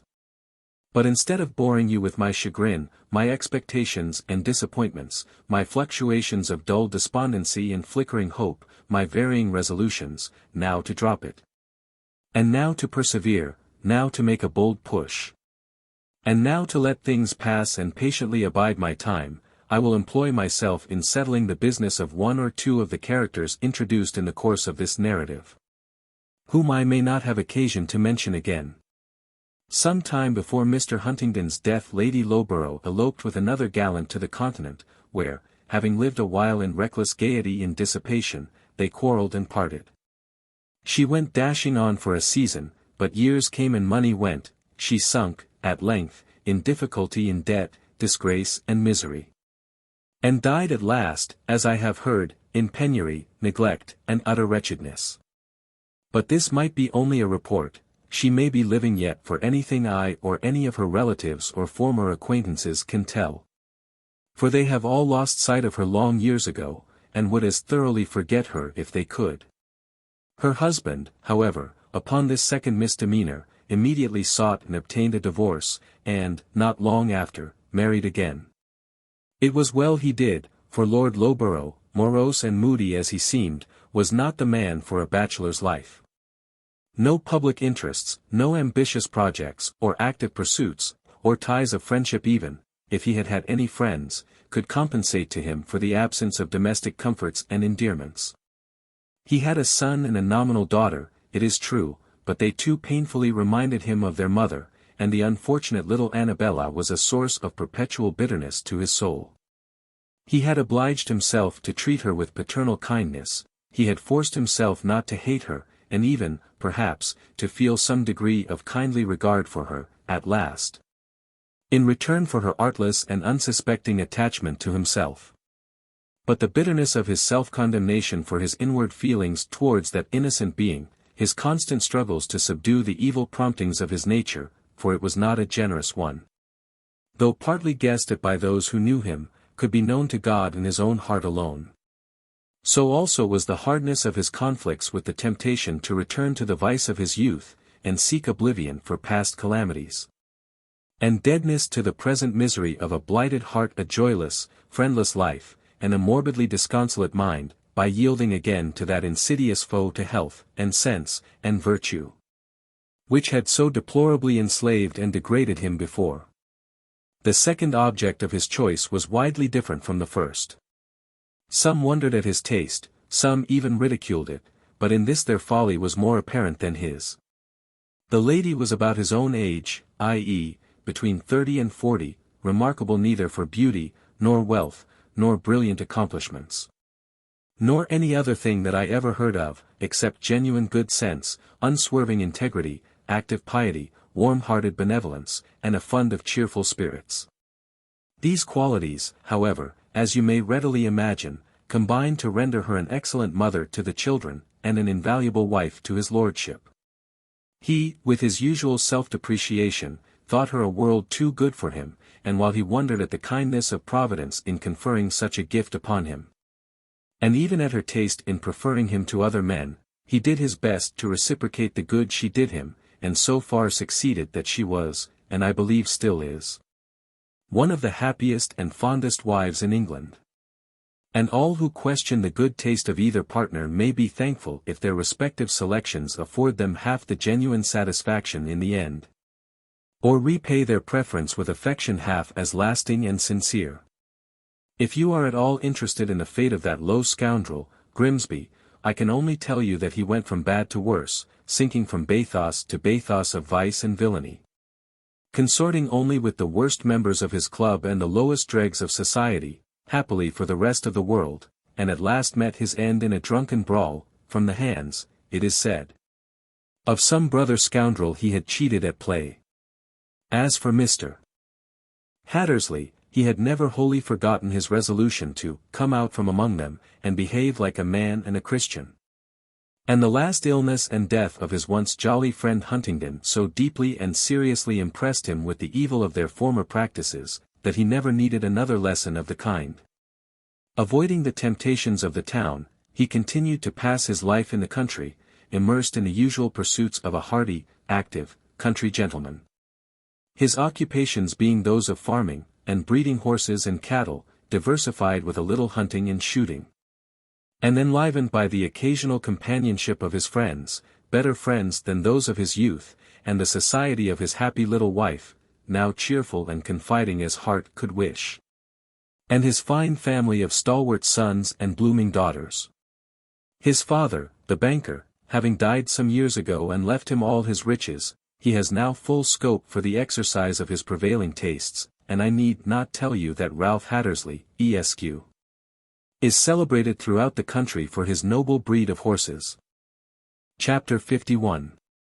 We will now turn to a certain still, cold, cloudy afternoon about the commencement of December, when the first fall of snow lay thinly scattered over the blighted fields and frozen roads, or stored more thickly in the hollows of the deep cart ruts and footsteps of men and horses impressed in the now petrified mire of last month's drenching rains.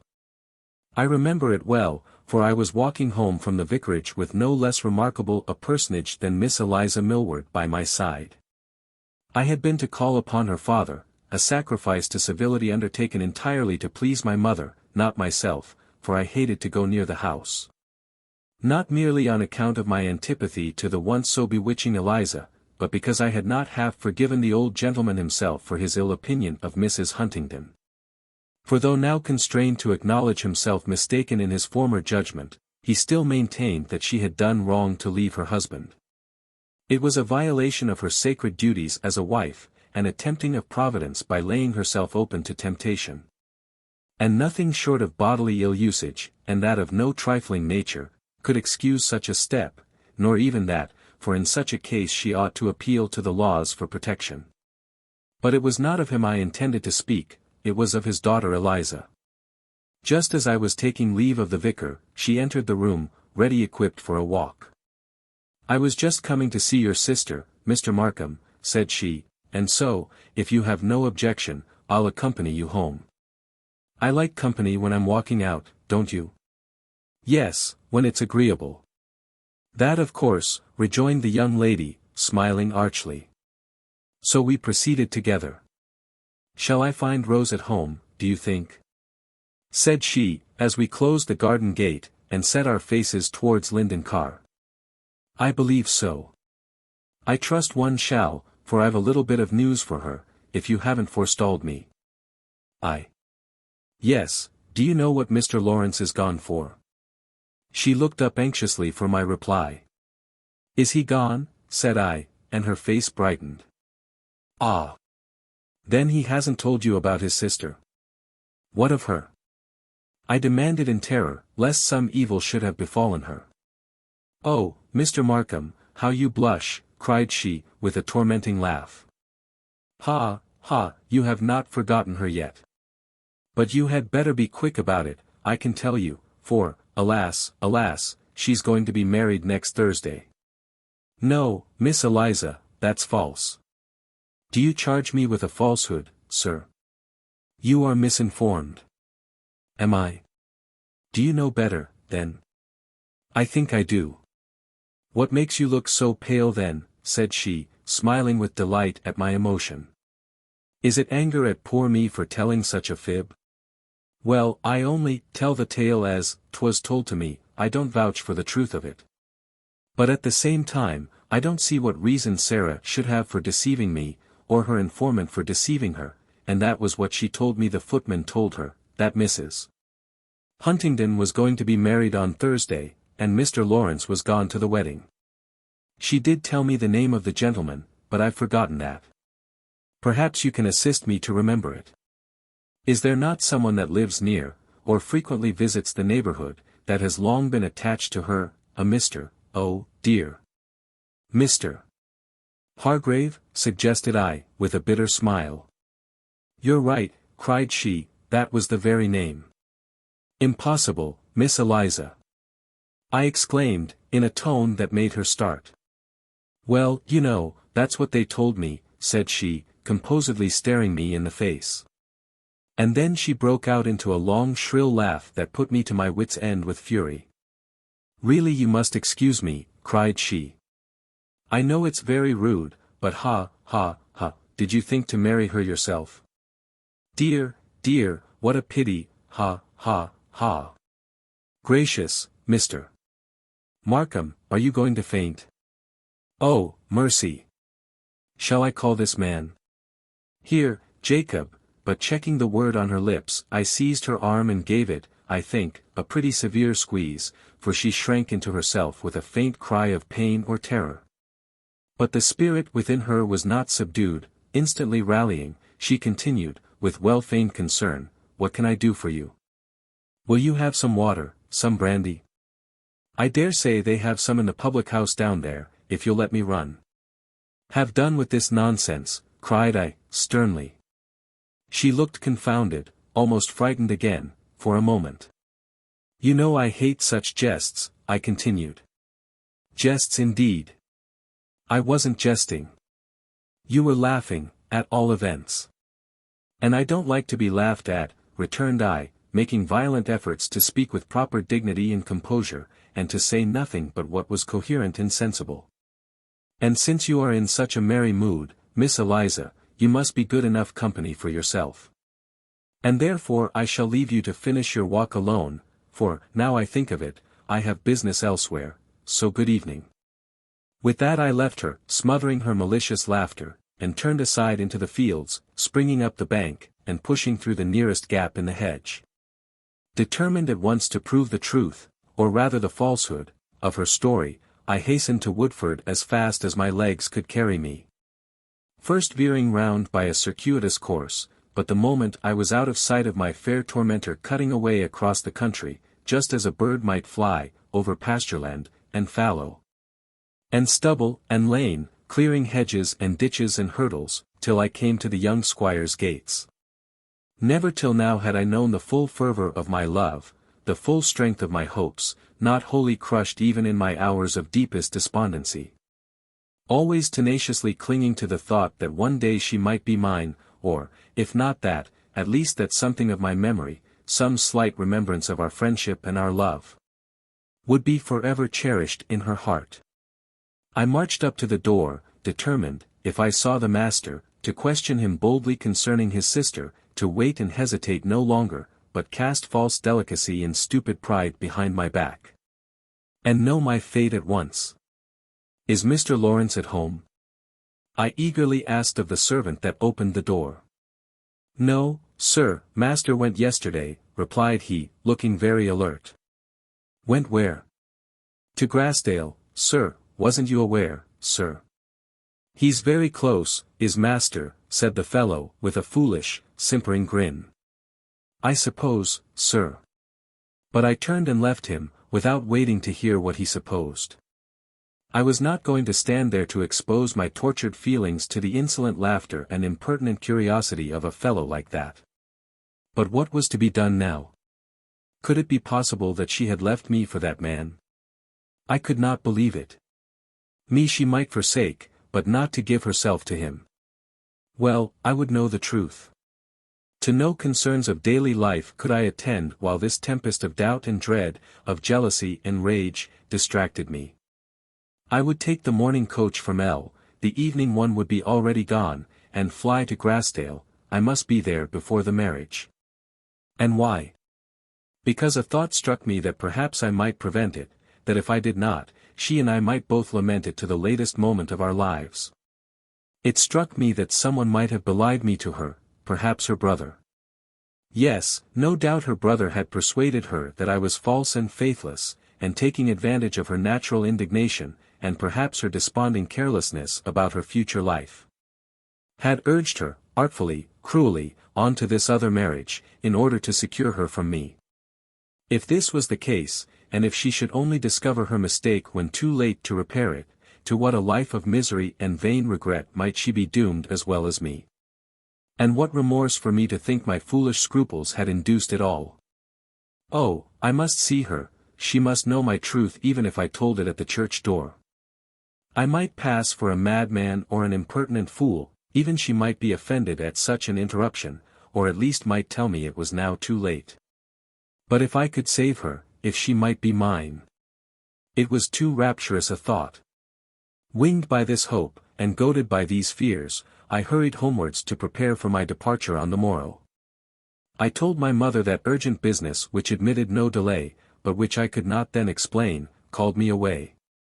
My deep anxiety and serious preoccupation could not be concealed from her maternal eyes, and I had much ado to calm her apprehensions of some disastrous mystery.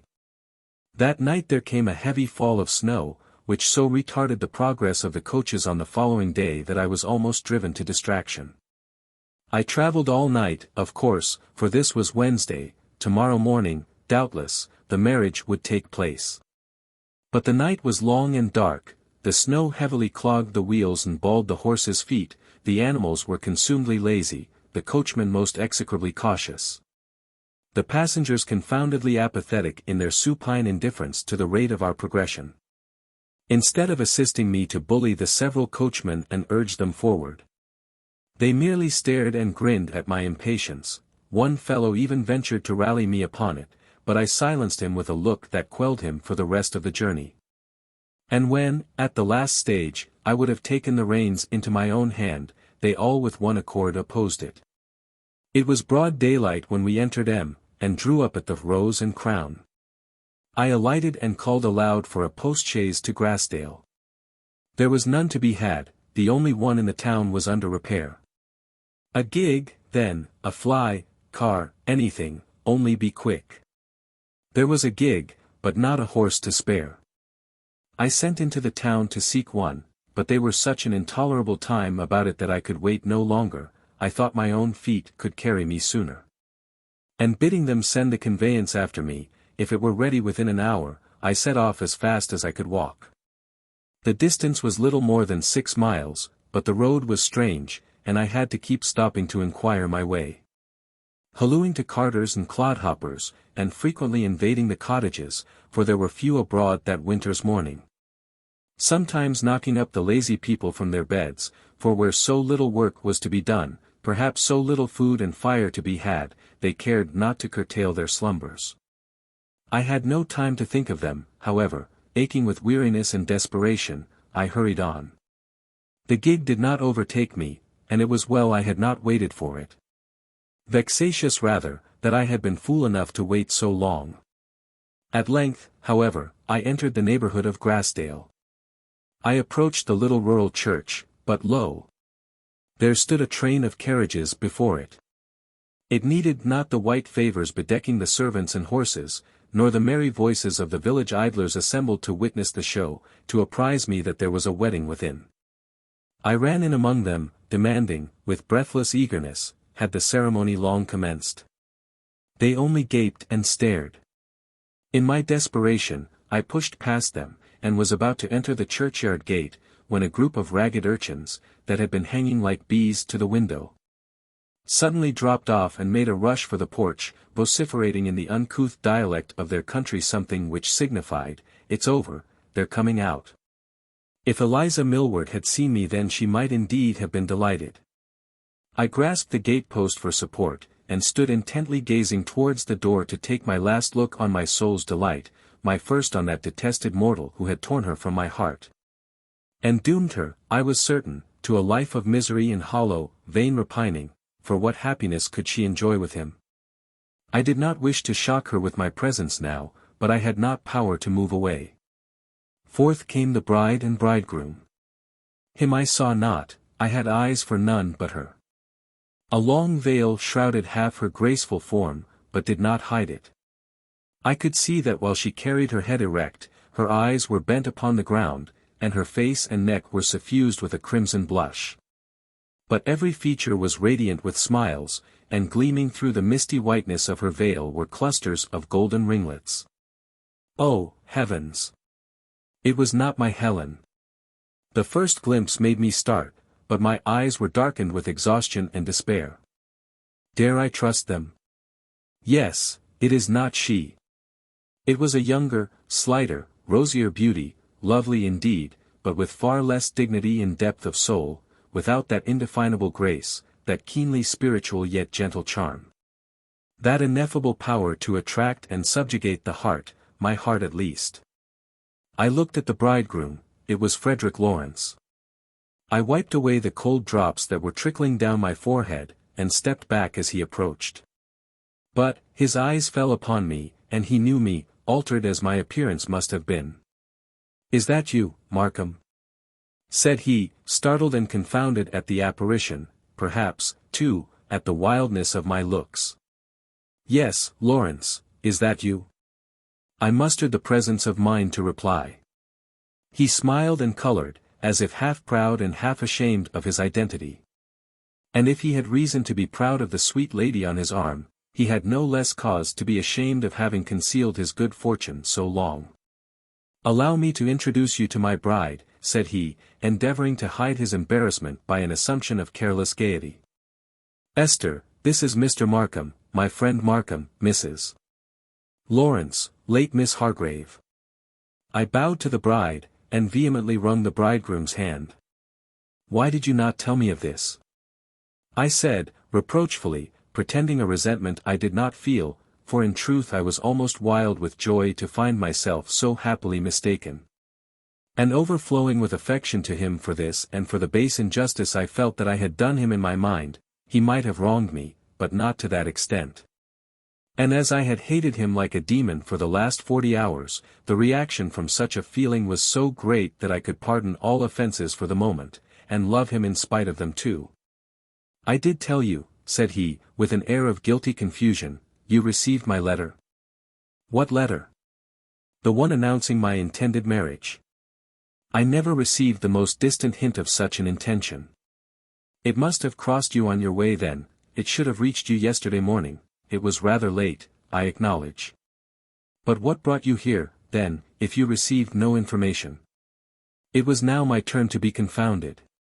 But the young lady, who had been busily patting the snow with her foot during our short sotto voce colloquy, very opportunely came to my assistance by pinching her companion's arm and whispering a suggestion that his friend should be invited to step into the carriage and go with them. It being scarcely agreeable to stand there among so many gazers, and keeping their friends waiting into the bargain. "And so cold as it is too," said he, glancing with dismay at her slight drapery, and immediately handing her into the carriage. "Markham, will you come? We are going to Paris, but we can drop you anywhere between this and Dover." "No, thank you. Goodbye, I needn't wish you a pleasant journey. But I shall expect a very handsome apology, some time, mind, and scores of letters, before we meet again." He shook my hand, and hastened to take his place beside his lady. This was no time or place for explanation or discourse. We had already stood long enough to excite the wonder of the village sightseers, and perhaps the wrath of the attendant bridal party. Though, of course, all this passed in a much shorter time than I have taken to relate, or even than you will take to read it. I stood beside the carriage, and, the window being down, I saw my happy friend fondly encircle his companion's waist with his arm, while she rested her glowing cheek on his shoulder. Looking the very impersonation of loving, trusting bliss. In the interval between the footman's closing the door and taking his place behind, she raised her smiling brown eyes to his face, observing, playfully, "I fear you must think me very insensible.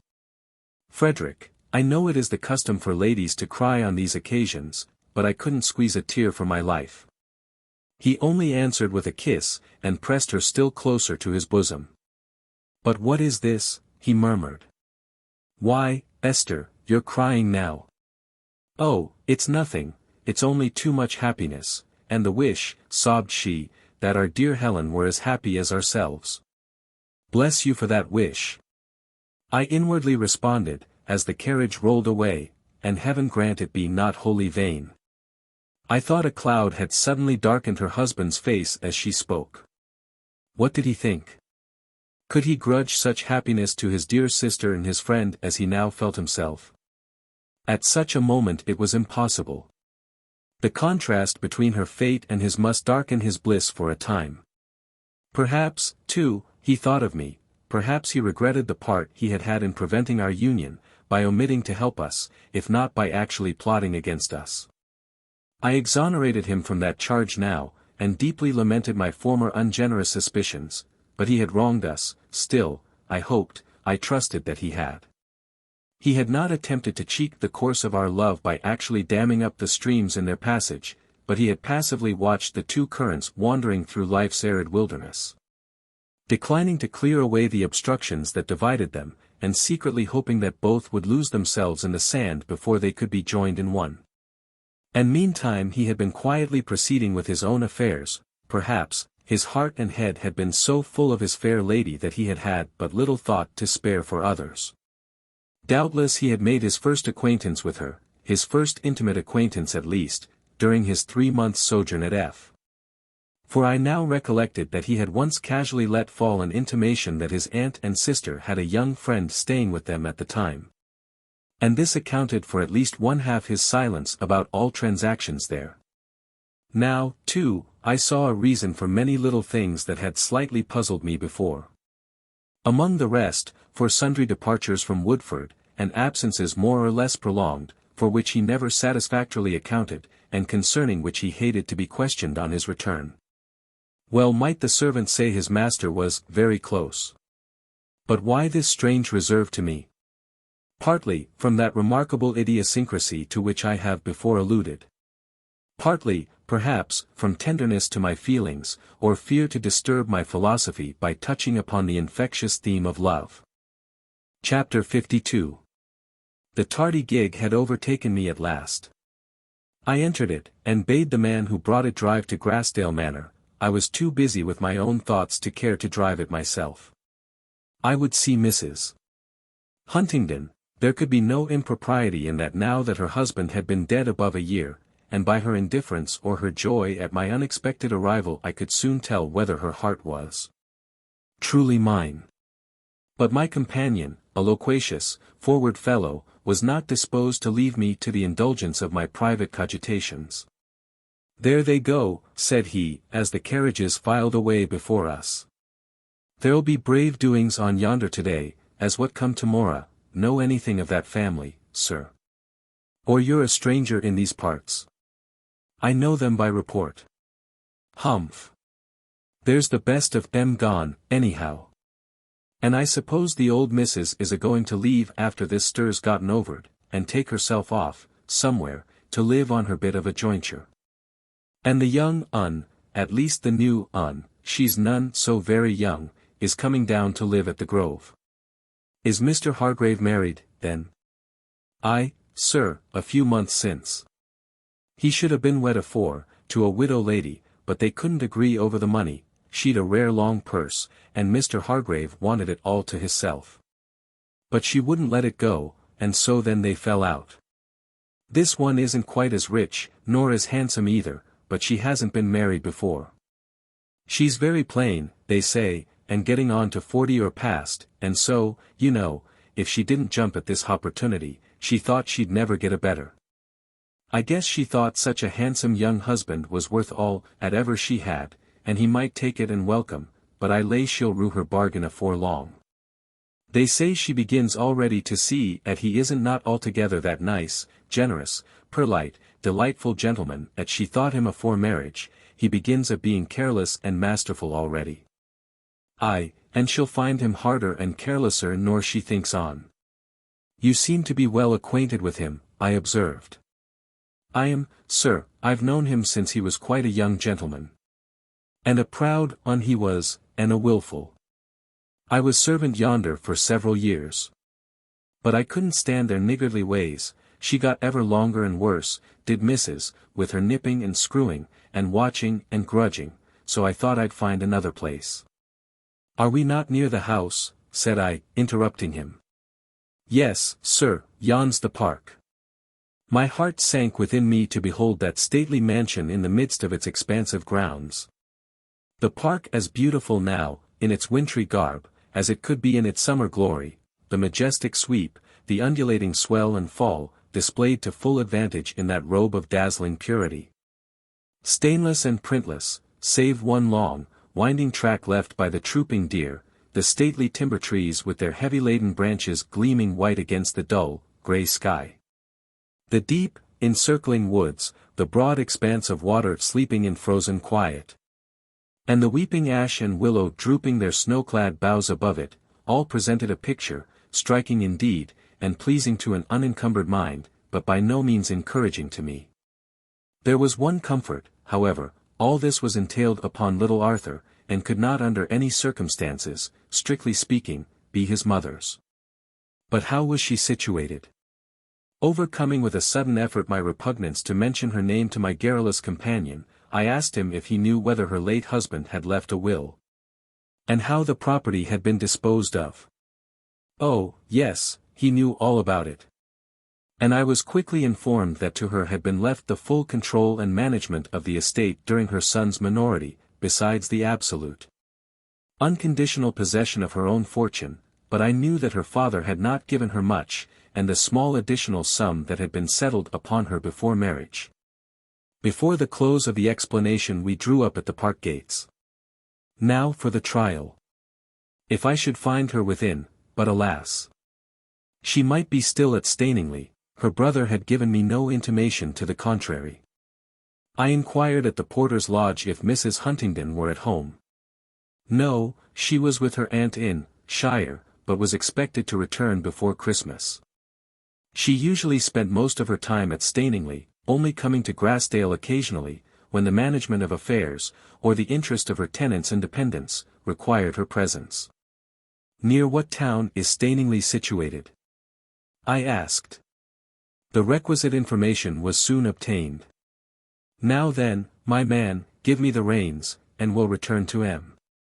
I must have some breakfast at the Rose and Crown, and then away to Staningley by the first coach for. At M, I had time before the coach started to replenish my forces with a hearty breakfast, and to obtain the refreshment of my usual morning's ablutions. And the amelioration of some slight change in my toilet, and also to dispatch a short note to my mother, excellent son that I was, to assure her that I was still in existence. And to excuse my non-appearance at the expected time. It was a long journey to Staningley for those slow-travelling days, but I did not deny myself needful refreshment on the road, nor even a night's rest at a wayside inn. Choosing rather to brook a little delay than to present myself worn, wild, and weather-beaten before my mistress and her aunt, who would be astonished enough to see me without that. Next morning, therefore, I not only fortified myself with as substantial a breakfast as my excited feelings would allow me to swallow, but I bestowed a little more than usual time and care upon my toilet. And, furnished with a change of linen from my small carpet-bag, well-brushed clothes, well-polished boots, and neat new gloves, I mounted the Lightning, and resumed my journey. I had nearly 2 stages yet before me, but the coach, I was informed, passed through the neighbourhood of Staningley, and having desired to be set down as near the Hall as possible, I had nothing to do but to sit with folded arms and speculate upon the coming hour. It was a clear, frosty morning. The very fact of sitting exalted aloft, surveying the snowy landscape and sweet sunny sky, inhaling the pure, bracing air, and crunching away over the crisp frozen snow, was exhilarating enough in itself. But add to this the idea of to what goal I was hastening, and whom I expected to meet, and you may have some faint conception of my frame of mind at the time, only a faint one. Though, for my heart swelled with unspeakable delight, and my spirits rose almost to madness. In spite of my prudent endeavors to bind them down to a reasonable platitude by thinking of the undeniable difference between Helen's rank and mine. Of all that she had passed through since our parting, of her long, unbroken silence, and, above all, of her cool, cautious aunt, whose counsels she would doubtless be careful not to slight again. These considerations made my heart flutter with anxiety, and my chest heave with impatience to get the crisis over. But they could not dim her image in my mind, or mar the vivid recollection of what had been said and felt between us, or destroy the keen anticipation of what was to be, in fact. I could not realize their terrors now. Towards the close of the journey, however, a couple of my fellow passengers kindly came to my assistance, and brought me low enough. "Fine land this," said one of them, pointing with his umbrella to the wide fields on the right, conspicuous for their compact hedgerows, deep, well-cut ditches, and fine timber trees. Growing sometimes on the borders, sometimes in the midst of the enclosure, very fine land, if you saw it in the summer or spring. "Aye," responded the other, a gruff elderly man, with a drab greatcoat buttoned up to the chin, and a cotton umbrella between his knees. "It's old Maxwell's, I suppose."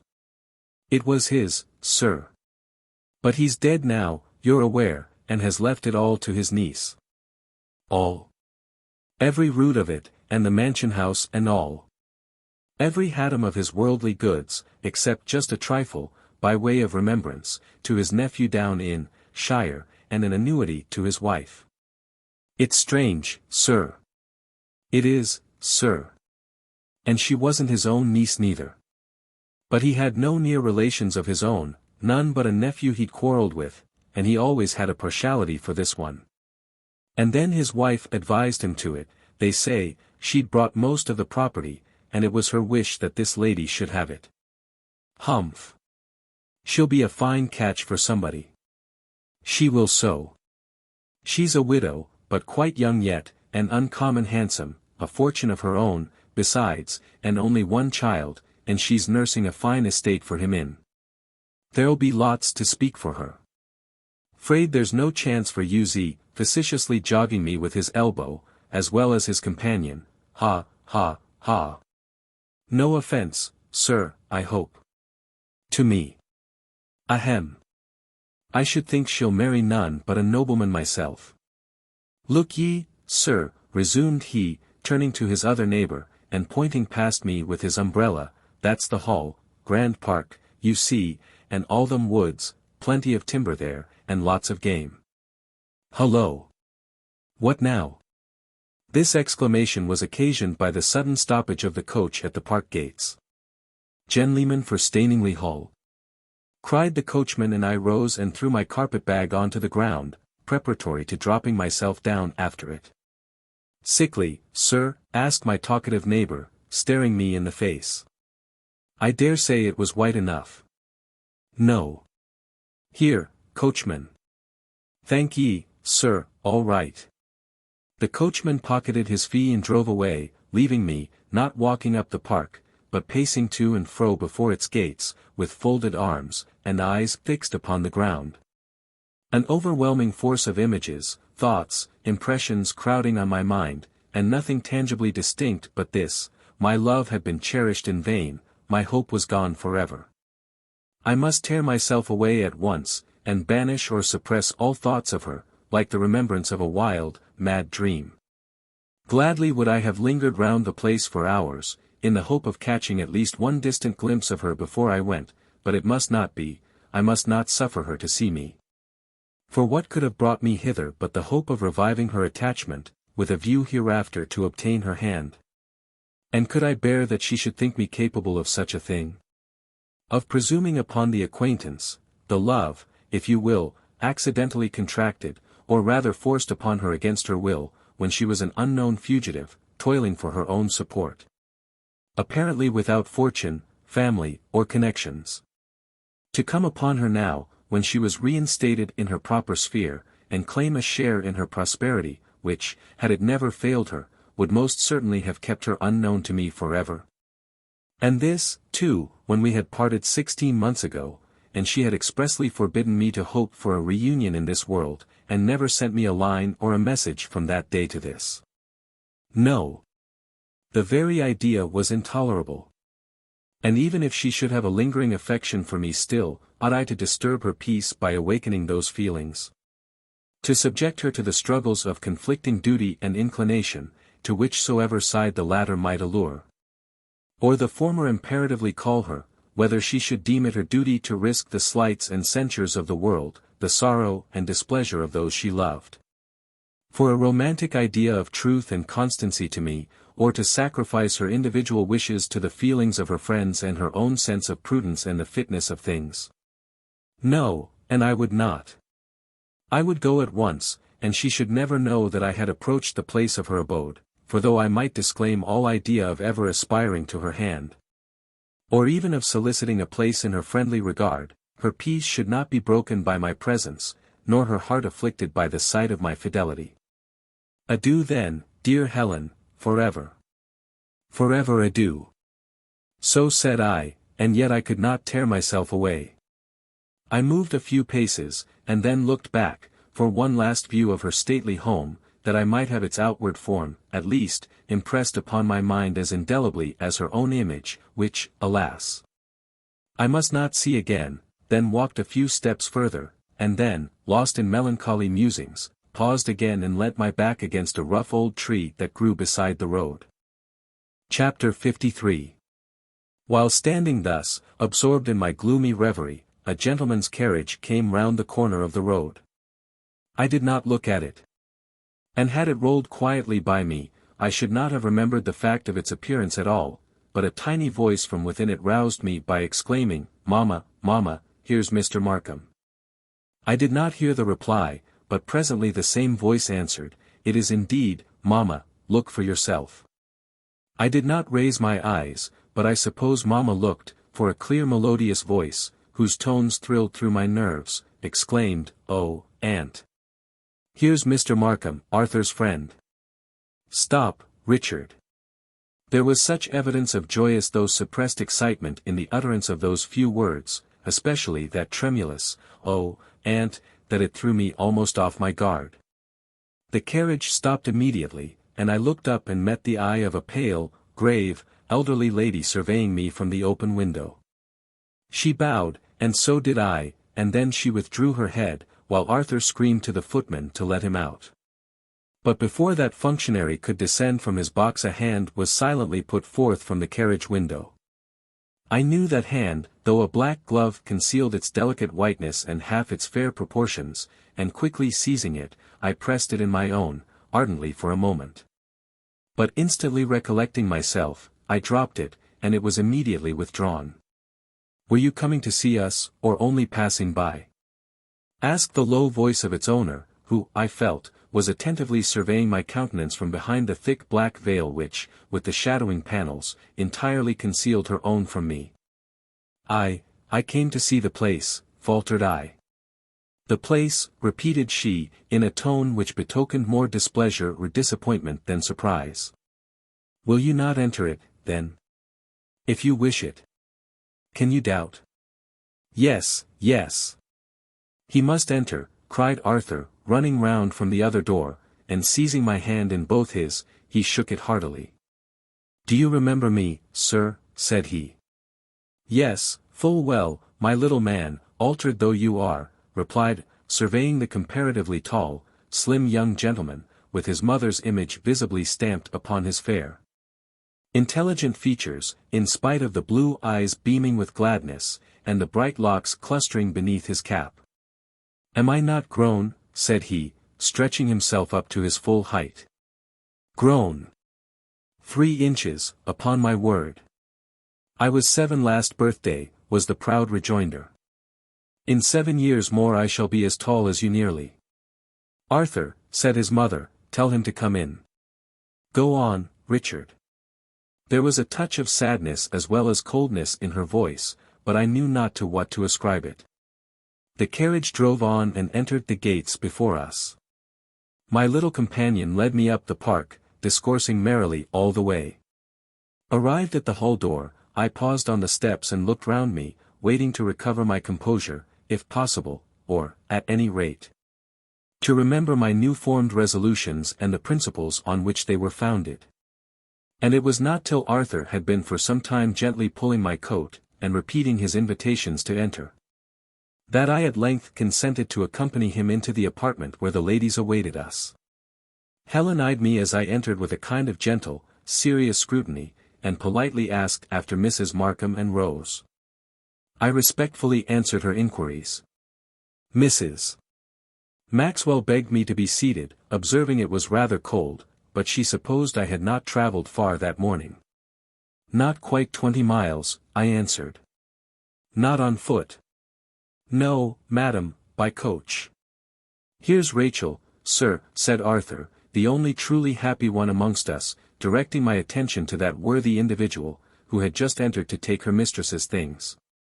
She vouchsafed me an almost friendly smile of recognition, a favour that demanded, at least, a civil salutation on my part. Which was accordingly given and respectfully returned. She had seen the error of her former estimation of my character. When Helen was divested of her lugubrious bonnet and veil, her heavy winter cloak, etc., she looked so like herself that I knew not how to bear it. I was particularly glad to see her beautiful black hair, unstinted still, and unconcealed in its glossy luxuriance. Mamma has left off her widow's cap in honor of uncle's marriage, observed Arthur, reading my looks with a child's mingled simplicity and quickness of observation.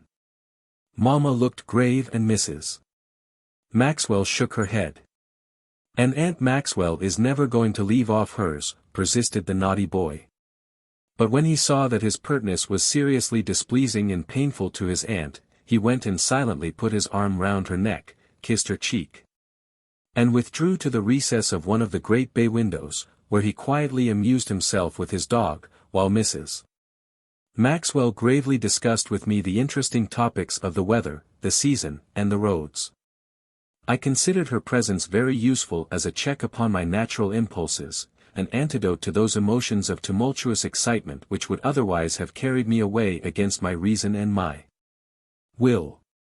But just then I felt the restraint almost intolerable, and I had the greatest difficulty in forcing myself to attend to her remarks and answer them with ordinary politeness. For I was sensible that Helen was standing within a few feet of me beside the fire. I dared not look at her, but I felt her eye was upon me, and from one hasty, furtive glance, I thought her cheek was slightly flushed, and that her fingers, as she played with her watch-chain, were agitated with that restless, trembling motion which betokens high excitement.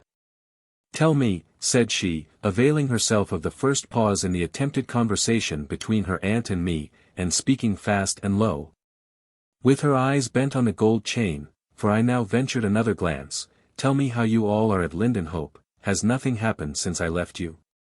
I believe not. Nobody dead? Nobody married? No.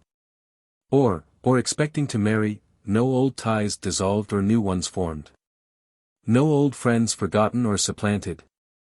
She dropped her voice so low in the last sentence that no one could have caught the concluding words but myself, and at the same time turned her eyes upon me with a dawning smile, most sweetly melancholy, and a look of timid though keen inquiry that made my cheeks tingle with inexpressible emotions. I believe not, I answered.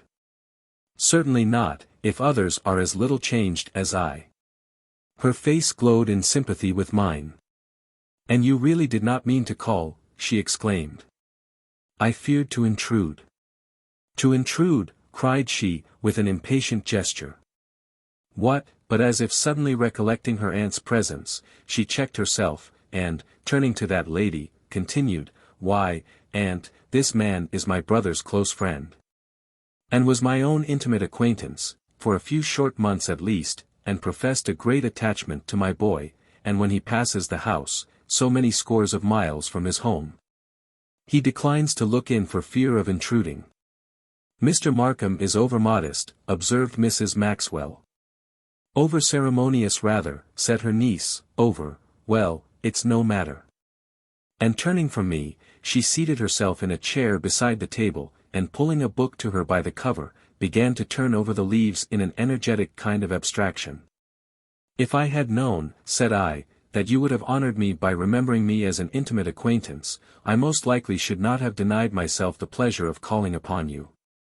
But I thought you had forgotten me long ago.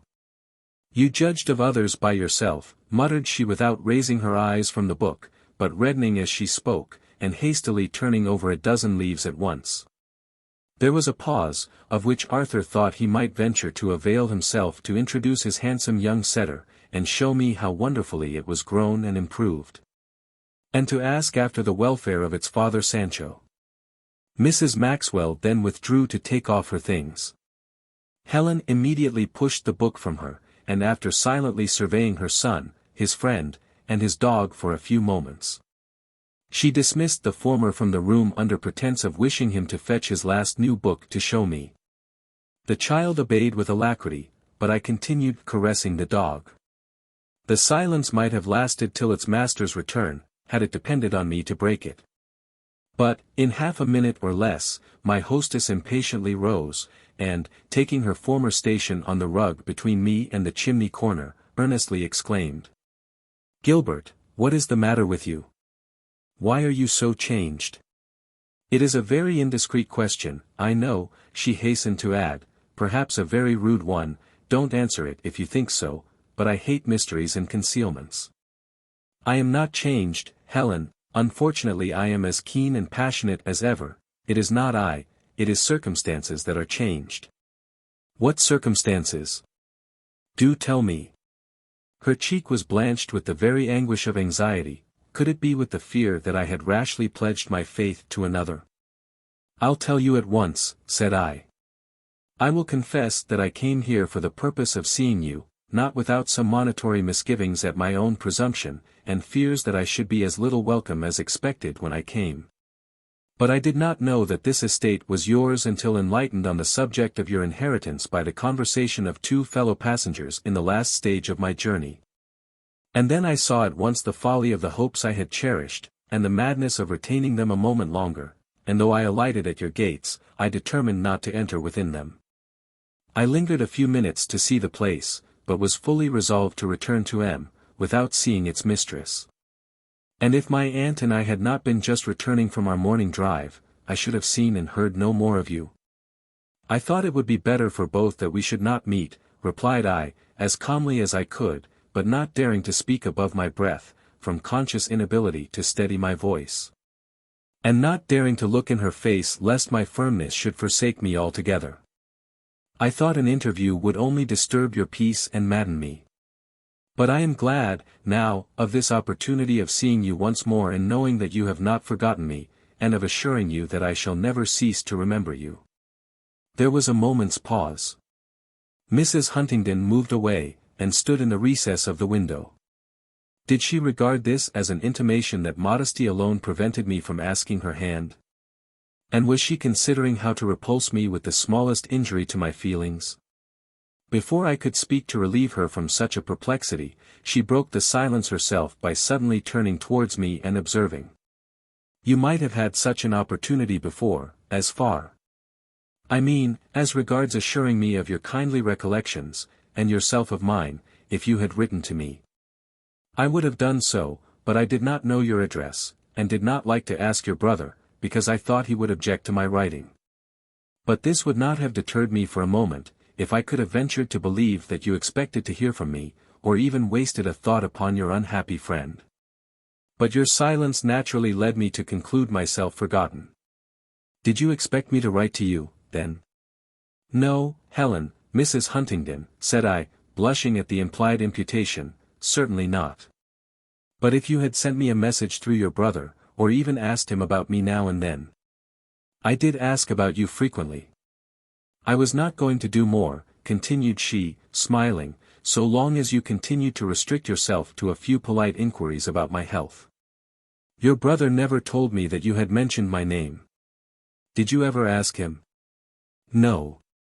For I saw he did not wish to be questioned about you, or to afford the slightest encouragement or assistance to my too obstinate attachment. Helen did not reply. And he was perfectly right, added I. But she remained in silence, looking out upon the snowy lawn. Oh, I will relieve her of my presence, thought I. And immediately I rose and advanced to take leave, with a most heroic resolution, but pride was at the bottom of it, or it could not have carried me through. Are you going already? Said she, taking the hand I offered, and not immediately letting it go. Why should I stay any longer? Wait till Arthur comes, at least. Only too glad to obey, I stood and leant against the opposite side of the window. You told me you were not changed, said my companion. You are, very much so. No, Mrs. Huntingdon, I only ought to be. Do you mean to maintain that you have the same regard for me that you had when last we met? I have, but it would be wrong to talk of it now. It was wrong to talk of it then, Gilbert, it would not now, unless to do so would be to violate the truth. I was too much agitated to speak. But, without waiting for an answer, she turned away her glistening eye and crimson cheek, and threw up the window and looked out, whether to calm her own excited feelings, or to relieve her embarrassment, or only to pluck that beautiful half-blown Christmas rose that grew upon the little shrub without, just peeping from the snow that had hitherto, no doubt, defended it from the frost, and was now melting away in the sun. Pluck it, however, she did, and having gently dashed the glittering powder from its leaves, approached it to her lips and said, "This rose is not so fragrant as a summer flower. But it has stood through hardships none of them could bear, the cold rain of winter has sufficed to nourish it, and its faint sun to warm it. The bleak winds have not blanched it, or broken its stem, and the keen frost has not blighted it. Look, Gilbert, it is still fresh and blooming as a flower can be, with the cold snow even now on its petals. Will you have it?" I held out my hand. I dared not speak lest my emotion should overmaster me. She laid the rose across my palm, but I scarcely closed my fingers upon it, so deeply was I absorbed in thinking what might be the meaning of her words, and what I ought to do or say upon the occasion. Whether to give way to my feelings or restrain them still. Misconstruing this hesitation into indifference, or reluctance even, to accept her gift, Helen suddenly snatched it from my hand, threw it out onto the snow, shut down the window with an emphasis, and withdrew to the fire. "Helen, what means this?" I cried, electrified at this startling change in her demeanor. "You did not understand my gift," said she, "or, what is worse, you despised it. I'm sorry I gave it you. But since I did make such a mistake, the only remedy I could think of was to take it away." "You misunderstood me cruelly," I replied, and in a minute I had opened the window again, leaped out, picked up the flower, brought it in, and presented it to her, imploring her to give it me again. And I would keep it forever for her sake, and prize it more highly than anything in the world I possessed. "And will this content you?" said she, as she took it in her hand. "It shall," I answered. "There, then, take it." I pressed it earnestly to my lips, and put it in my bosom, Mrs. Huntingdon looking on with a half-sarcastic smile. "Now, are you going?" said she. "I will if I must." "You are changed," persisted she, "you are grown either very proud or very indifferent." "I am neither, Helen, Mrs. Huntingdon. If you could see my heart. You must be one, if not both." "And why Mrs. Huntingdon, why not Helen, as before?" "Helen, then, dear Helen," I murmured. I was in an agony of mingled love, hope, delight, uncertainty, and suspense. "The rose I gave you was an emblem of my heart," said she. "Would you take it away and leave me here alone? Would you give me your hand too, if I asked it?" "Have I not said enough?" she answered, with a most enchanting smile. I snatched her hand, and would have fervently kissed it, but suddenly checked myself, and said, "But have you considered the consequences?" "Hardly, I think, or I should not have offered myself to one too proud to take me, or too indifferent to make his affection outweigh my worldly goods. Stupid blockhead that I was!" I trembled to clasp her in my arms, but dared not believe in so much joy, and yet restrained myself to say, "But if you should repent?"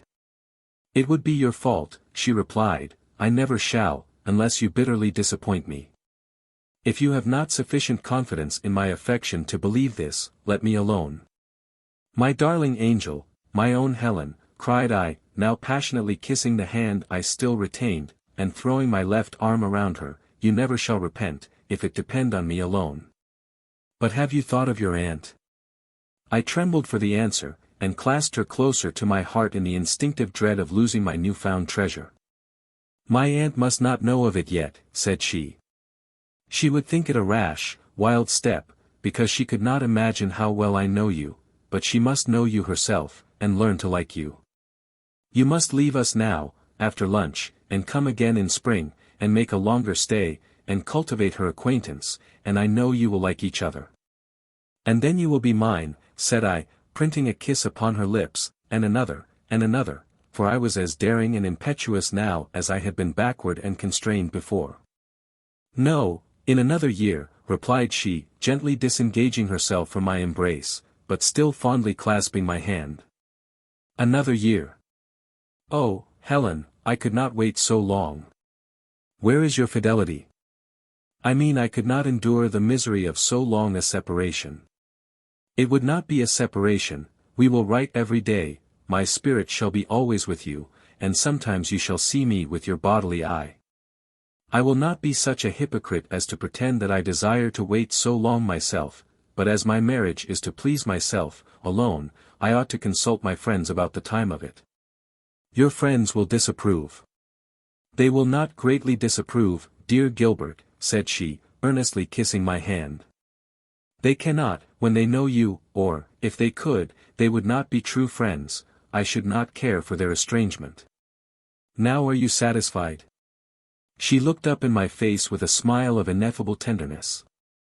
"Can I be otherwise, with your love?" "And you do love me, Helen?" said I, not doubting the fact, but wishing to hear it confirmed by her own acknowledgment.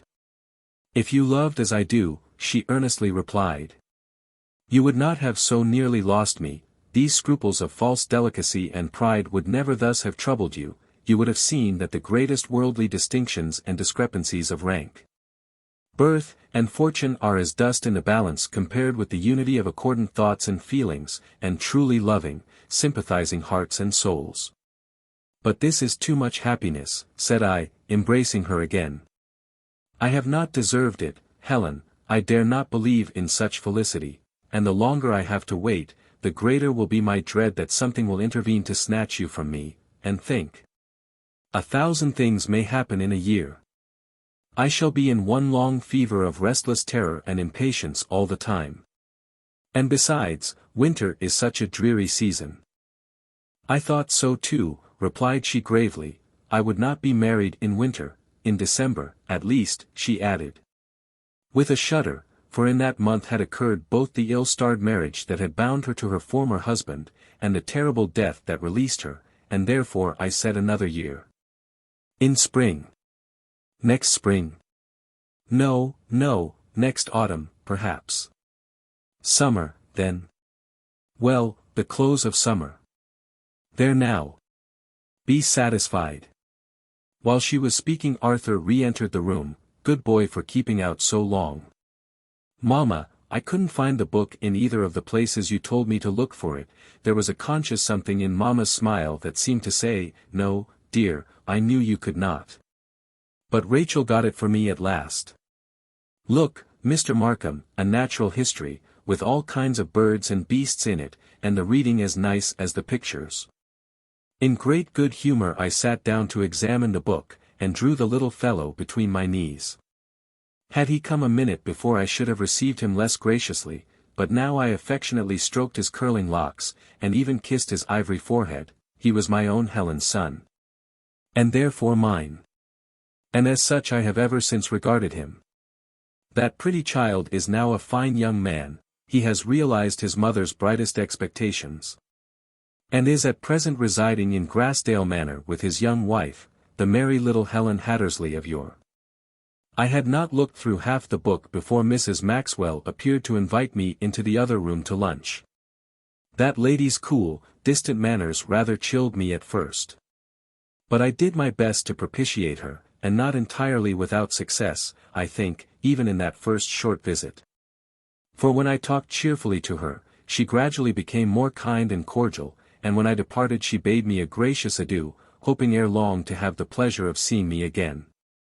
"But you must not go till you have seen the conservatory, my aunt's winter garden," said Helen, as I advanced to take leave of her. With as much philosophy and self-command as I could summon to my aid. I gladly availed myself of such a respite, and followed her into a large and beautiful conservatory, plentifully furnished with flowers, considering the season, but, of course, I had little attention to spare for them. It was not, however, for any tender colloquy that my companion had brought me there. "My aunt is particularly fond of flowers," she observed. "And she is fond of Staningley too. I brought you here to offer a petition in her behalf, that this may be her home as long as she lives. And, if it be not our home likewise, that I may often see her and be with her. For I fear she will be sorry to lose me, and though she leads a retired and contemplative life, she is apt to get low-spirited if left too much alone. By all means, dearest Helen. Do what you will with your own. I should not dream of wishing your aunt to leave the place under any circumstances. And we will live either here or elsewhere as you and she may determine, and you shall see her as often as you like. I know she must be pained to part with you, and I am willing to make any reparation in my power. I love her for your sake, and her happiness shall be as dear to me as that of my own mother. Thank you, darling. You shall have a kiss for that. Goodbye. There, Gilbert, let me go. Here's Arthur, don't astonish his infantile brain with your madness. But it is time to bring my narrative to a close. Anyone but you would say I had made it too long already. But for your satisfaction I will add a few words more. Because I know you will have a fellow feeling for the old lady, and will wish to know the last of her history. I did come again in spring, and, agreeably to Helen's injunctions, did my best to cultivate her acquaintance. She received me very kindly, having been, doubtless, already prepared to think highly of my character by her niece's too favourable report. I turned my best side out, of course, and we got along marvellously well together. When my ambitious intentions were made known to her, she took it more sensibly than I had ventured to hope. Her only remark on the subject, in my hearing, was, "And so, Mr. Markham, you are going to rob me of my niece, I understand. Well, I hope God will prosper your union, and make my dear girl happy at last. Could she have been contented to remain single, I own I should have been better satisfied. But if she must marry again, I know of no one, now living and of a suitable age, to whom I would more willingly resign her than yourself. Or who would be more likely to appreciate her worth and make her truly happy, as far as I can tell." Of course I was delighted with the compliment, and hoped to show her that she was not mistaken in her favourable judgment. "I have, however, one request to offer," continued she. "It seems I am still to look on Staningley as my home. I wish you to make it yours likewise, for Helen is attached to the place and to me, as I am to her. There are painful associations connected with Grassdale, which she cannot easily overcome. And I shall not molest you with my company or interference here. I am a very quiet person, and shall keep my own apartments, and attend to my own concerns, and only see you now and then." Of course I most readily consented to this. And we lived in the greatest harmony with our dear aunt until the day of her death, which melancholy event took place a few years after, melancholy, not to herself, for it came quietly upon her. And she was glad to reach her journey's end, but only to the few loving friends and grateful dependents she left behind. To return, however, to my own affairs, I was married in summer, on a glorious August morning. It took the whole 8 months, and all Helen's kindness and goodness to boot, to overcome my mother's prejudices against my bride-elect. And to reconcile her to the idea of my leaving Linden Grange and living so far away. Yet she was gratified at her son's good fortune after all, and proudly attributed it all to his own superior merits and endowments. I bequeathed the farm to Fergus, with better hopes of its prosperity than I should have had a year ago under similar circumstances. For he had lately fallen in love with the vicar of L.'s eldest daughter, a lady whose superiority had roused his latent virtues, and stimulated him to the most surprising exertions. Not only to gain her affection and esteem, and to obtain a fortune sufficient to aspire to her hand, but to render himself worthy of her, in his own eyes, as well as in those of her parents. And in the end he was successful, as you already know. As for myself, I need not tell you how happily my Helen and I have lived together, and how blessed we still are in each other's society.